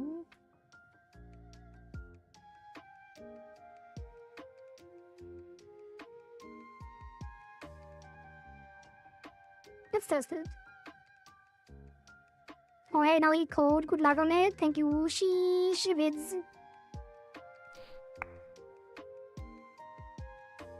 Then welcome. We do some coding here too. Well, we didn't in the last 3 months, but we are picking it back up. Some game dev. Okay. Okay, it does reset properly. More or less, just need to hide and show the stuff too. Instead of just the menu. And the menu is not hiding for some reason. Oh, when it breaks. Okay, so when it's... when it breaks, you need to hide both the hook and it turn to... What's it called?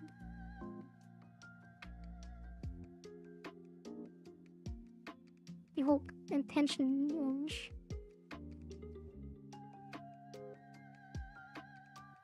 And then choice menu show and choice menu hide on start.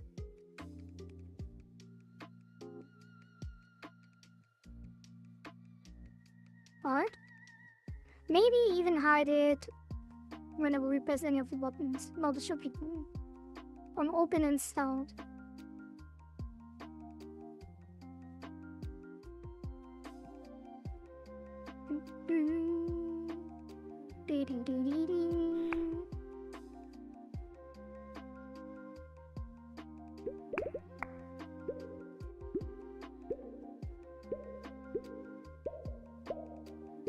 Yeah, also you can check the schedule on Discord if you are on Discord. I should probably post it on Twitter too and stuff. Maybe even have it below the stream.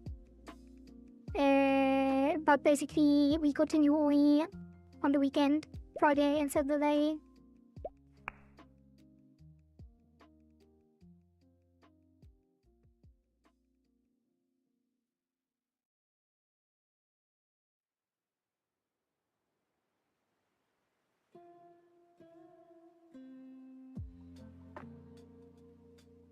Is it already done? It is. Alright, remote chest picked.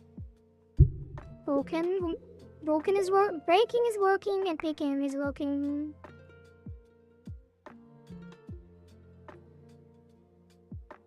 Oh. There we go.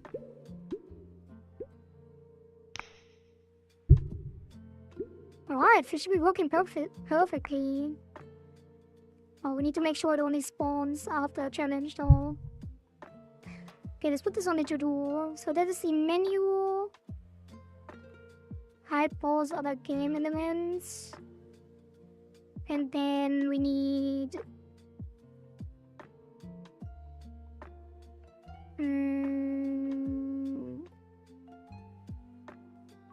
How will the chest work with this song name? We already fixed the song name. The song just keeps repeating until the boss spawns, and the boss switches the song to the next one. So the chest will pause, the timer will pause.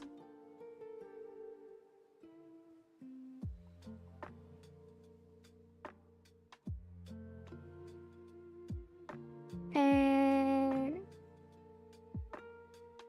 damn, my brain is no longer working.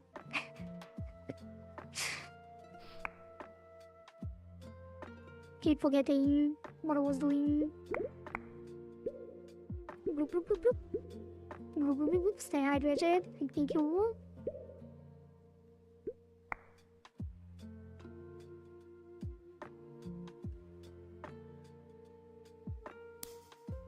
Oops. Where's the mouse still hidden? Okay, don't hide the mouse when on break. On break hook, we need to show the menu and the mouse.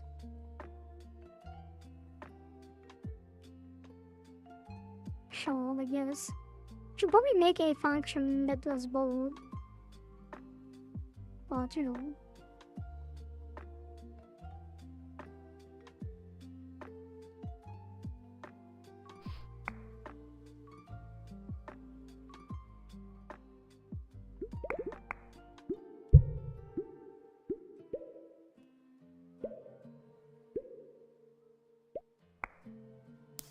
Now when we break it, it just picks back up and then pick again. And pick again. Do you have it? Just spam no picks, why not? Then we can do it again. Damn, I got that quickly. Holy. And you can also break it, and everything is working. So now I'm sure it will break when they actually open the menu. Yeah, that's how it smells when you open the menu.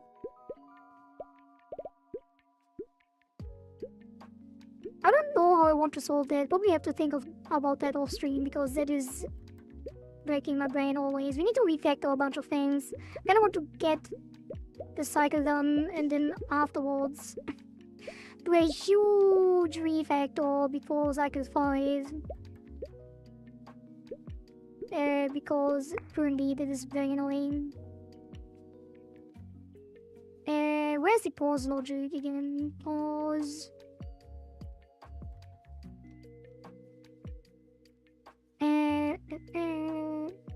It hides.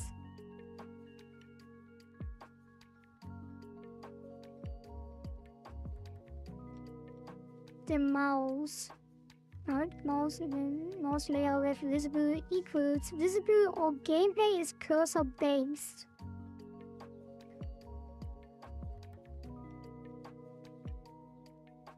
Wait, does this get toggled during the rhythm game? There's no way around it.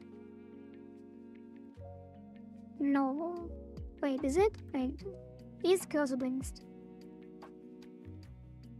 Fine. No, it's only on cycle 0. What does the rhythm game do then?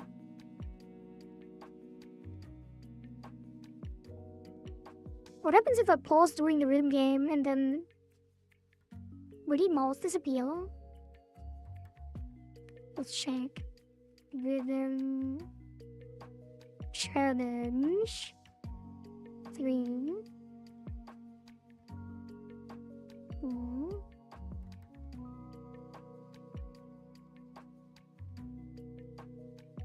Oh.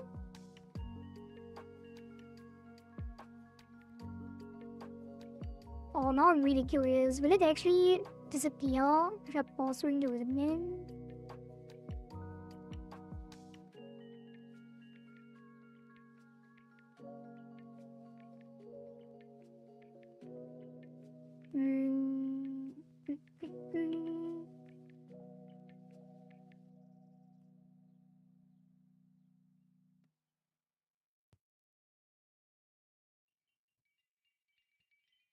Where do we even have all the most level left stuff? It is title screen, pause menu, hub world, gameplay cycle, game ended. What's this? If not dashing and not mouse layer visible and not able to click, dashing to. It's something different. On ready, mouse with hide. Update combo on player health change show. That's when the test menu comes up. On continue pressed. Oh. No, that's the decoy thing. Hold on, that's different. Spiral transition. Rhythm challenge completed.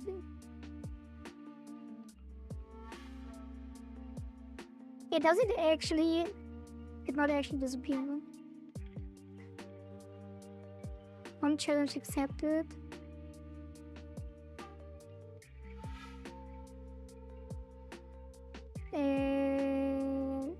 Player hide to the special challenge act. Challenge declined, that's fine.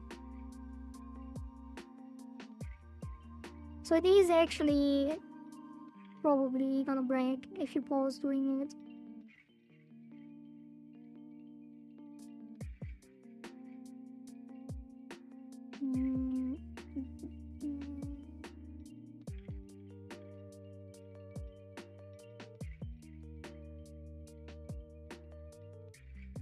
Preload buttons. Yeah.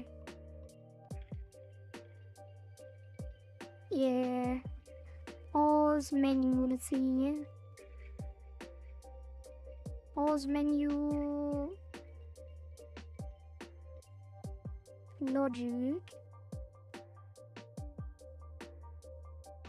Input action press pause. And gameplay cycle and gameplay cycle inside tree. And process mode not disabled. Oh! I think we need to disable this. Like disable the process mode. Is the process mode disabled during the rhythm game?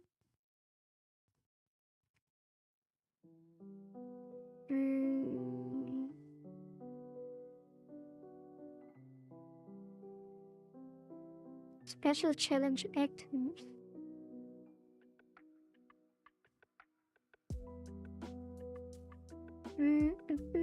Get tree post, hide, pause, bubble. Invisibility changed. Pause overlay. Pause overlay visible.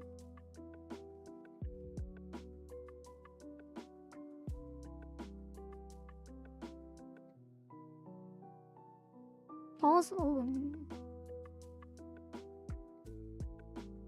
Pause overlay. Let's see what we do with that.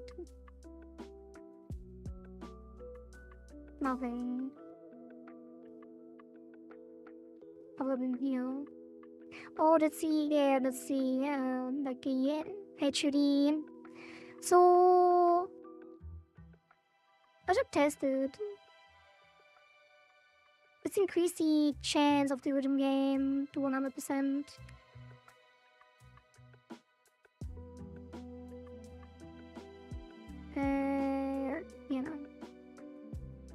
1 testing.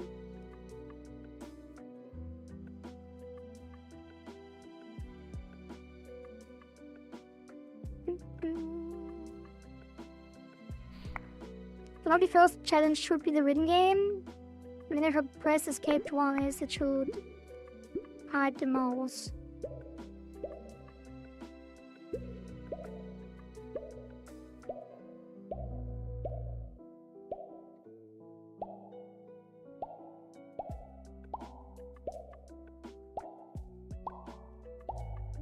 Where are the challenges?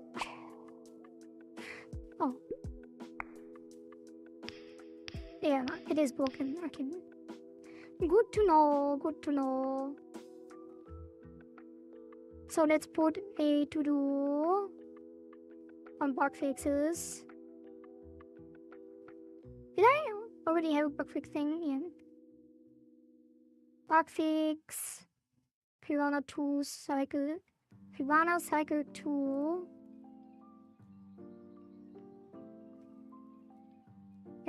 Crashes on mute.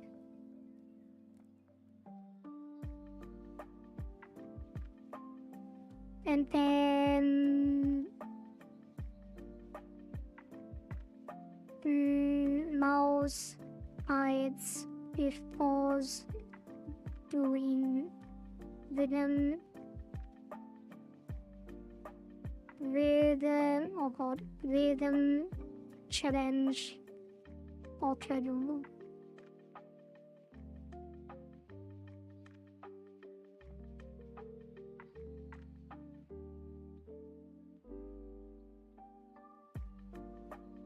Okay, let's put these the priority up here.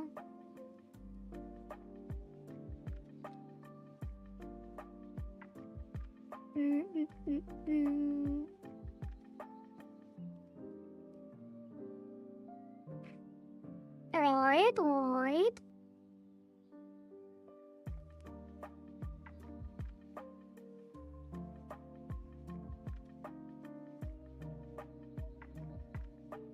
And then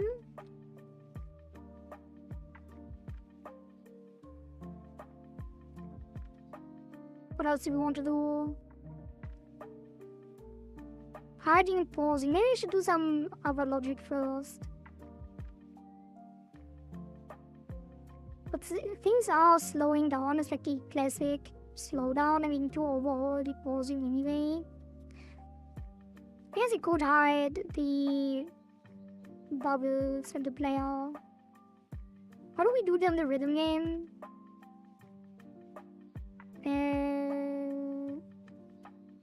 Special challenge.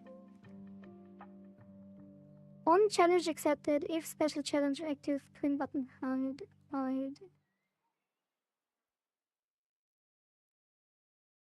What about the plan?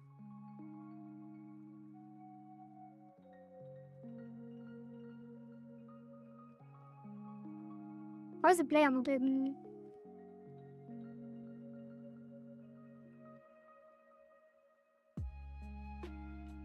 Oh, because it's cycle 2, not cycle 3. There was no player on cycle 2.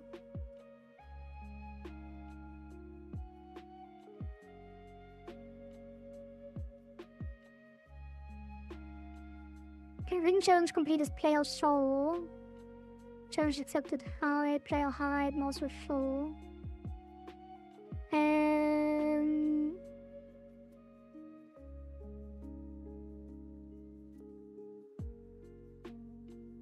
So we could just override this again. But challenge accepted, I guess it's the like a treasure chest thing. Where is it?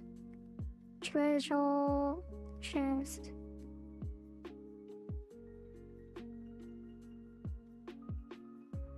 Start minigame. And here we do layer, hide, trim, button, hide, trim, button, copy, hide.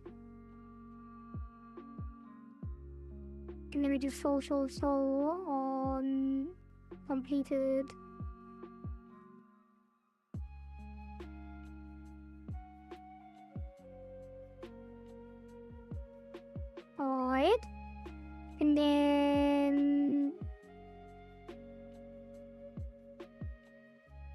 that should do the trick.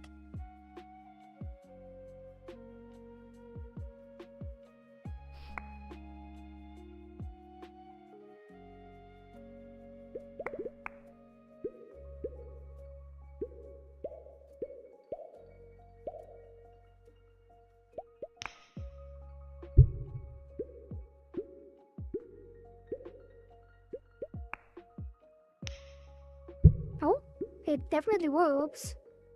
How does it feel so different normal?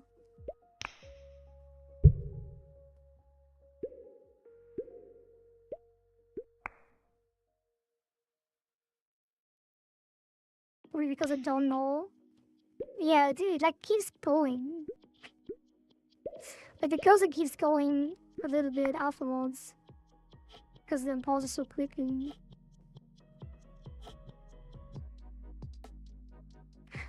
No.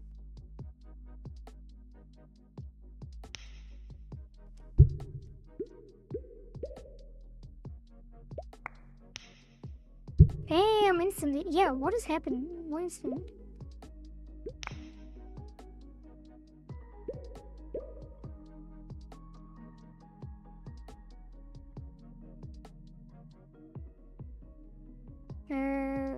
Time scale. Start. Maybe I should do it after the slowdown.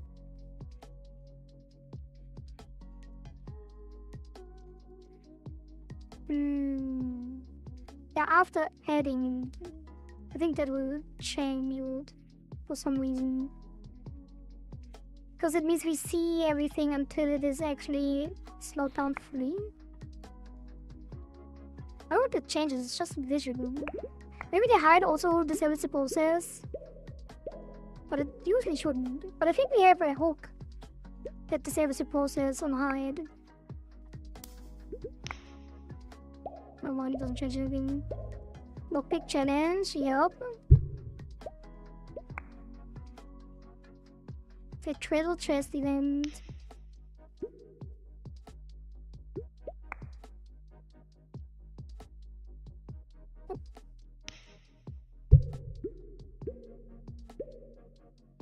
I mean, now that I remember how it works, it's kinda easy. But at the same time, I'm pretty sure people who play this have no idea what's going on. Like, if you played this without knowing the rules of the game, with no tutorial, you will probably never figure it out.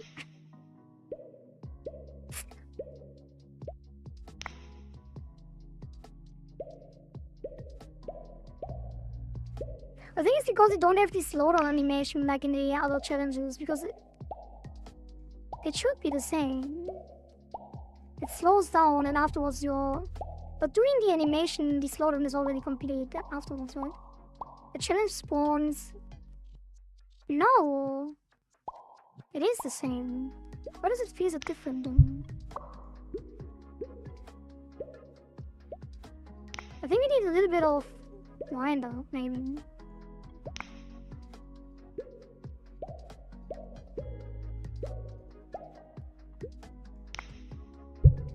Probably has some animations. Maybe it's not that bad. Maybe I'm overthinking it. It feels weird that you keep the momentum because you dash into the chest. So afterwards, the dash completes, even though you don't even remember that you dashed in the first place, or where you are. So the dash should finish. Like there should be a break animation while the game slows down, so you can see where the cursor is going. And so that the dash animation finishes, so you can immediately turn afterwards. But it's fine, we will let that later on. Gonna be like the YouTuber reviewer. Yeah, he's coming mad. Any places? How did we just fix?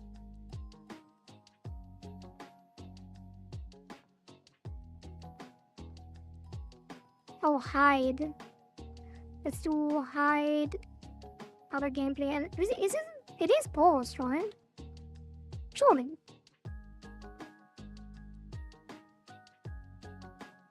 What if I run to the left? I mean, it is slowing down. It doesn't actually pause, but it's technically both. Like, if everything slows down to minimum speed, it is the same like the challenge pop-up.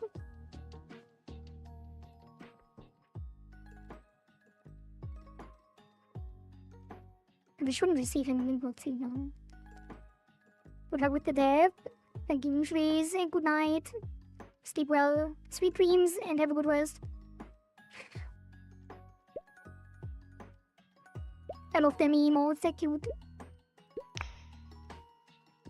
Yeah, it is paused. It is paused. It is definitely paused. So that is the next thing off the checklist. Look at that. In 10, break option, 20% reward, break lockpick, exclusive rewards, take damage. Take damage? Do we actually take damage when we break it?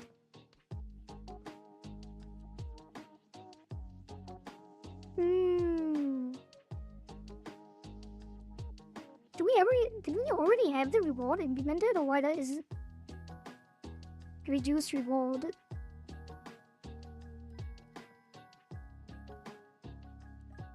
Higher priority. We don't even have a reward yet.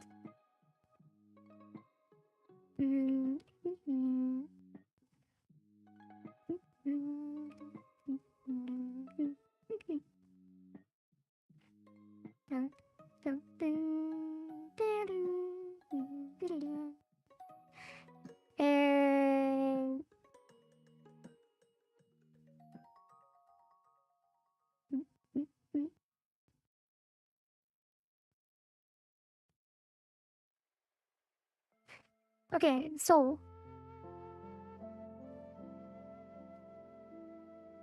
put this all together. And so once we finish, when we open the chest to do reward, there we go. So it would be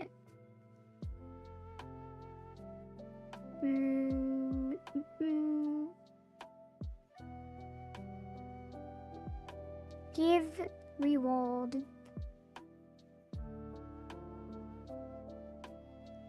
And then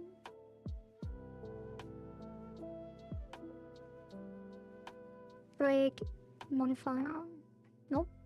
Token, which is false.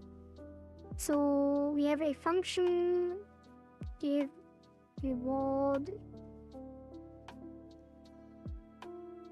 or apply reward. How would you call it usually? What do we call it on the score challenges?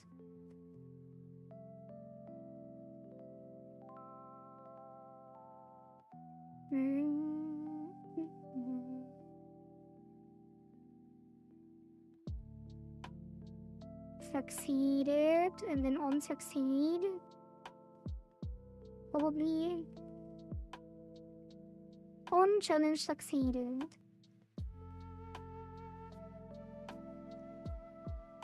Yeah, it's fine. We probably don't have to overthink this either.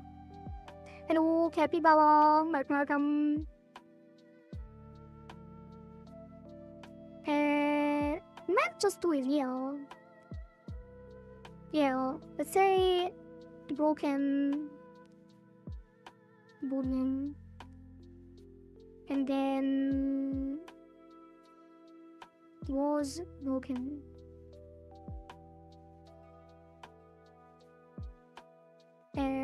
Or let's say is broken. Or let's say reduced reward. That's probably the easiest.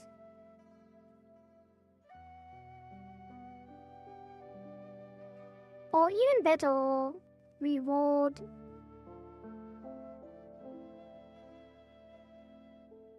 percent.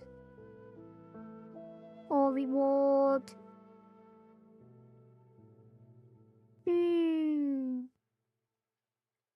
Sure, reward percent. And then play, await finished, Q3.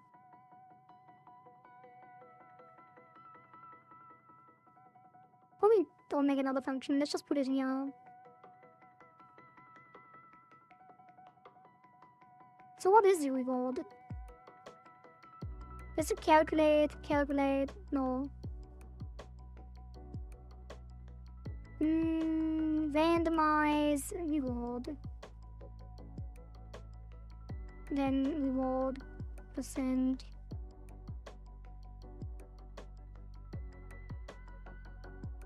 I watched your Oni game, cute. Thank you. Are you a coder? Yeah, we are coding. This is my game. Is this a game yet? It is currently in early access on Steam.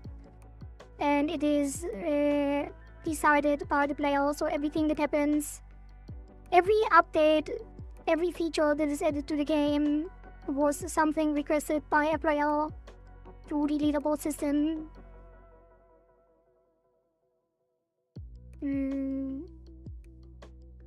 No, we probably don't need... Wait, is the open just called on vague? Yes. Let's just do... open chest. And then we do point to here. And then...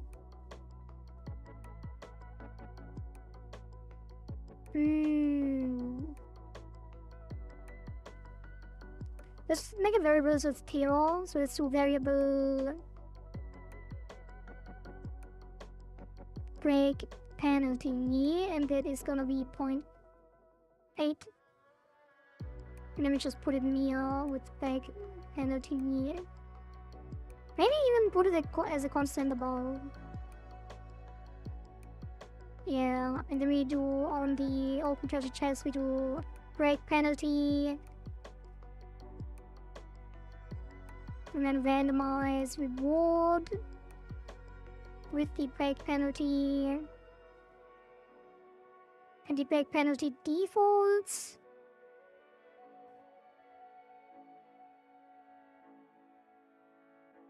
to 0.0.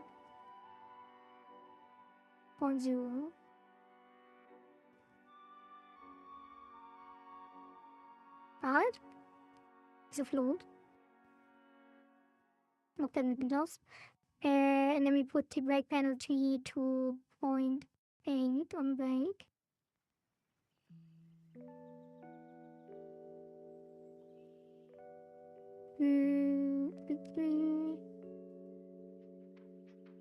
Wait, no, break chest. There's not really a to do break, right? We just open the chest with the break penalty. And I guess we could introduce more later, but we don't need that to do here. And the break penalty can be an exposed variable on top. So we can tweak it. And so add export var break penalty load 0.8.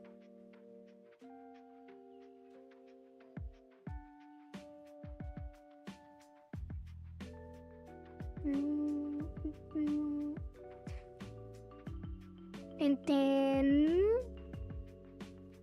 break on break button, press open treasure chest with break penalty. And the break penalty is 0 locally. How does it know which one to use though? Not to be rude, I'm just trying to figure out whether you are a small boy or a girl because of your voice. Yeah. I'm neither, but you know, I'm a pufferfish demon girl, technically, although not really, because I am a shapeshifter, so technically I can be both. But if you are curious about the voice, it is a voice changer as well. But I did think so too. It does sound like a little boy sometimes. But people like the voice, so it's fine. And hello, Flashini. Voice changer. Yeah, I know. Shocking. Shocking revelations live on stream. Caught. Caught.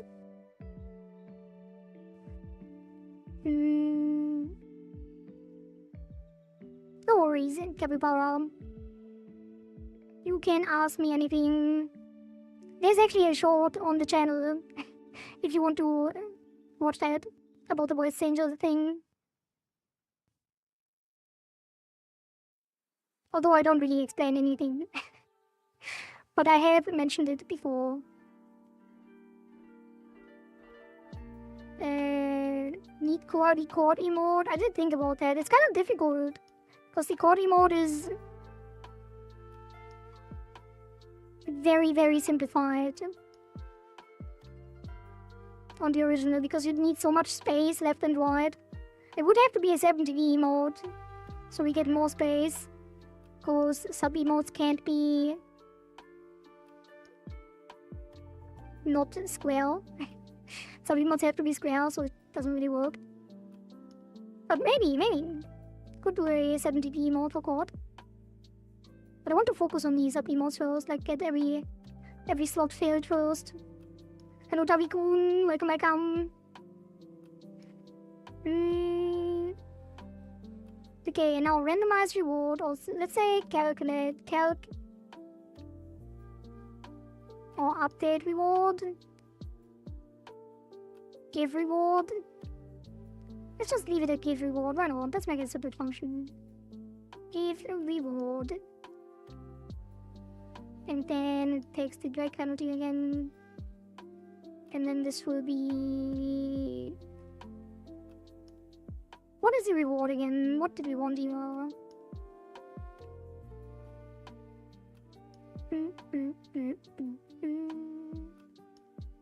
Yeah, let's do a quick thing here for this as well. Break lockpick exclusive. If drag penalty above 0.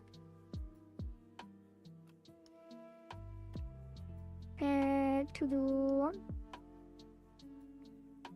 disable exclusive. Or we could just do exclusive lockpick exclusive rewards. It's gonna be like a list or something, right? Let's say remove exclusive, remove lockpick exclusive from reward pool. So there's gonna be some kind of list of rewards. And we pick like multiple. I haven't really given the reward logic a thought at all, I think.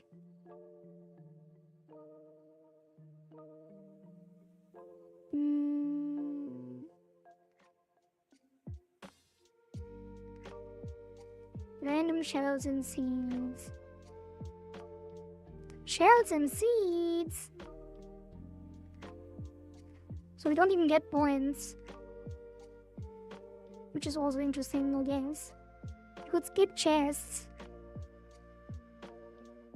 If you already have enough. I'm gonna go watch your Oni video. Bye!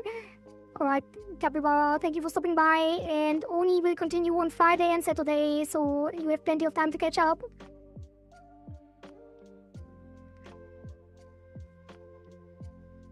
Also, you can join Discord if you have Discord to see the schedule.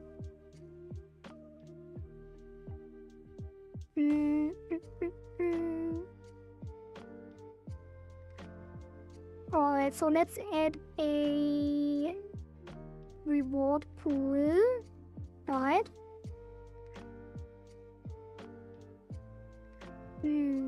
Or do we have like some kind of list of seeds somewhere? Surely there must be something on the shop, right? And shop. Shop seed.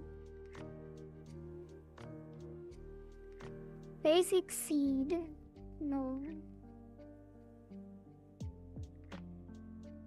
Seed data. Type string. Seed data.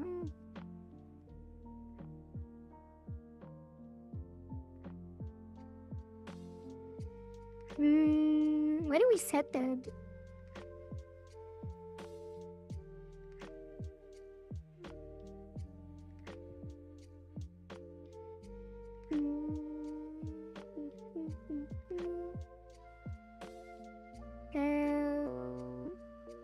Upload ref seeds has seed data. Upload.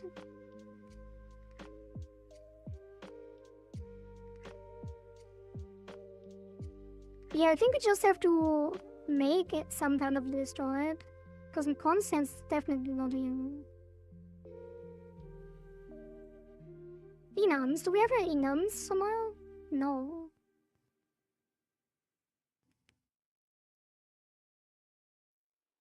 But what we can do. I don't really need to overcome to get it, right? We could just make a list, you know, and update it when we add stuff. We have to do that anyway somewhere. Hard seed time or harvest modifiers.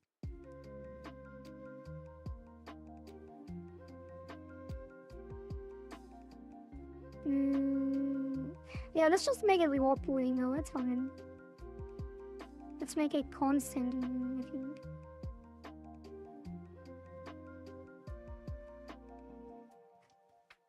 Do we need... Oops. Probably need a rarity thing. Rarity system, but I kind of want to leave it on a uniform distribution in the beginning. Because there's so many other things we still have to do for the cycle. So I probably shouldn't refine it until we have everything at a basic level and then refine it afterwards. So let's do... Shouldn't even be a constant. What did the constants do? Const... Yeah, it is a const. Let's do const... rewards. Which is just a list of string names. And then it will be seed, hard seed, and basic seed, and time seed, hard, basic hard hourglass. Hourglass. Basic hard hourglass. And then lockpick, why not? Find some lockpicks in the lockpick. Find some new lockpicks in the chest.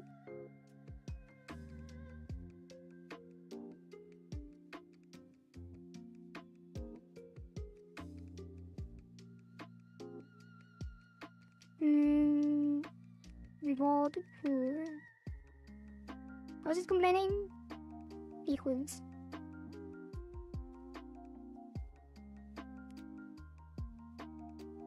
What was the convention again? From lists.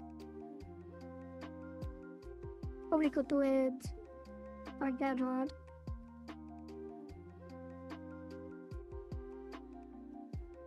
Line with double spacing. Let's see. Actually, we can probably go up here, and there will also be some kind of list somewhere at some point. Is it in the base? No. Probably in the hub world, actually. No! Should be in the hub world or hub world, probably 2 or 3. Let's see, 1, that's the wrong one. And 1, 2, 3. Did they really not use any constant lists? Bloop bloop bloop bloop. Or dictionaries? Bloop bloop bloop bloop. Thank you, Tabikun. Let me drink some water.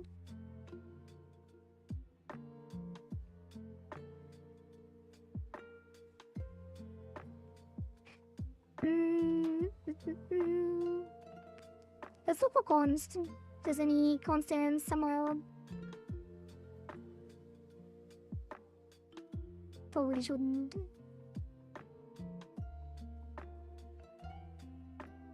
Okay, oh god.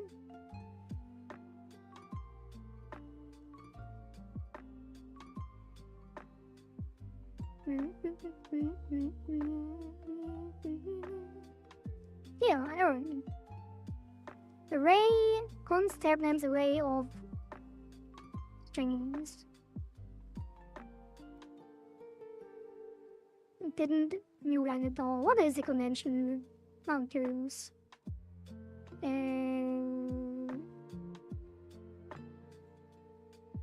See, wait, what's it called? GD script.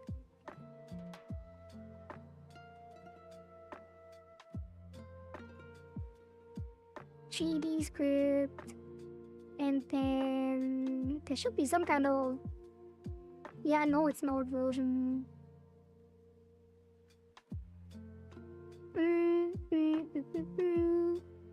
What's it called again? Document, like the style guide?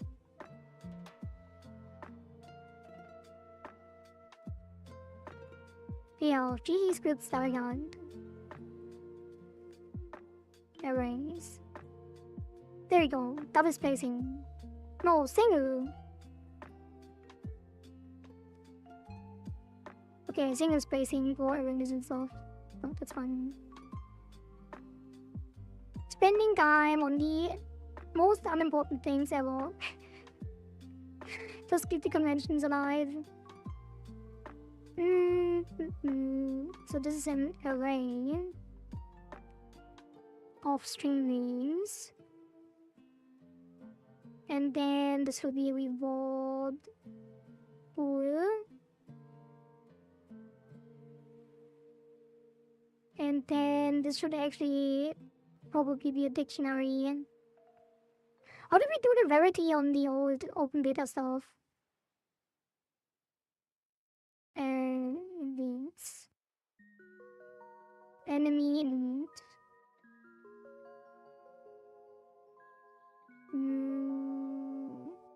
No, it was the mob spawner.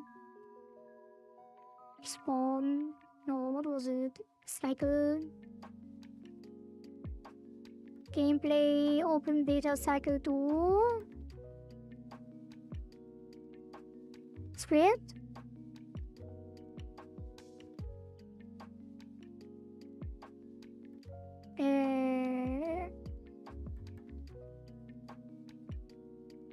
Where are the open beta scripts? Enemy scripts. Here on this? No. It's with gameplay. Gameplay cycle. OBC2. Enemy resource weights. There you go. Resource and value. And then we select them for weight in values. Total weight. And then for enemy in weights. Key, cumulative. I'll just copy that over.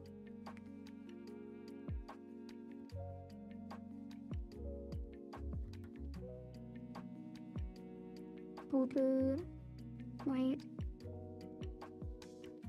I'll do this. Yeah. Oh, random total red enemies select enemy.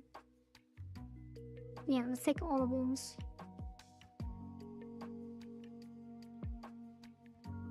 And this.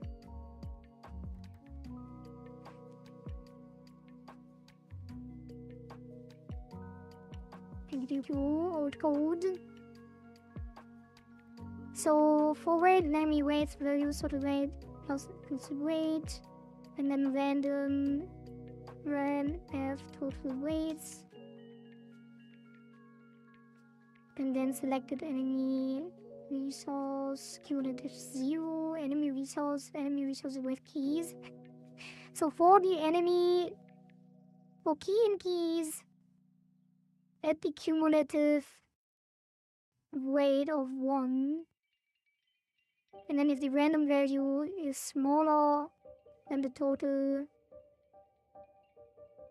we select that one. So this will be reward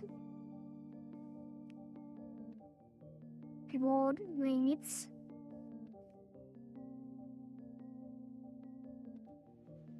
and then random total. Shouldn't I make this a function? Probably, but not all. Maybe next time. So selected reward is gonna be string name,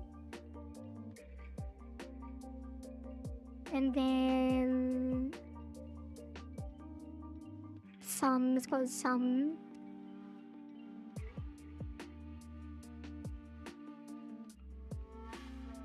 What is weight sum?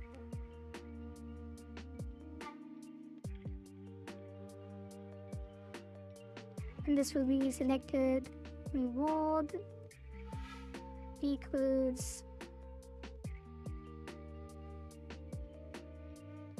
reward and reward weights. So this will be select random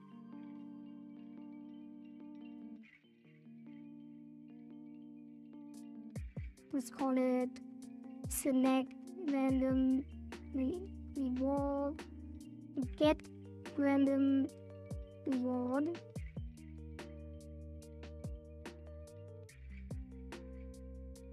and then here it will be for reward count. So get random for reward count. Can I do it like this? That's probably for I in reward count. Get random. And then this will be logging. And this will be return log.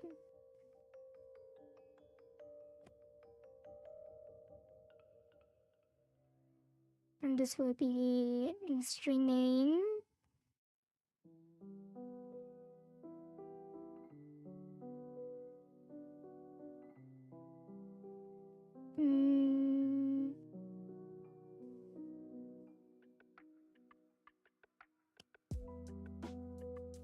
Then we don't need the selected. And then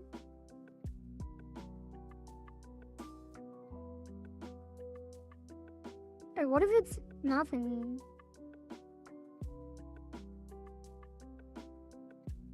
What if it's nothing? It can't be nothing, can it?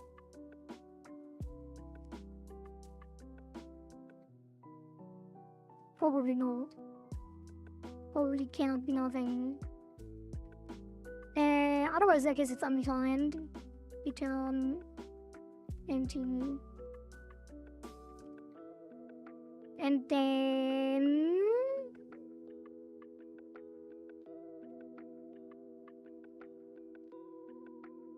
reward count Let's call it max reward. Up here. Somewhere.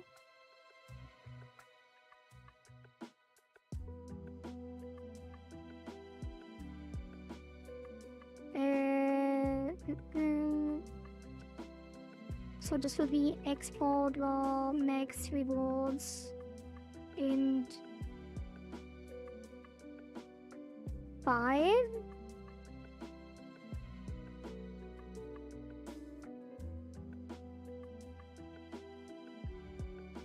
Or 10. Let's do 10. And then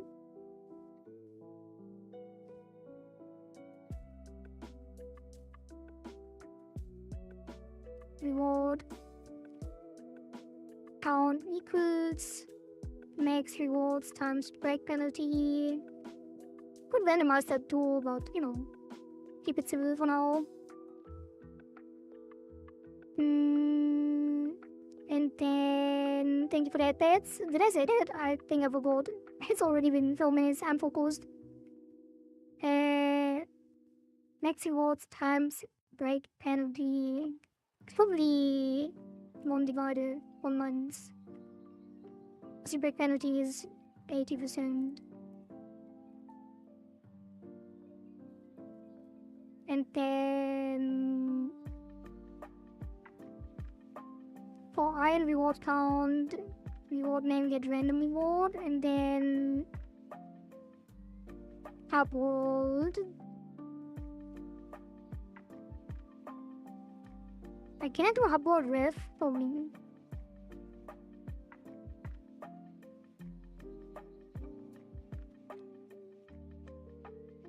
Add. How are we doing that usually? How does it work in the shop?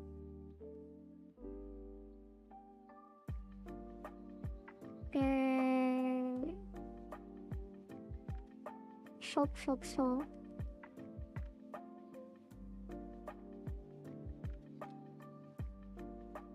In the shop, it is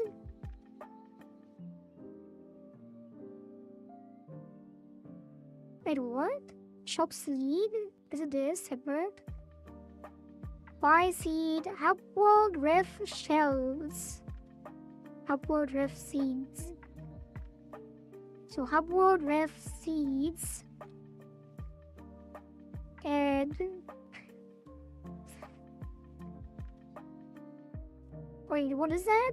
Why can't I tap into it?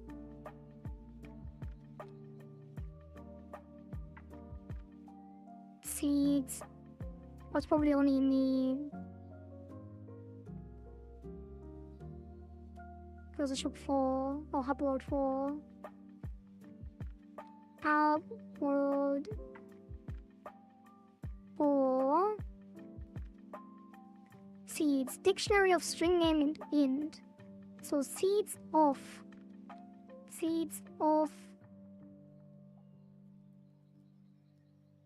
reward. If upward with seeds has reward name, edit,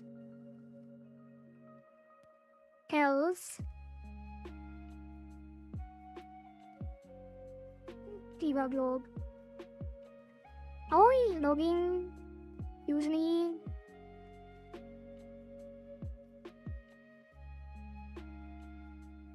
Do we even log?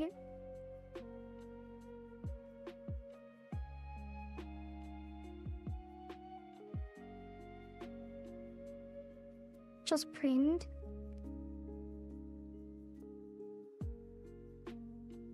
Don't even have error box or something. It's fine, just put it in the logs. Print seed not found.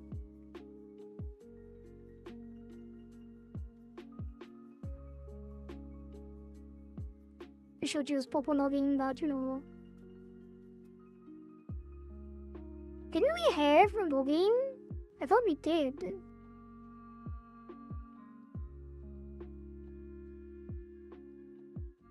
I thought we at least do some kind of vlogging with like between hour. I guess you just said hour.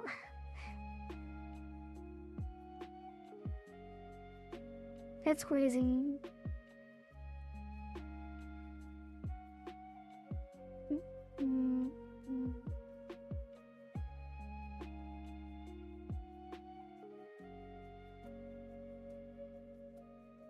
How do we interpolate variables even? Probably can't. Class session Jason. Alright, so it is reward name plus not found. Nope. No, I mean like interpolate string interpolation. Like the JavaScript thing. They can do this. Something variable. Oh.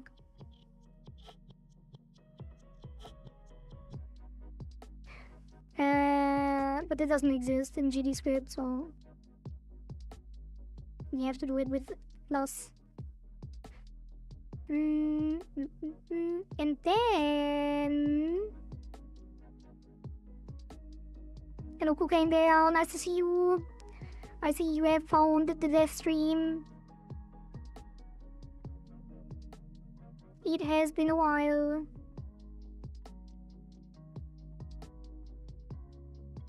So seeds of reward name plus equals 1. Been very busy. More like I haven't been streaming game dev. Right. We are continuing on cycle 4 after 3 months of not developing at all for various reasons. And currently we are working on the reward system of the treasure chest minigame.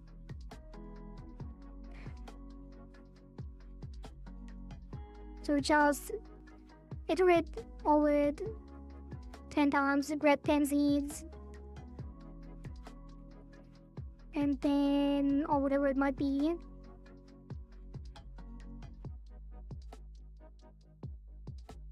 Oh, what if it's not a seed though?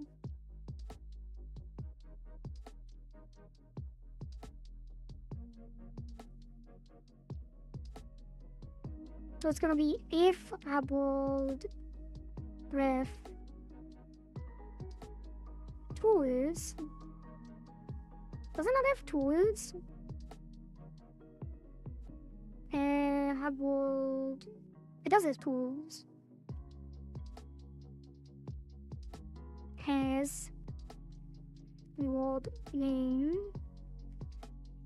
Then this will be the same as this.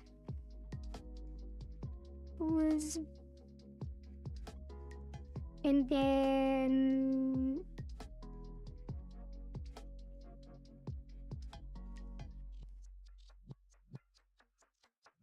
that's else elif.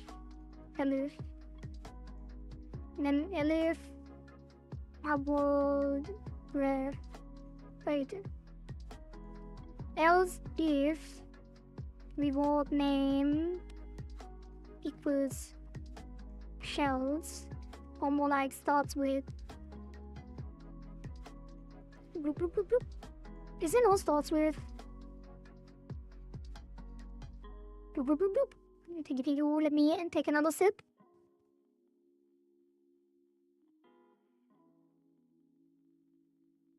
Elif reward name. What it starts with? This starts with, right? Starts. No! Begins. Begins with a classic. Reward name begins with shells.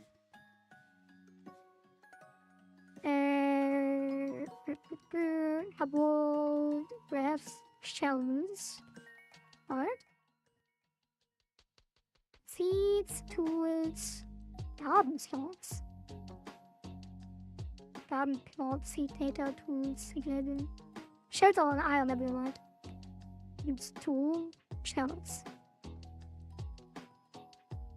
So shells plus equals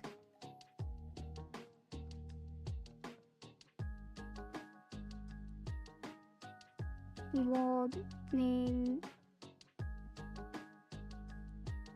and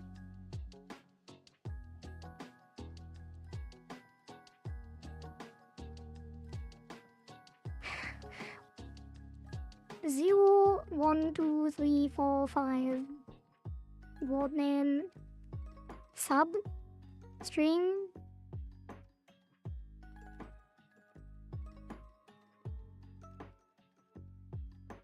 5 minus 1, 6 minus 1, 0, 1, 2, 3, 4, 5.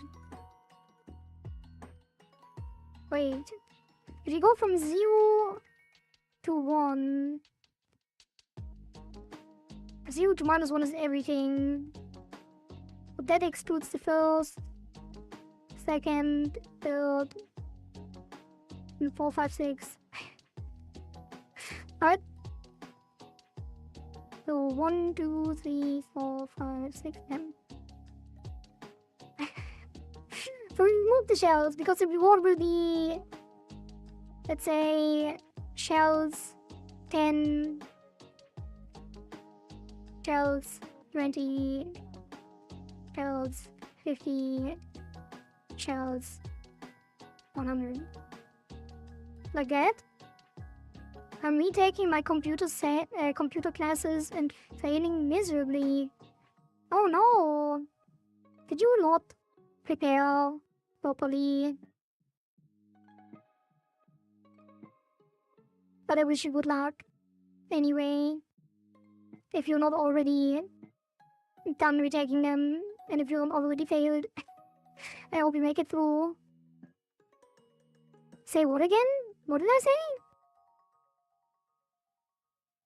I'm just awful at it. I'm sorry. What you're struggling with? Any specifics you mind sharing? You don't mind sharing? Okay, so this will be in dictionary between string name and int. And then it's gonna be, no, it's float because these are gonna be reward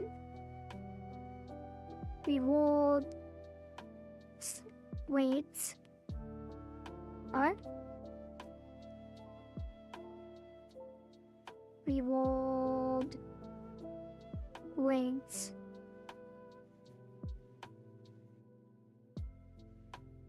Should I even make this a constant? I guess it should be, but not really. Kind of never did. Reward weights.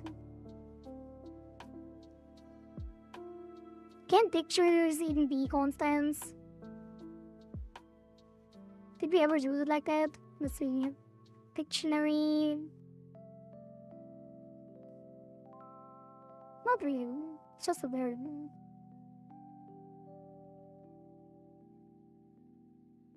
Yeah, that's fun. So this will be reward weights dictionary. And then this will be, I don't know.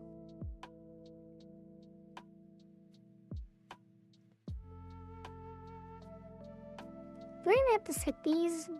Here. Can I export this? How do we do it on the other one?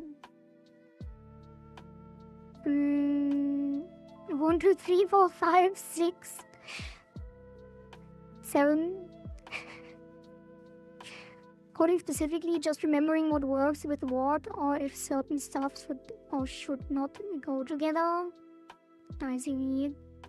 I even messed up the basics a few days ago. Unfortunate.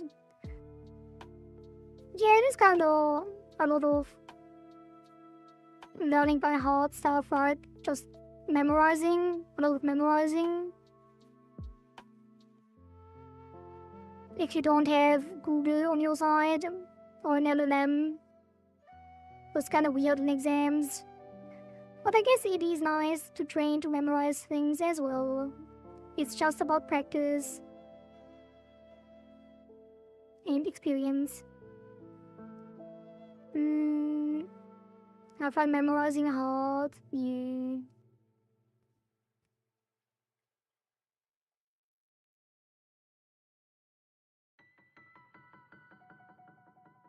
How do I even set this up? Is it gonna be like actually a different bracket?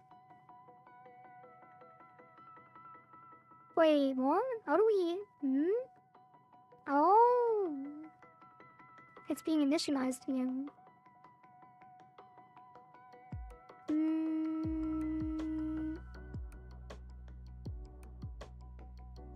Can we export this? I feel like we can't.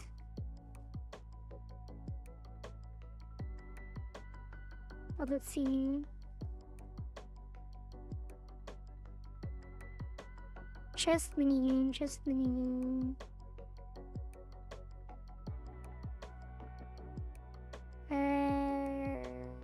Why are these always sent? Have they always been 0? I'll put it never as much.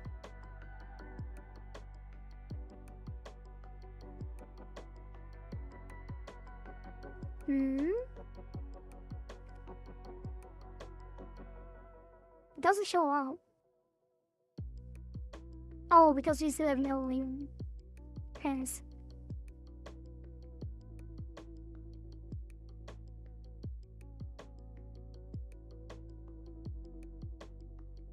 Total hits.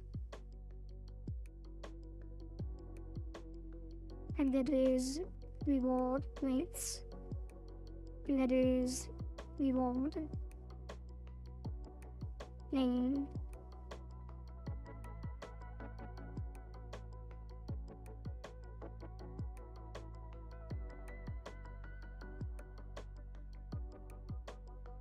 Alright, and then it is showing up here. Oh, so we can do it here. Basic seed, and then hard seed, and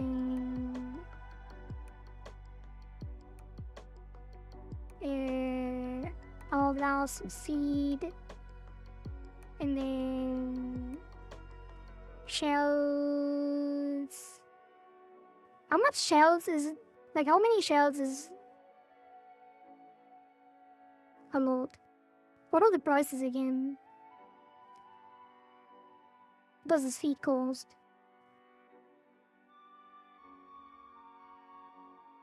What's the data? 15, 20. One seed costs 20 shells. So if you get 20 shells, it's the same as getting a seed, but you can choose, so it's more valuable. So you should get less. Alright. So it's the shells 10. Then shells 20, which is one seed. And then shells 40, with which is 2 seeds. And then shells 100, which is 5 seeds. Or like any other thing that you can buy. What are lockpicks again? 100, yeah. So that's a lockpick. Yeah, sounds good to me. And then straight up lockpick.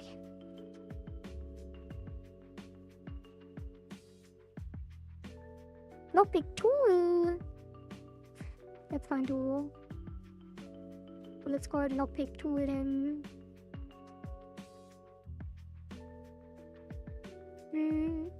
Can I be all of these?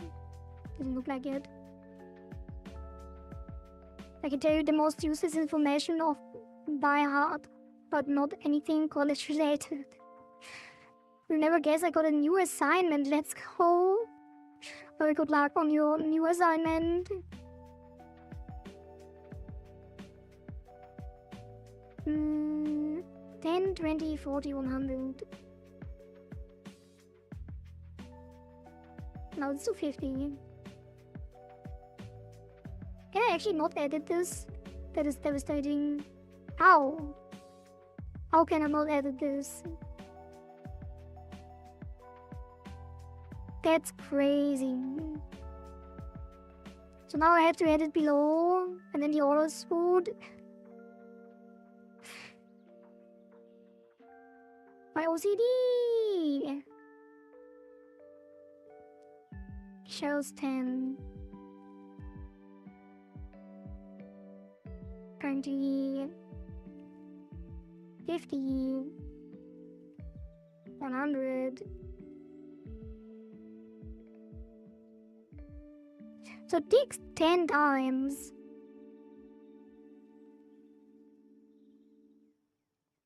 What is the maximum reward you should get and what is the average? It's like probably, and it's per chest too. And you get multiple chests in one. 8 max rewards should be 5.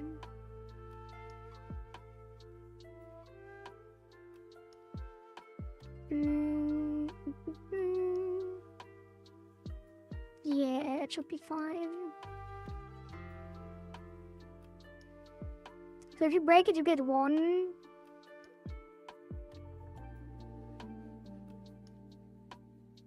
And if you don't break it, you get like 5. Maximum 5 seeds per chest. That is so much though. You only use 3 seeds. And you use more technically if you upgrade later, right? So you use like 4, 9. Is it 9 seeds per one max? I don't remember. But if you get like 5 chests on average,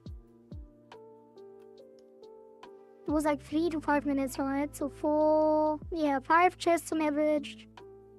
If you break every single one, you get 5 seeds.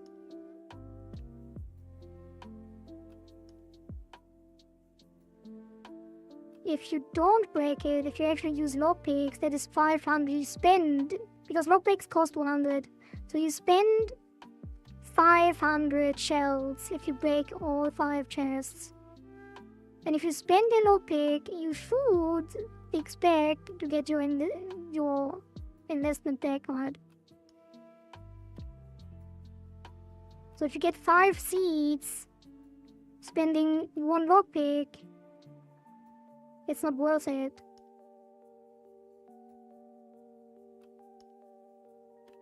But we could also just reduce the price of lockpicks. Yeah, let's make a lockpick 50. And then you are guaranteed to get back your value.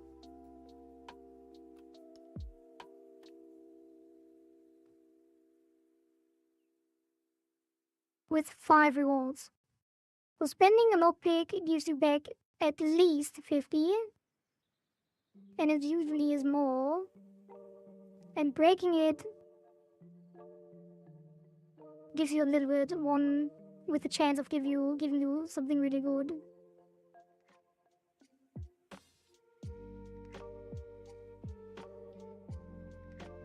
I think that's fine for now. We will probably balance it when we test it out a little bit, but having the lockpick at 50 cost and getting 5 seeds from that is probably a good default. And now the chances are 1 each. And then that is evenly distributed, so lockpicks should have way lower chances, 0.2. So it's like a fifth, because it's 5 times the value. And then this is half, this is 0.2, this is 0.1. Probably make it even better. Because now we have 1, 2, 3, 4,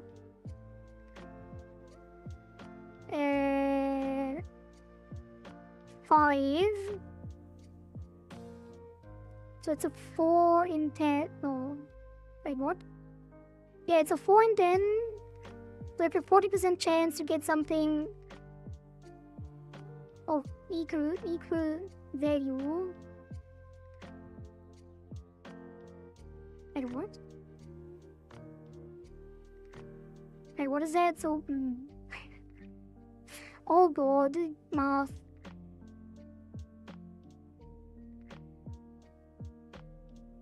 Yeah, so it's 5, it's what, 0.1 out of 5, right? What is that? 22%?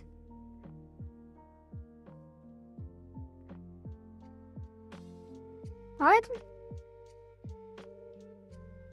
0.2 out of 5. 0.1 out of 5 is 0.2 out of 10, which is 2 out of 100, 2%. So 2% for 100 shells, 4% for 50 shells, 10% for 20 shells, 20% for 10 shells. That doesn't make any sense. Oh, it does make sense. 20, 20, 20, 20, 10, 4, 4, 2, 10. So 20, 40, 60, 80, 90, 94, 98, 100. So it does make sense.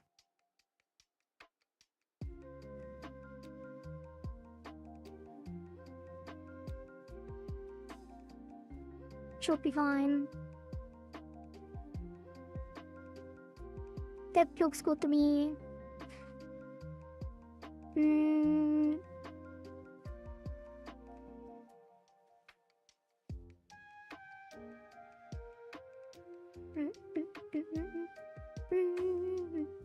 Probably should calculate the total weights in the game instead of down now.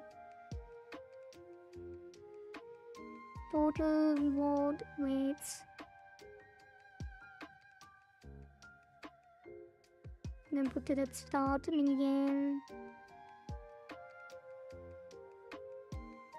At ready.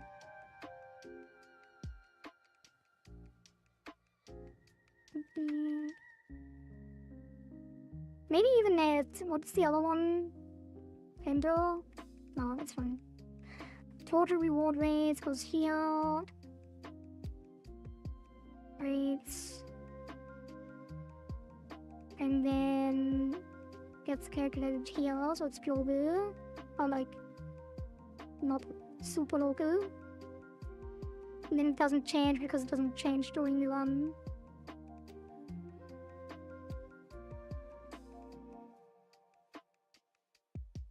Right. But also it kind of does change, because if you break it, this should be skipped. Let's say the lockpick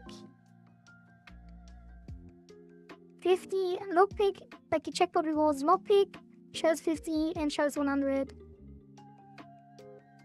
I'm not part of the break reward. Break rewards only give you a little bit of shells and seeds.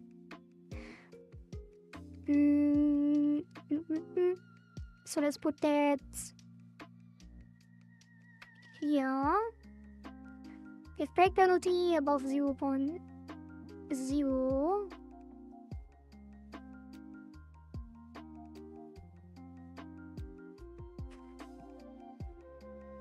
need to rule before that though. Did it say if reward count? No, that's not true. If break penalty above 010. That's not true either. The break penalty is just a value that gets set in the beginning. And here it should be true, and an open treasure chest. Broken.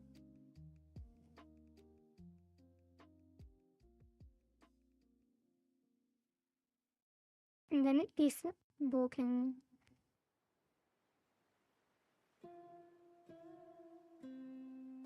If broken.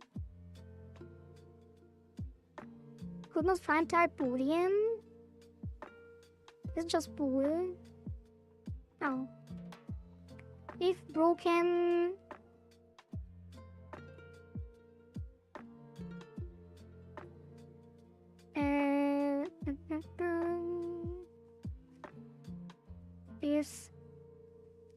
If broken. Reward count, rewards max.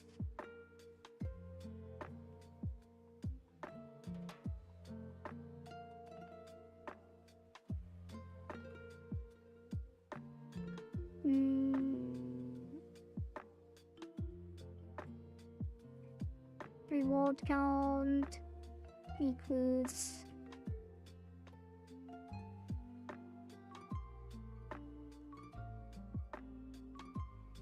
reward count. As I can't calculate this only. 1 minus back penalty. And then remove lockpick exclusive from reward pool. It's probably gonna get random, and then if broken,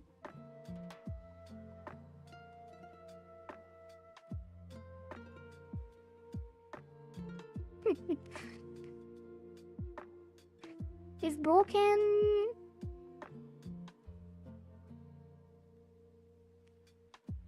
if reward name ends with, oh god, equals seed 50, seed 100. Actually, no, we do it differently. Let's say if it's broken, all rewards that have a low chance than 10% will get dropped. So if broken, if broken and reward weights of reward name smaller 0.35. If the chance to get it is below, that's the weight though, that's not the chance.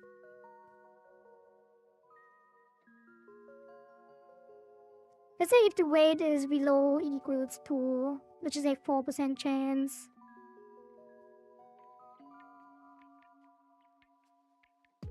And the currency allowed at least.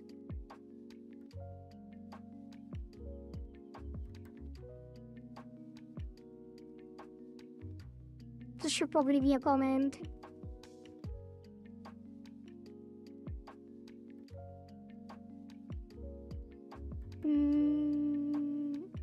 Note. Now let's just make a regular comment based on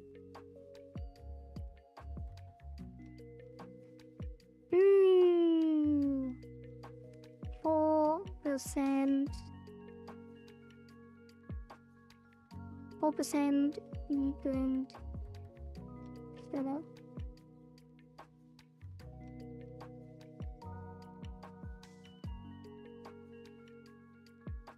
Note. 4%. Adjust if list changes.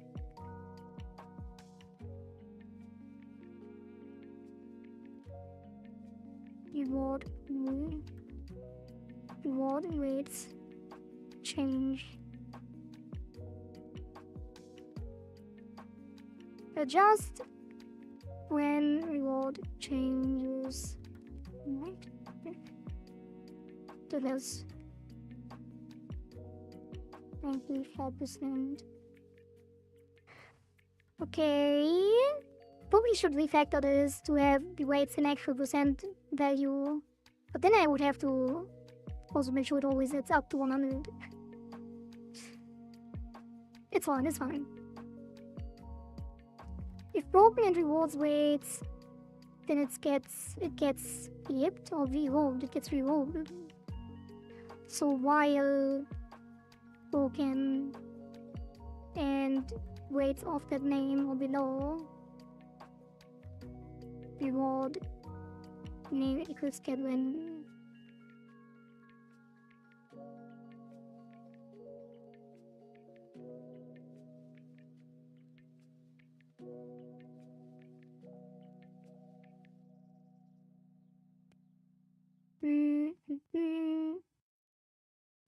And then we will.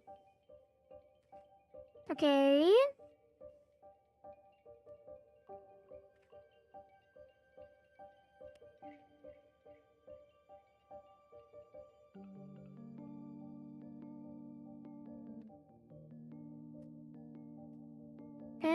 Now let's say currently 4% in brackets. And then we say reroll well is well.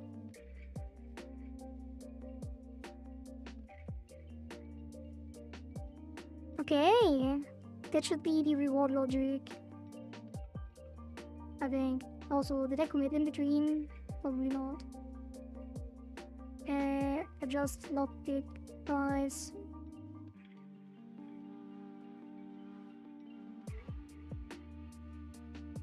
Lower lockpick price from minimum to 50.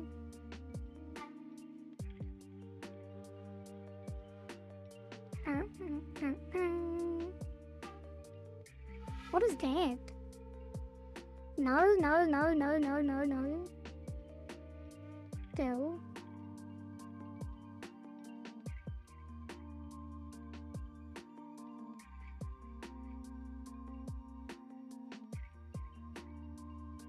Weird. Couldn't I reset all of these? Oh.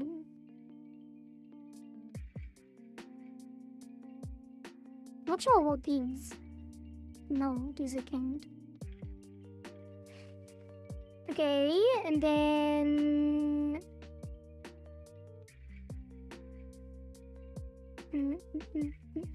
what is that? Edge box, alright. But that is the choice buttons, right? That one was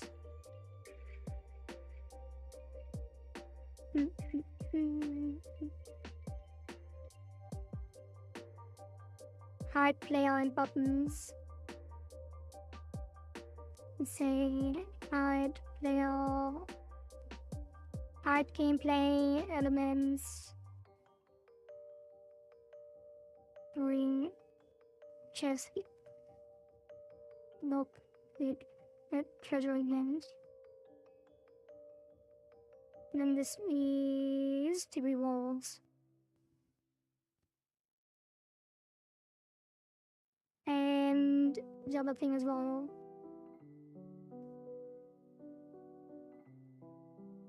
Committed too little again. What this is reward randomizer. The reward logic and open choice menu. Choice buttons and rewards logic.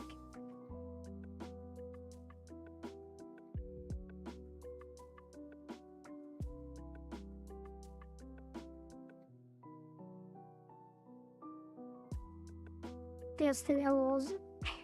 Why am I even committing that what errors are fixed? Open treasure chest, broken.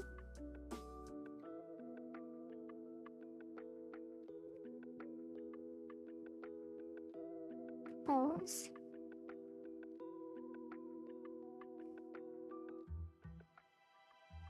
And then what's this? Pool.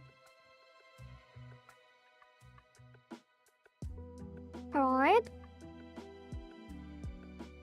And now we do a little bit of printing, so we see what happens. Print, edit, 1 class reward name. Edit 1 reward name. Edit.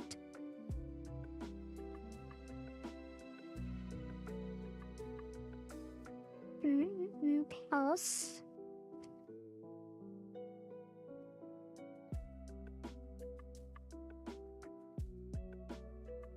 King number plus shells.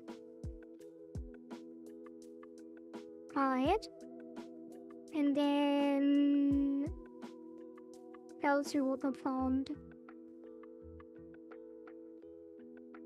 Then here we do print, skipped, rare, pause broken. Just for debugging. And then to do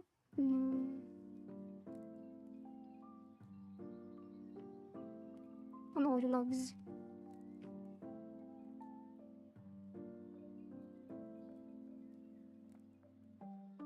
Alright.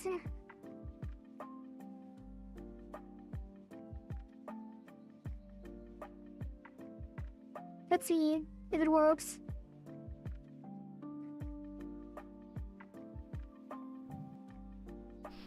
Also need to save after we added the rewards. Because if you... well, I guess you don't. I guess you save when you lose. Or win. Nil and float. Oh, wait, reward rates. Total reward rates. Wait, that's stupid. This should be... reward rates of weight.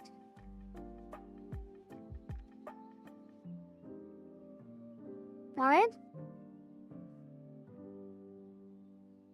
Wait, what? No, it's values. Wait, it is correct. It just doesn't have a time. This should be a float. Starting at 0.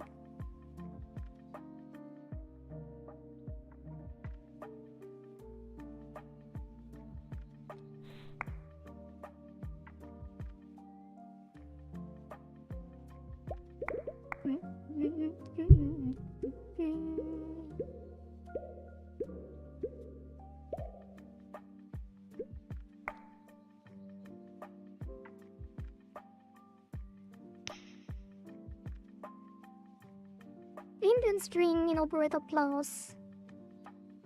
Shells plus equals reward name substring.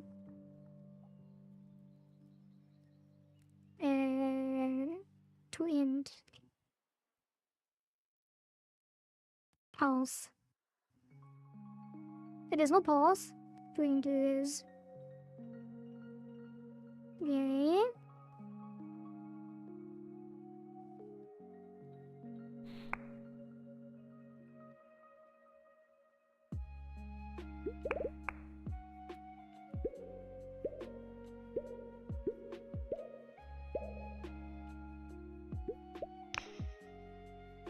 Edit 1 basic seed.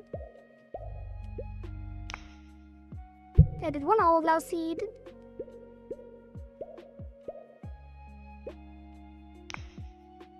Edit 1 hourglass seed. 1 basic seed. 10 shells.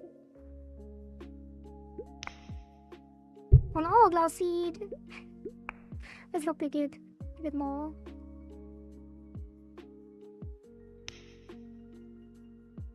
Lockpick tool not found. What do you mean by that?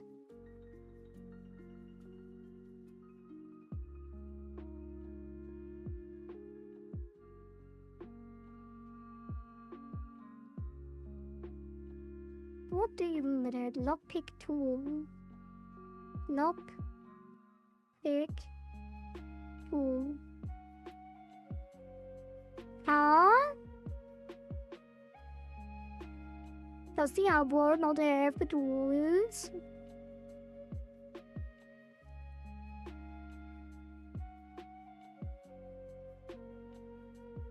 Oh, it's because it don't have any? So the dictionary is empty.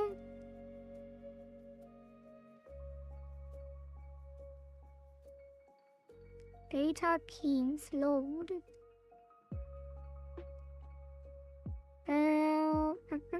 Let's save data. Pairs, shells, and data string.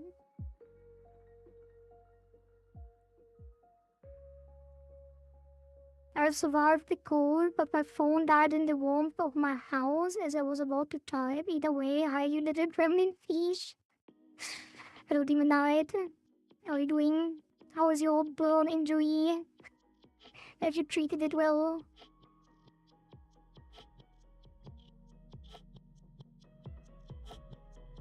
The phone died in the warmth of your house.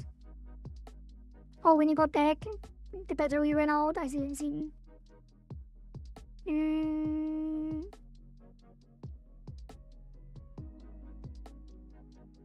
Load save data, get save data. Get save data. Save data shells equals shells. Do we have some kind of thing that sets up initial ones?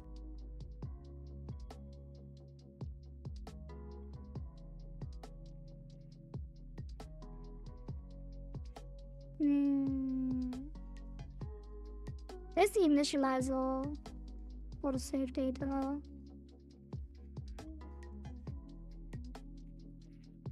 If file exists, save game.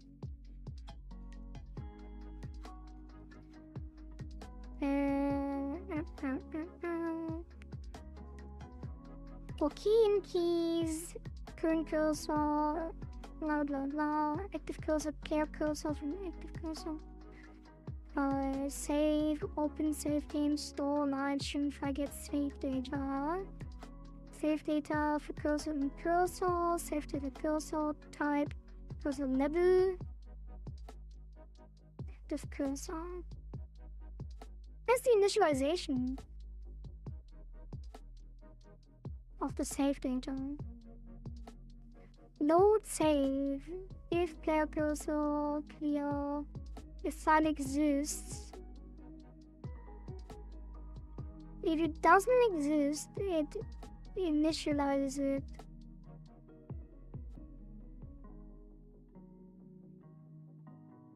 But we don't actually set a initial value.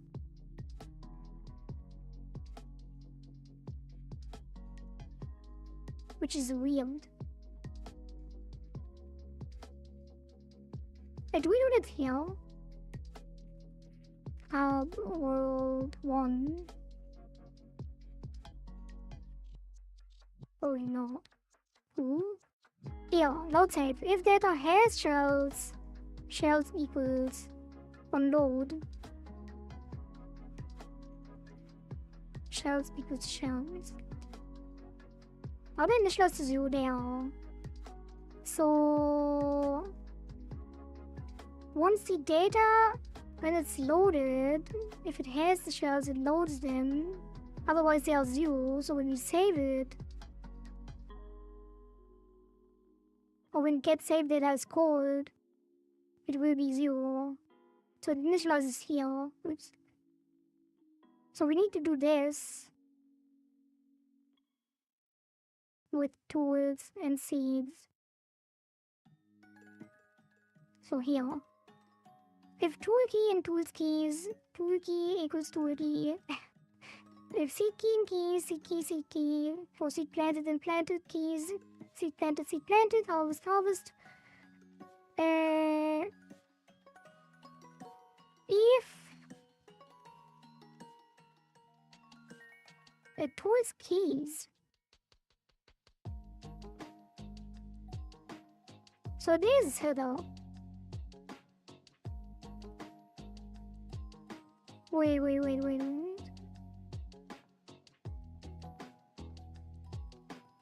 Is it empty? Is it tool dictionary empty?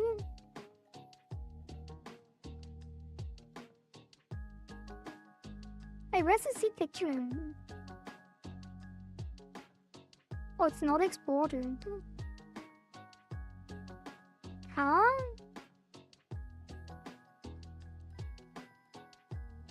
Daily noticeable kept it cool in tap water. Good job. I now have a diagonal line next to what remains of the bean-shaped burn. Oh, that's the image you posted. I thought you got burned again. Oh, you got burned again, but it wasn't as bad as the other one. Now I have a diagonal... You have a diagonal line next to the bean-shaped burn, so you burned basically the same place? Why do you keep burning yourself? What are you doing?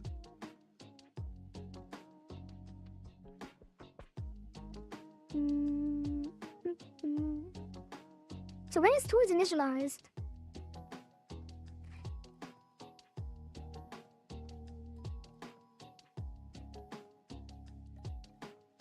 Data keys. Tool key and tools keys. Yeah, what is that? I guess if it exists.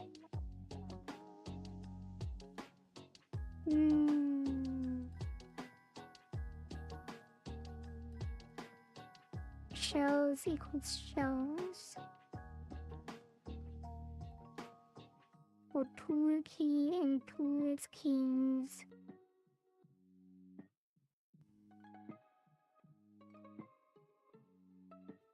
And so tool seed planted active. What if it's not initialized yet though? Try to slightly turn the hot metal and I keep forgetting that the glove I have, the finger on it is falling apart. Oh. That happened to me one time too, but it didn't really. I have too good reaction time. So I don't really get burned usually. But yeah, if there's like a hole in like kitchen mitts, oven mitts or something, that does tend to happen sometimes.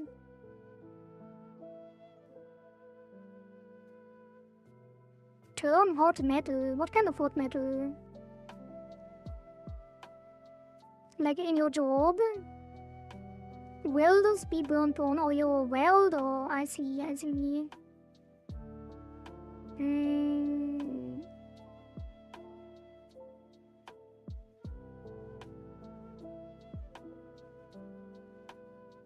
So say it tries to load the save.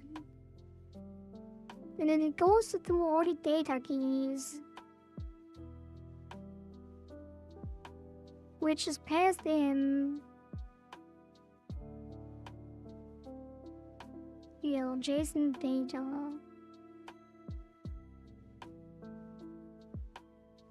Yes, if the key is not in there yet,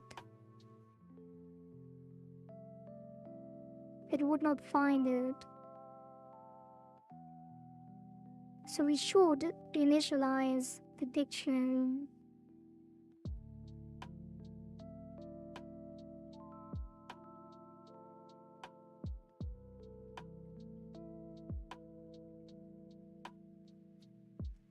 Are we doing that for the cursors? Probably.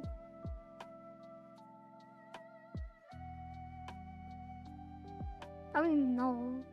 Not really.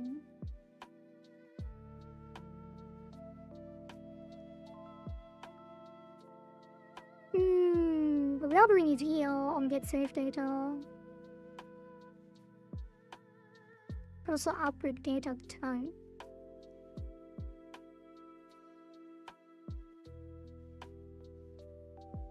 Oh, on the cursors and player cursors. Array cursor upgrade. You see one.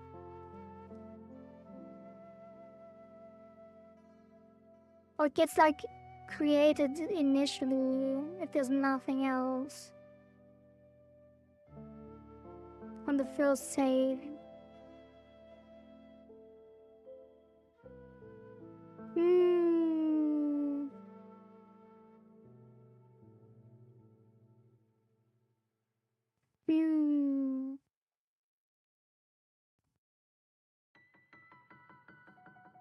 Yeah, I think it would heal.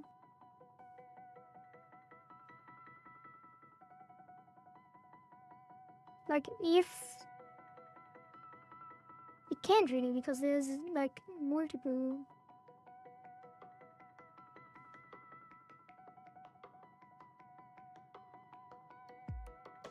Potentially. We would have to do it for everything.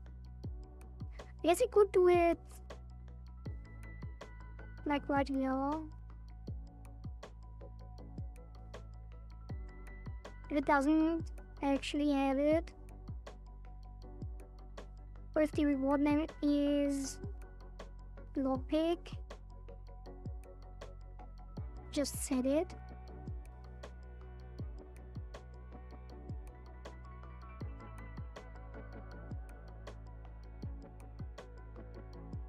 Reward name equals lockpick pool.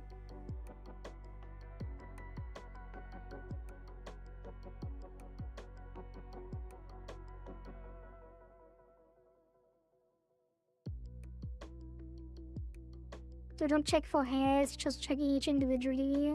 It's kind of annoying.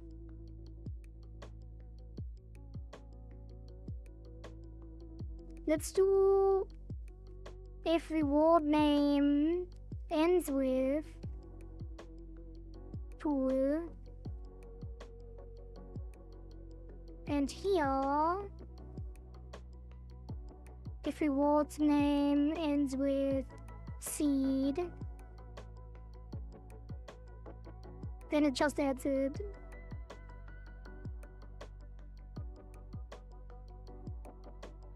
Although it might not be in there. So z seeds of equals plus equals 1. Otherwise 1. So if hub world ref seeds has reward name,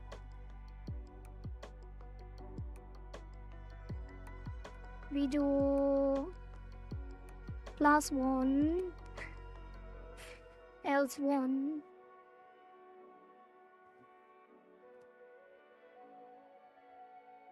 Equal to 1.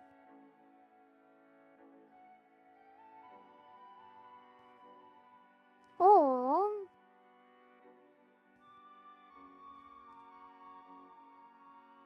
the add count equals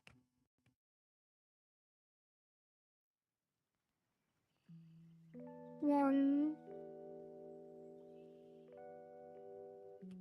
count plus equals, and then plus equals count.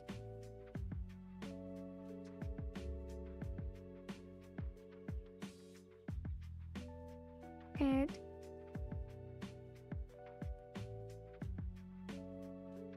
seed count.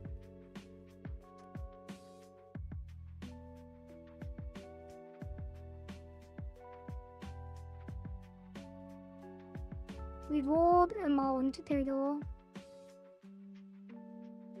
Now it's seed count,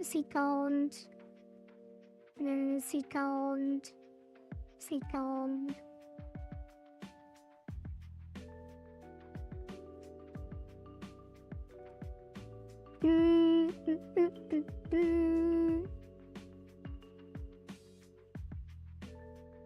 Learning to be a welder, I see. Mind you, the other burn did not hurt at all and only showed up 3 days later. Alright. Now it's better. I'm glad to hear that.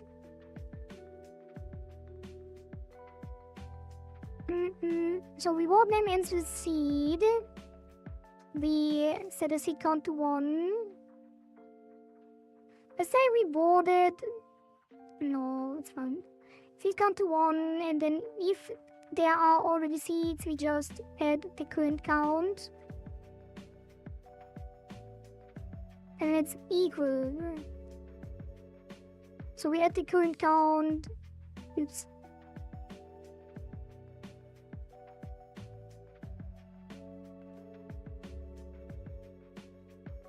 Seed count plus equals help word of seeds. So we add the count of the already existing seeds to the reward. And then seeds or reward gets the full total. Let's say new seed count. That's easier. New seed count is 1, unless we already have some, then we add it to the new seed count, then we set it to the new seed count. And we do the same for tools.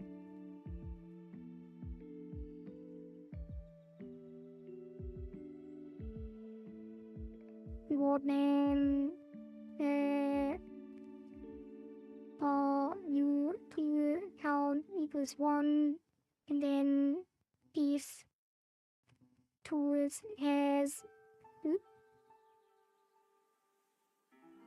reward name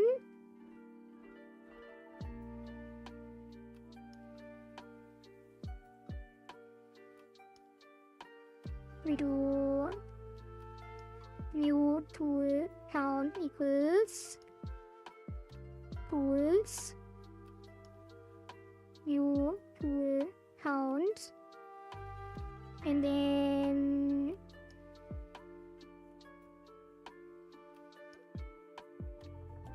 ref tools new tool count.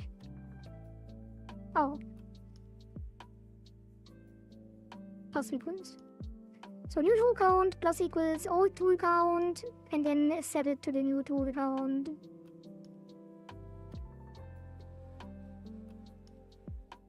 And then we need to save as well, usually. What about the shells? Shells should always be in there. So it's just a plus equals because it starts with 0 in this case. And then afterwards, once you're all through all the rewards, we do save game.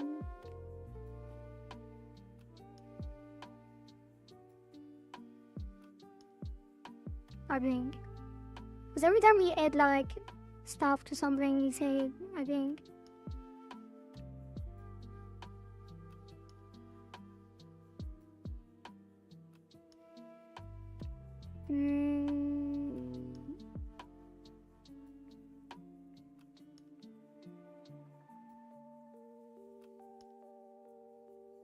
Wait, do we? When is save game called?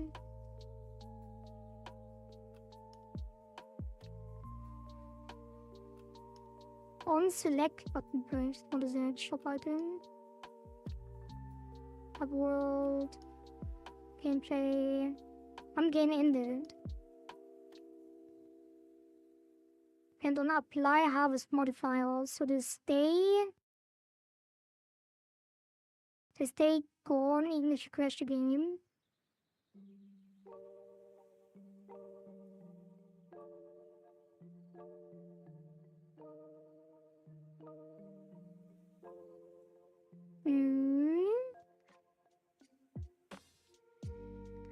And we save when we plant a seed, so the counter is updated.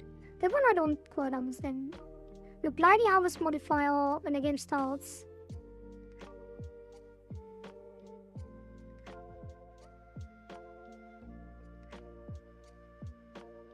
And then we calculate the bonuses for that one.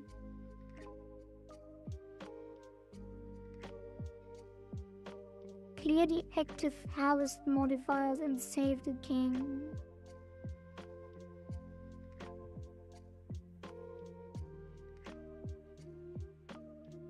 I wonder why we have to save him.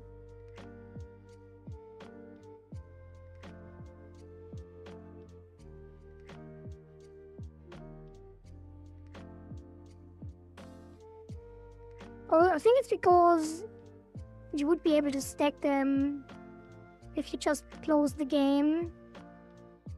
The modifiers are active. Yeah, because the modifiers are activated when they are harvested, not when the game starts. So you harvest them in the hub, you get the active modifiers, and when you start the game, the modifiers are still active, they are applied to the run. And when you close the game, you can reapply them, whatever, it's fun. And this way is better. So let's think about the rewards. Saving. Blue is a good color. It is. I'm glad you like the recolor. Yep, it lasts for I think like 5 minutes or something. 3 minutes. 3 or 5 minutes. And then blue again. Okay, so what happens with the rewards? So you open a chest, you break it, you get a seed, and then it immediately saves, which means you can restart and just break another chest without even completing the run. You probably shouldn't get the rewards of the chests unless you can. Actually, you probably should save. So if you crash, you still have the chest rewards. It's fine if people just restart to break more chests. But it also means that we have to save. Yeah, it also saves the lockpicks you lose. Bloop bloop bloop bloop. Cluedo, knocks nocturne. Let me drink some water. Thank you.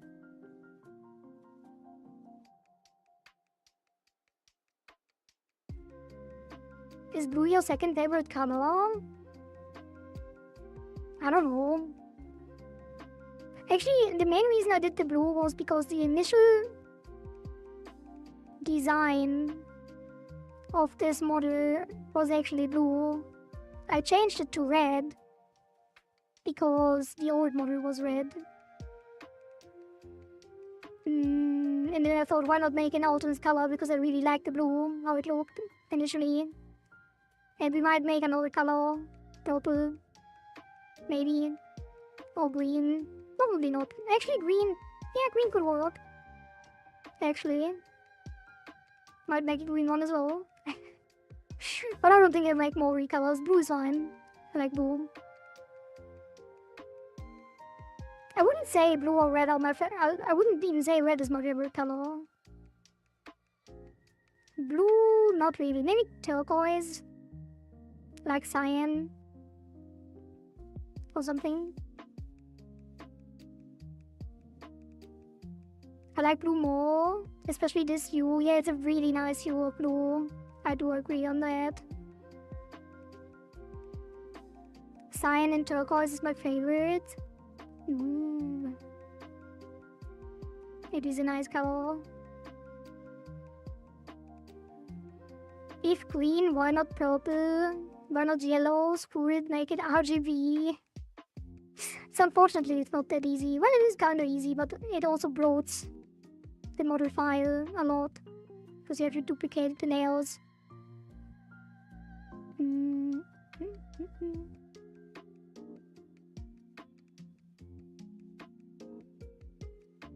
Alright. So, we save on when the reward is received. So even if your lockpick breaks, if you didn't get a reward, if it crashes after your lockpick is gone, you still keep it. So that's good. Probably. We're not even reducing the lockpick count at the moment anymore. We're not even checking if you have a lockpick. So this is rewards and choice buttons and rewards.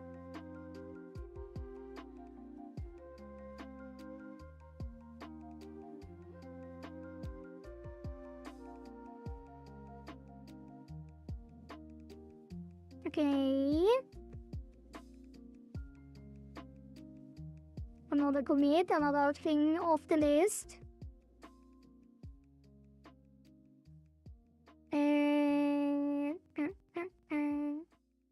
And then award random shells and seeds. Nor is there no floating ladders, unfortunately. Not yet. And then break option. Should we even take damage on break? I feel like not getting any rewards is good enough. If we took damage on break, we would need a third option for people to just leave the chest, because otherwise they would take damage always when they don't have lockpicks, which is bad. So let's just keep it like this. Don't take damage.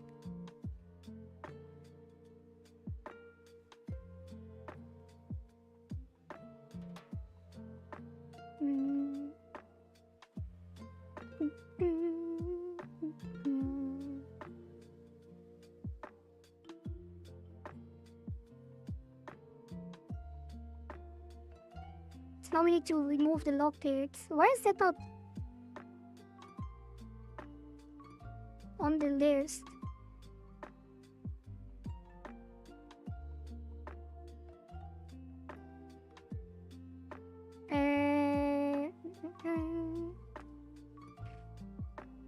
I guess I should have put it here. Check if lockpick available. Remove lockpick when used.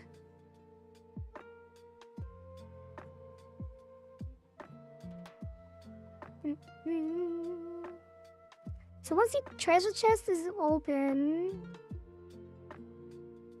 we should probably make sure that we call give reward before we remove the lockpick. Just because I don't want people to crash in between.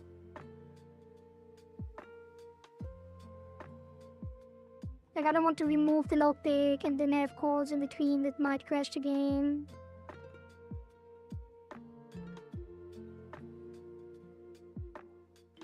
Although when it breaks, we have to remove it immediately.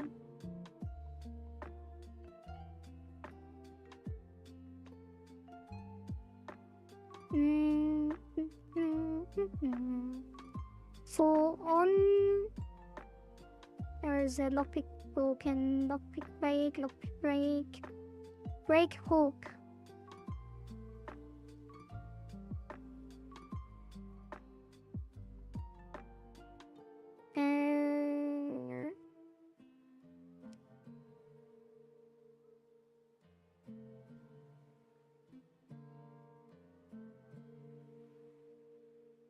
Yeah, let's put it here.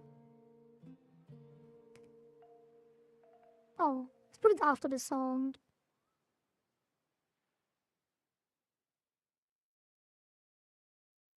Or in between. Put it in between. So play the break sound and then instantly remove the hook. Or the lockpick. So Hubwood. Depth. Rules. Off. Lockpick. Rule. Minus equals 1. So it has to be greater than 1, which we still have to do though. So this is always safe. And then I will sing.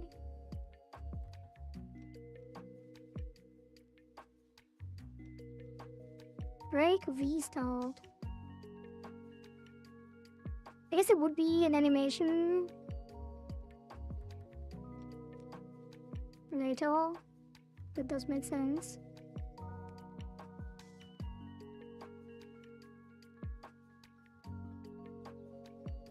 Let's put it before, it's fine.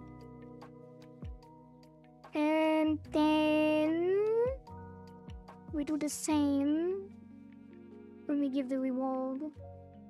If broken, else remove the lockpick. If broken, reduce the rewards, else remove the lockpick.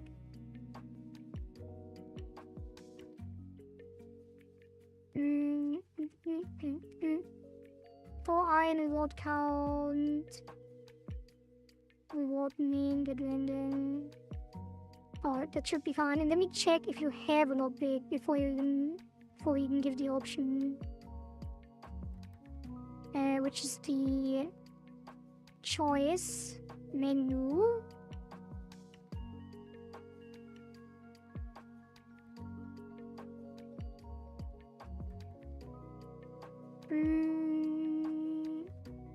I guess it's already.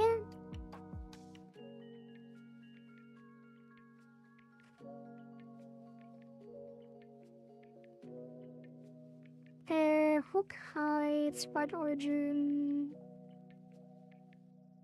instrument height, global position, activation, and then before we show the mouse, no, before we even show anything,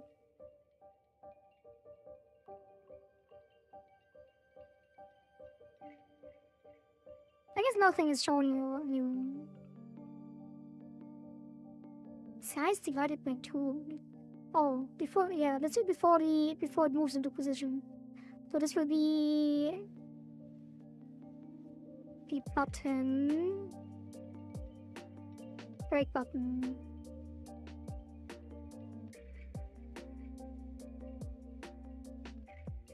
Export. And then put the tail.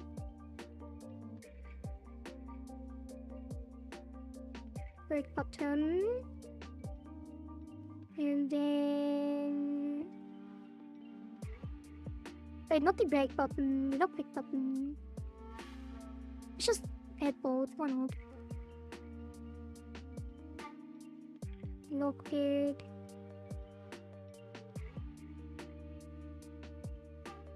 And then the lockpick button gets hidden. Should it even be hidden? It probably should show the amount of lockpicks you have. But let's keep it minimal and just do -1. Yeah, let's just hide it. So if you don't have a lockpick, it doesn't even show up. Lockpick button hide. If upload ref tools. Oh, I know why it doesn't work. It should be a C4. And then it should get the tools, right? Alright. Upload to C4. There. Moves. Oh, it doesn't change. Upload ref tools has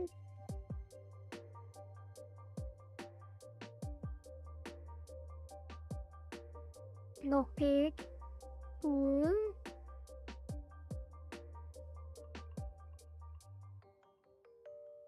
and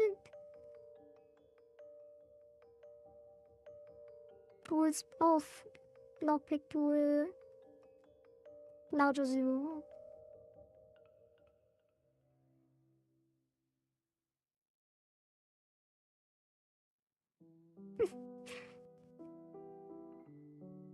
Let's check this.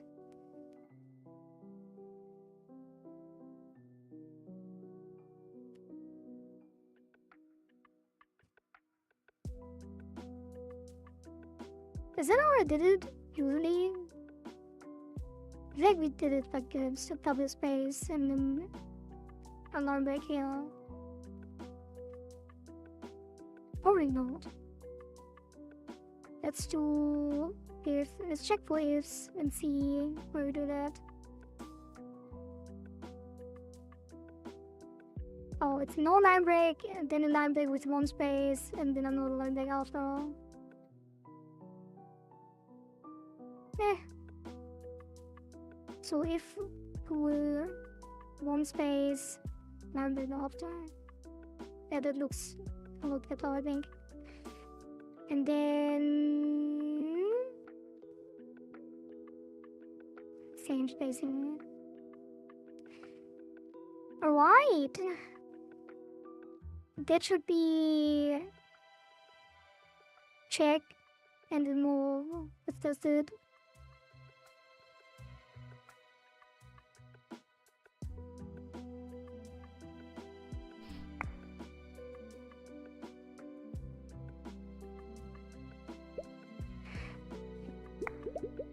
And I'm blue again.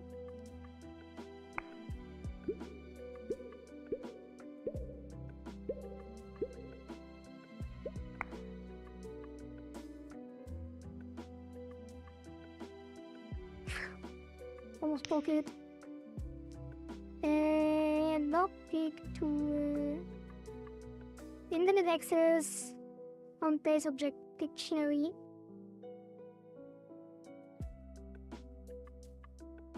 Yeah?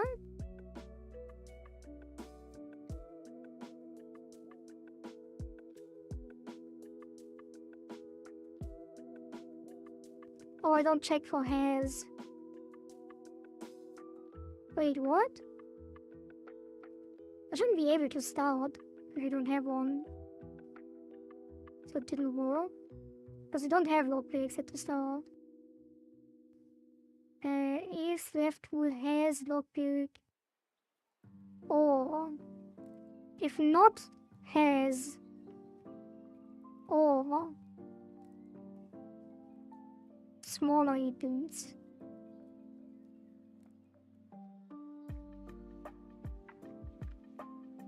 I guess includes. Smaller one. So if you don't have tools or have less than one, can we hide it? So it shouldn't even give me the option to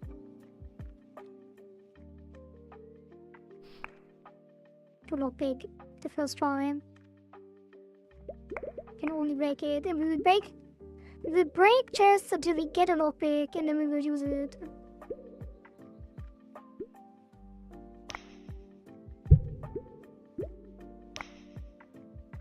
$20 shells! Wait a minute, we can't break chests until we get a lockpick. It's not allowed. The lockpick has too low chance, it's only 4%. And it's not actually, it doesn't actually exist. Because you don't allow getting lockpicks. You don't allow farming lockpicks with breaking chests.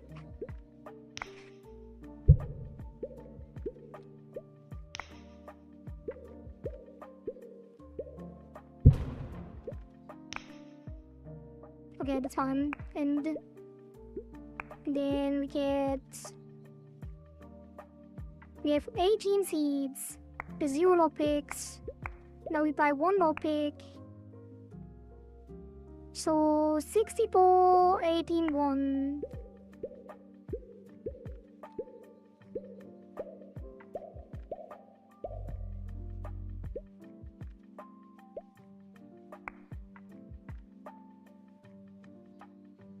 Dreams.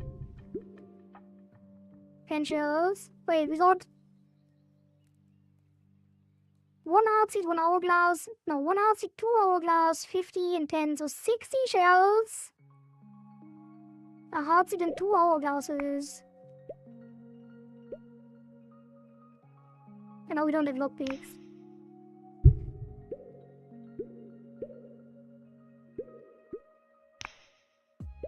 Alright. So we got a total of 5 seeds, 60 shells. So we should be at 20, 23, 20, 0. 23, 20, 0. Easy! Hey, we got it, we got it. Reward system is working. Now we just need visuals and audio, basically. Let's see if we can get the 100 reward. With lockpicks. Let's buy some.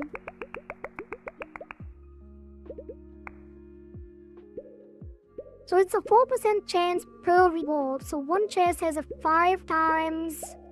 So 5 chances of 4%. Parent instantly opened. Though. Only got basic rewards or Sedge.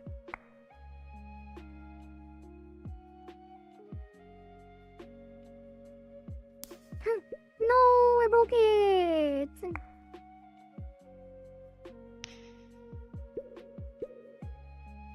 Another base reward!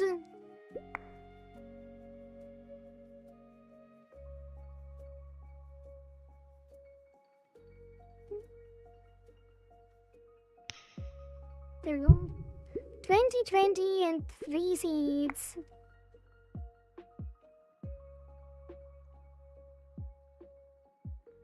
So, wouldn't this be it? Yes. Oh, there you go. Like, did it break? It broke. It broke. What the hell? I thought I hadn't.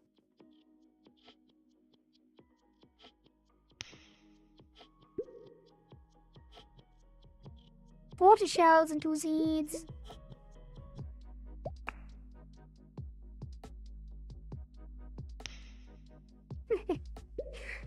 $20 shells and 3 seeds.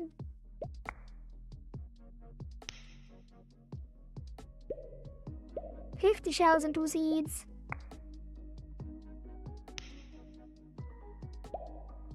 Yes. 60s? 50 shells and 1 seed.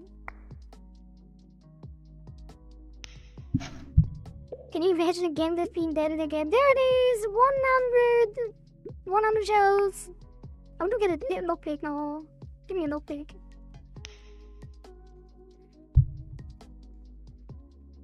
Damn, got the 100 before the lockpick. It's actually low chance.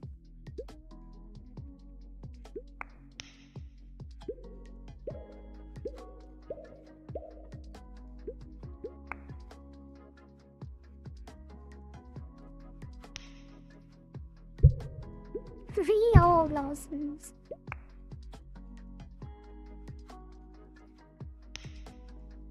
He's cheating!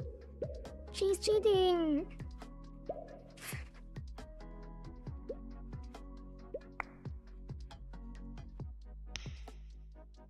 There it is! Lockpick! Nice. Everything working. Just making fun of people who think that way.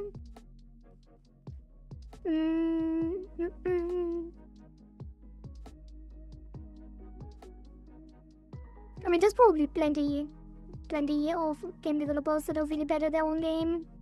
Although if you're a solo dev, you have to test it yourself and you'll probably get pretty good at it. But a lot of game developers are not actually playing the game. So why would they be good at it? In larger studios, you probably don't even play the game. If you're like an artist. Depends, right? Depends.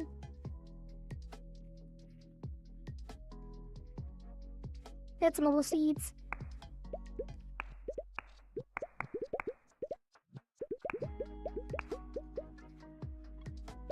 Alright.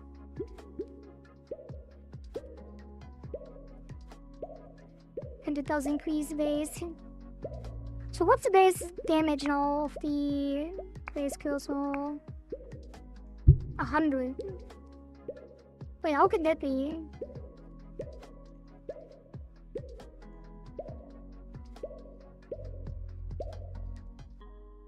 is it 100?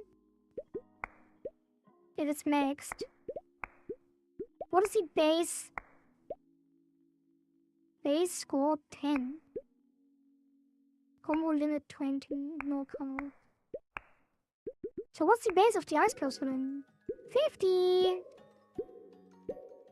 Why does it say 10 then? Should be 50, no? Is it tooltips food? Get basic. Basic cursor 3. This 5, 10, 20 cost and 60, 75, 100. Wait, so the tooltip is broken? No? Shop. No, shop item, shop cursor.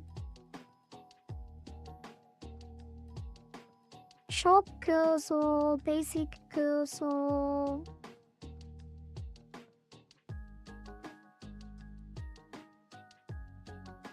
Shop cursor.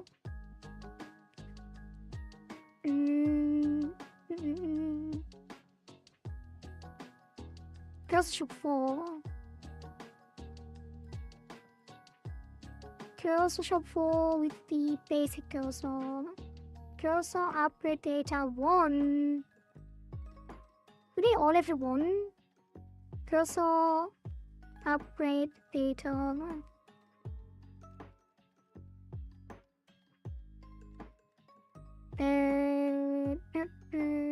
Cursor upgrade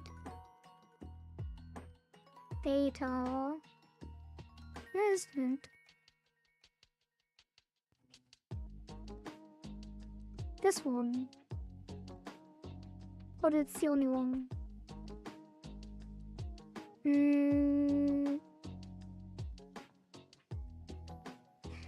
Oh.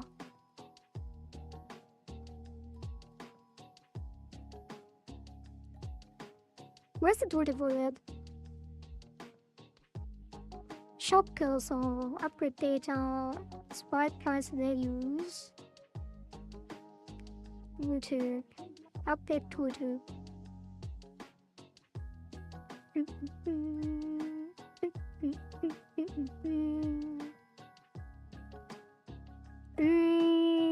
Type ice cursor, buy holotext, ice cursor, shoot cursor, basic cursor. More points, base score, tooltip suffix. If ice cursor and if upgrade data values -1, 0. How about text? Prefix plus values of next level -1 plus tooltip suffix. Sprite tooltips because I have a text. By tooltip by text. What's the tooltip suffix?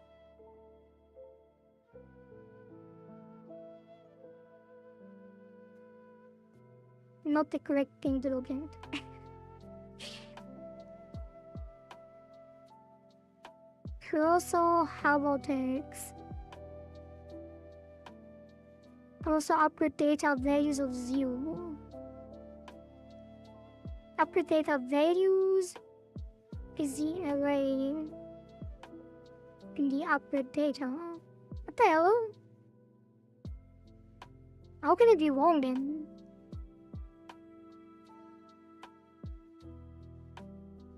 Yeah, basic cursor has the upgrade data. 3, 5, 10. Wait, what? How is it not the new one?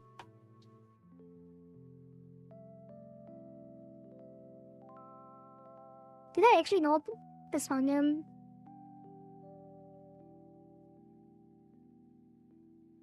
Basic.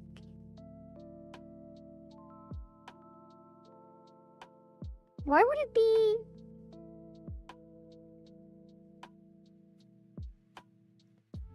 Like, which one does it even show? It shows the first one. That doesn't make any sense.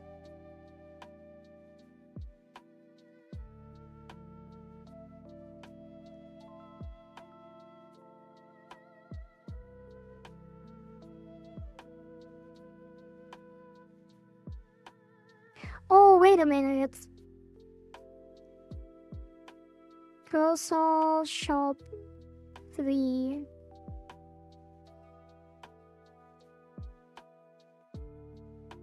Did we, like, what happened? Did it change something in the structure, how the shops are used? Because it's wrong on 3 and 2 as well.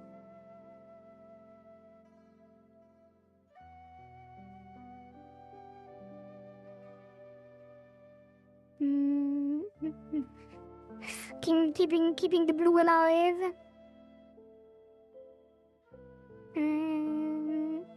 A lot of them only focus on specific parts. They have podcasters. Either way, you don't need to be a pro at shooting games to be a game dev. Exactly. And you don't need to be a pro at lockpicking unless you are the lockpicking lawyer. Then you just are a pro. True, I guess. But also, Magnelli official. You could also be Magnelli official. Will you print the loot from the chest in a corner of the screen? No, it's probably gonna be floating labels like the combat numbers. Or both. Should probably be both.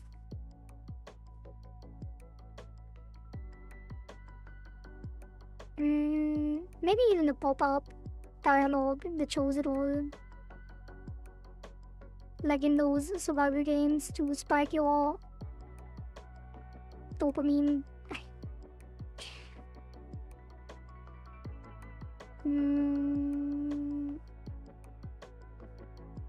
But yeah, visuals come later.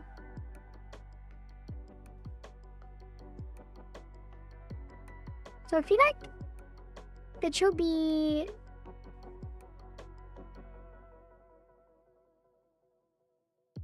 Why is it even... Did it say shop cursor EAC1, EAC1, EAC1. Shop cursor, it's all EAC1 because there are no others. I guess it did some kind of refactoring. Gacha Itagi is coming. No. But I guess the treasure chests are a little bit of gacha, but no real money. Unless you put it on the leaderboard, I guess.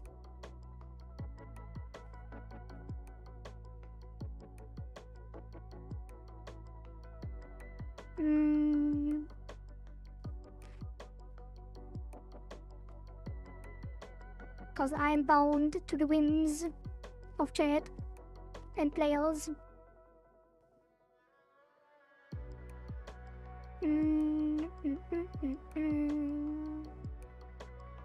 Alright, so we go to, I guess it was shop EAC4 because 2 and 3. Do we even do anything? Are we using EAC2 and 3 anywhere? Probably not, right? That's crazy. Oh, this one does have a tool. Alright, basic. Let's do cursor. And then shop 3. Let's just fix them all, just in case. Cursor, shop.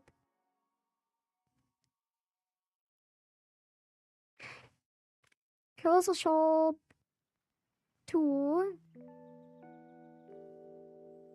Gets the cursor. Basic cursor 2.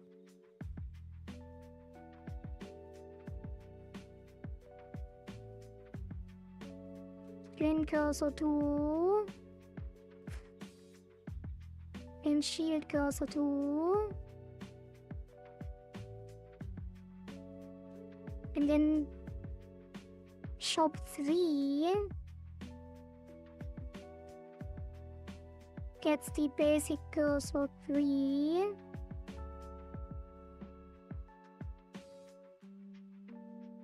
Twin cursor 3. And shield cursor 3 doesn't exist. And then 4 resets. Like shield cursor, ice cursor 3. Why is it ice cursor 2? And then ESC, well, cursor shop 4.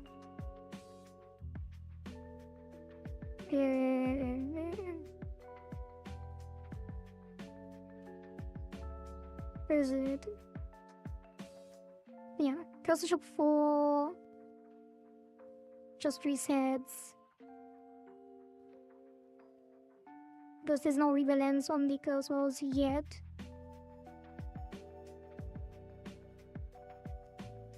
So now it should be correct. I knew there was something wrong. Click to a font flip. Just realized something judging by the thumbnail. Is it true that your model has a no white laces toggle? God damn it, Carrot. Why do we have to look so closely? No, I do not have that, unfortunately. Or do I?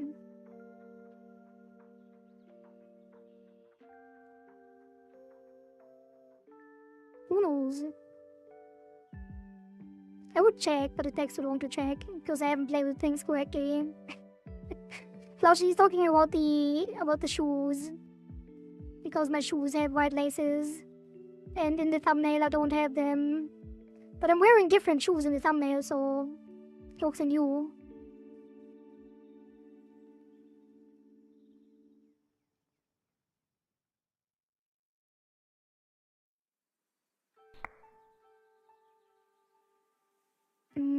Or am I? Wait, let me check.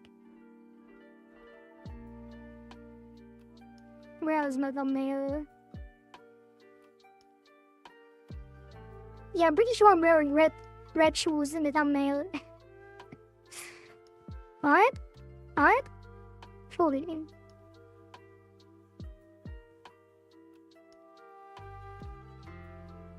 Yeah, see? It's different shoes.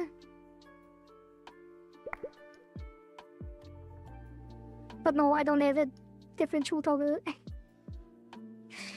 Don't have different shoe toggle either. AI inconsistencies indeed.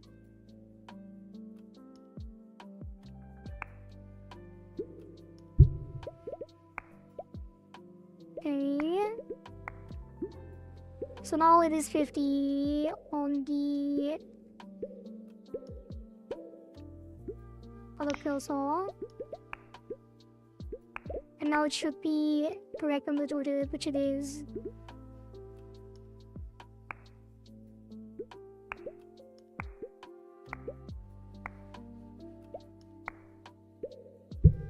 Look at that, everything is fine now, it was just the total. Good. And then save that. So this is shop 2, 3, 4, 6. Rooted using all data.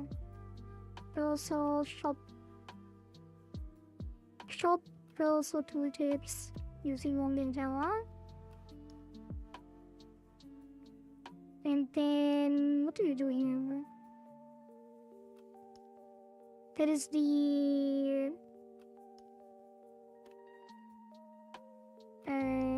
check hide lockpick button if no lockpicks, and remove lockpick. Remove.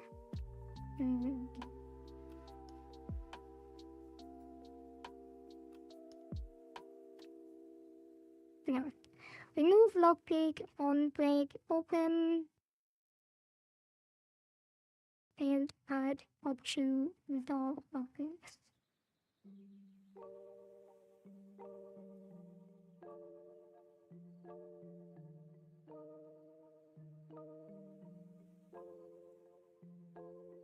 If no Oops. Wait a minute, are we removing lockpicks? No, it's fine, it's fine. And I'm blue again. For a final time. Thank you, Kingle, and have a good night. Rest well and take care. We will be here same time tomorrow. And I think that's a good place to stop anyway, because we kinda got a lot done. And it is almost 11 PM, so let me get big one last time and cue the outro. W dev stream, actually productive. Would you look at that? Only need all of this down here. Although there's a lot of backlog too, and that is redundant because we are not able to join extras.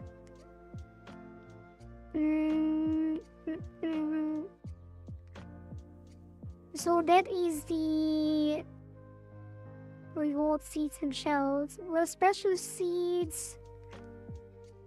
It's like special seeds. Reward seeds. And shells. Thank you for that, pets. Thank you, thank you, thank you. Bloop, bloop, dum, dum, dum. Bloop, bloop, bloop, bloop.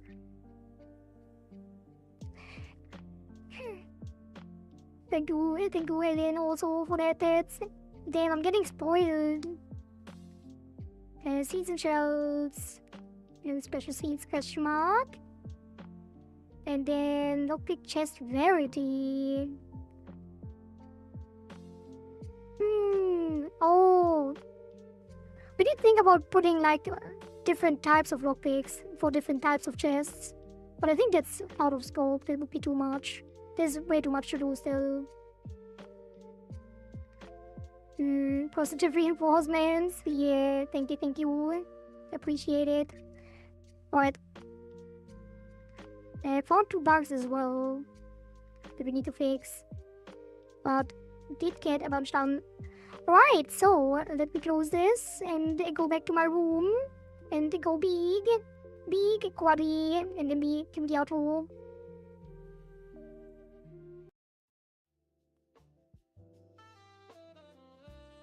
Alright. The outro is too quiet. Boop. So, we have been productive, and I probably still have to push after the stream, don't forget. We have been productive for the first time. Well, I've been productive in other ways, but productive in game dev for the first time in 3 months. So I'm very happy about that, because the last time we tried to get something done, it was very scuffed and we didn't make any progress. So I'm quite happy that we got some things done today. Although there is a lot more polish to do and there is a lot more stuff to do for Cycle 4, we might actually be on track to finish Cycle 4 by the end of the month.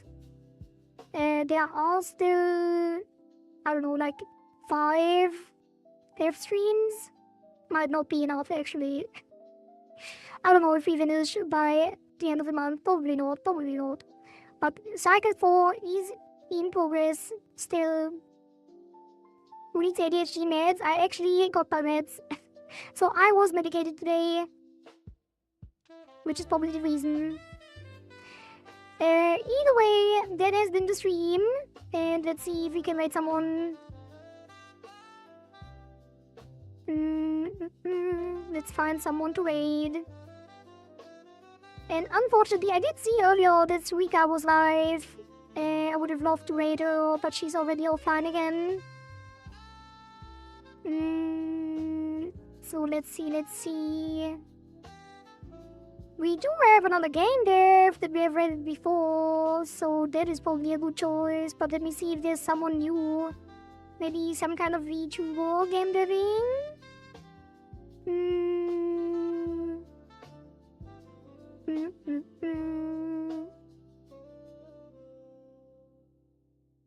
mean, there's a couple.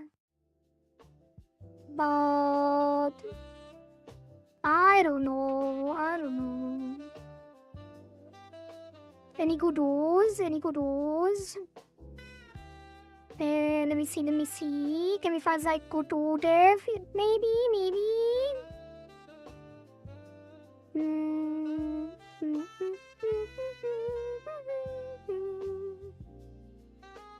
Yeah, I think the only good dev is...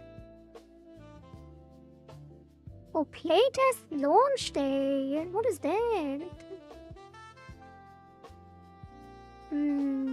Birthday Sabaton. Wait, that's on the dev stream.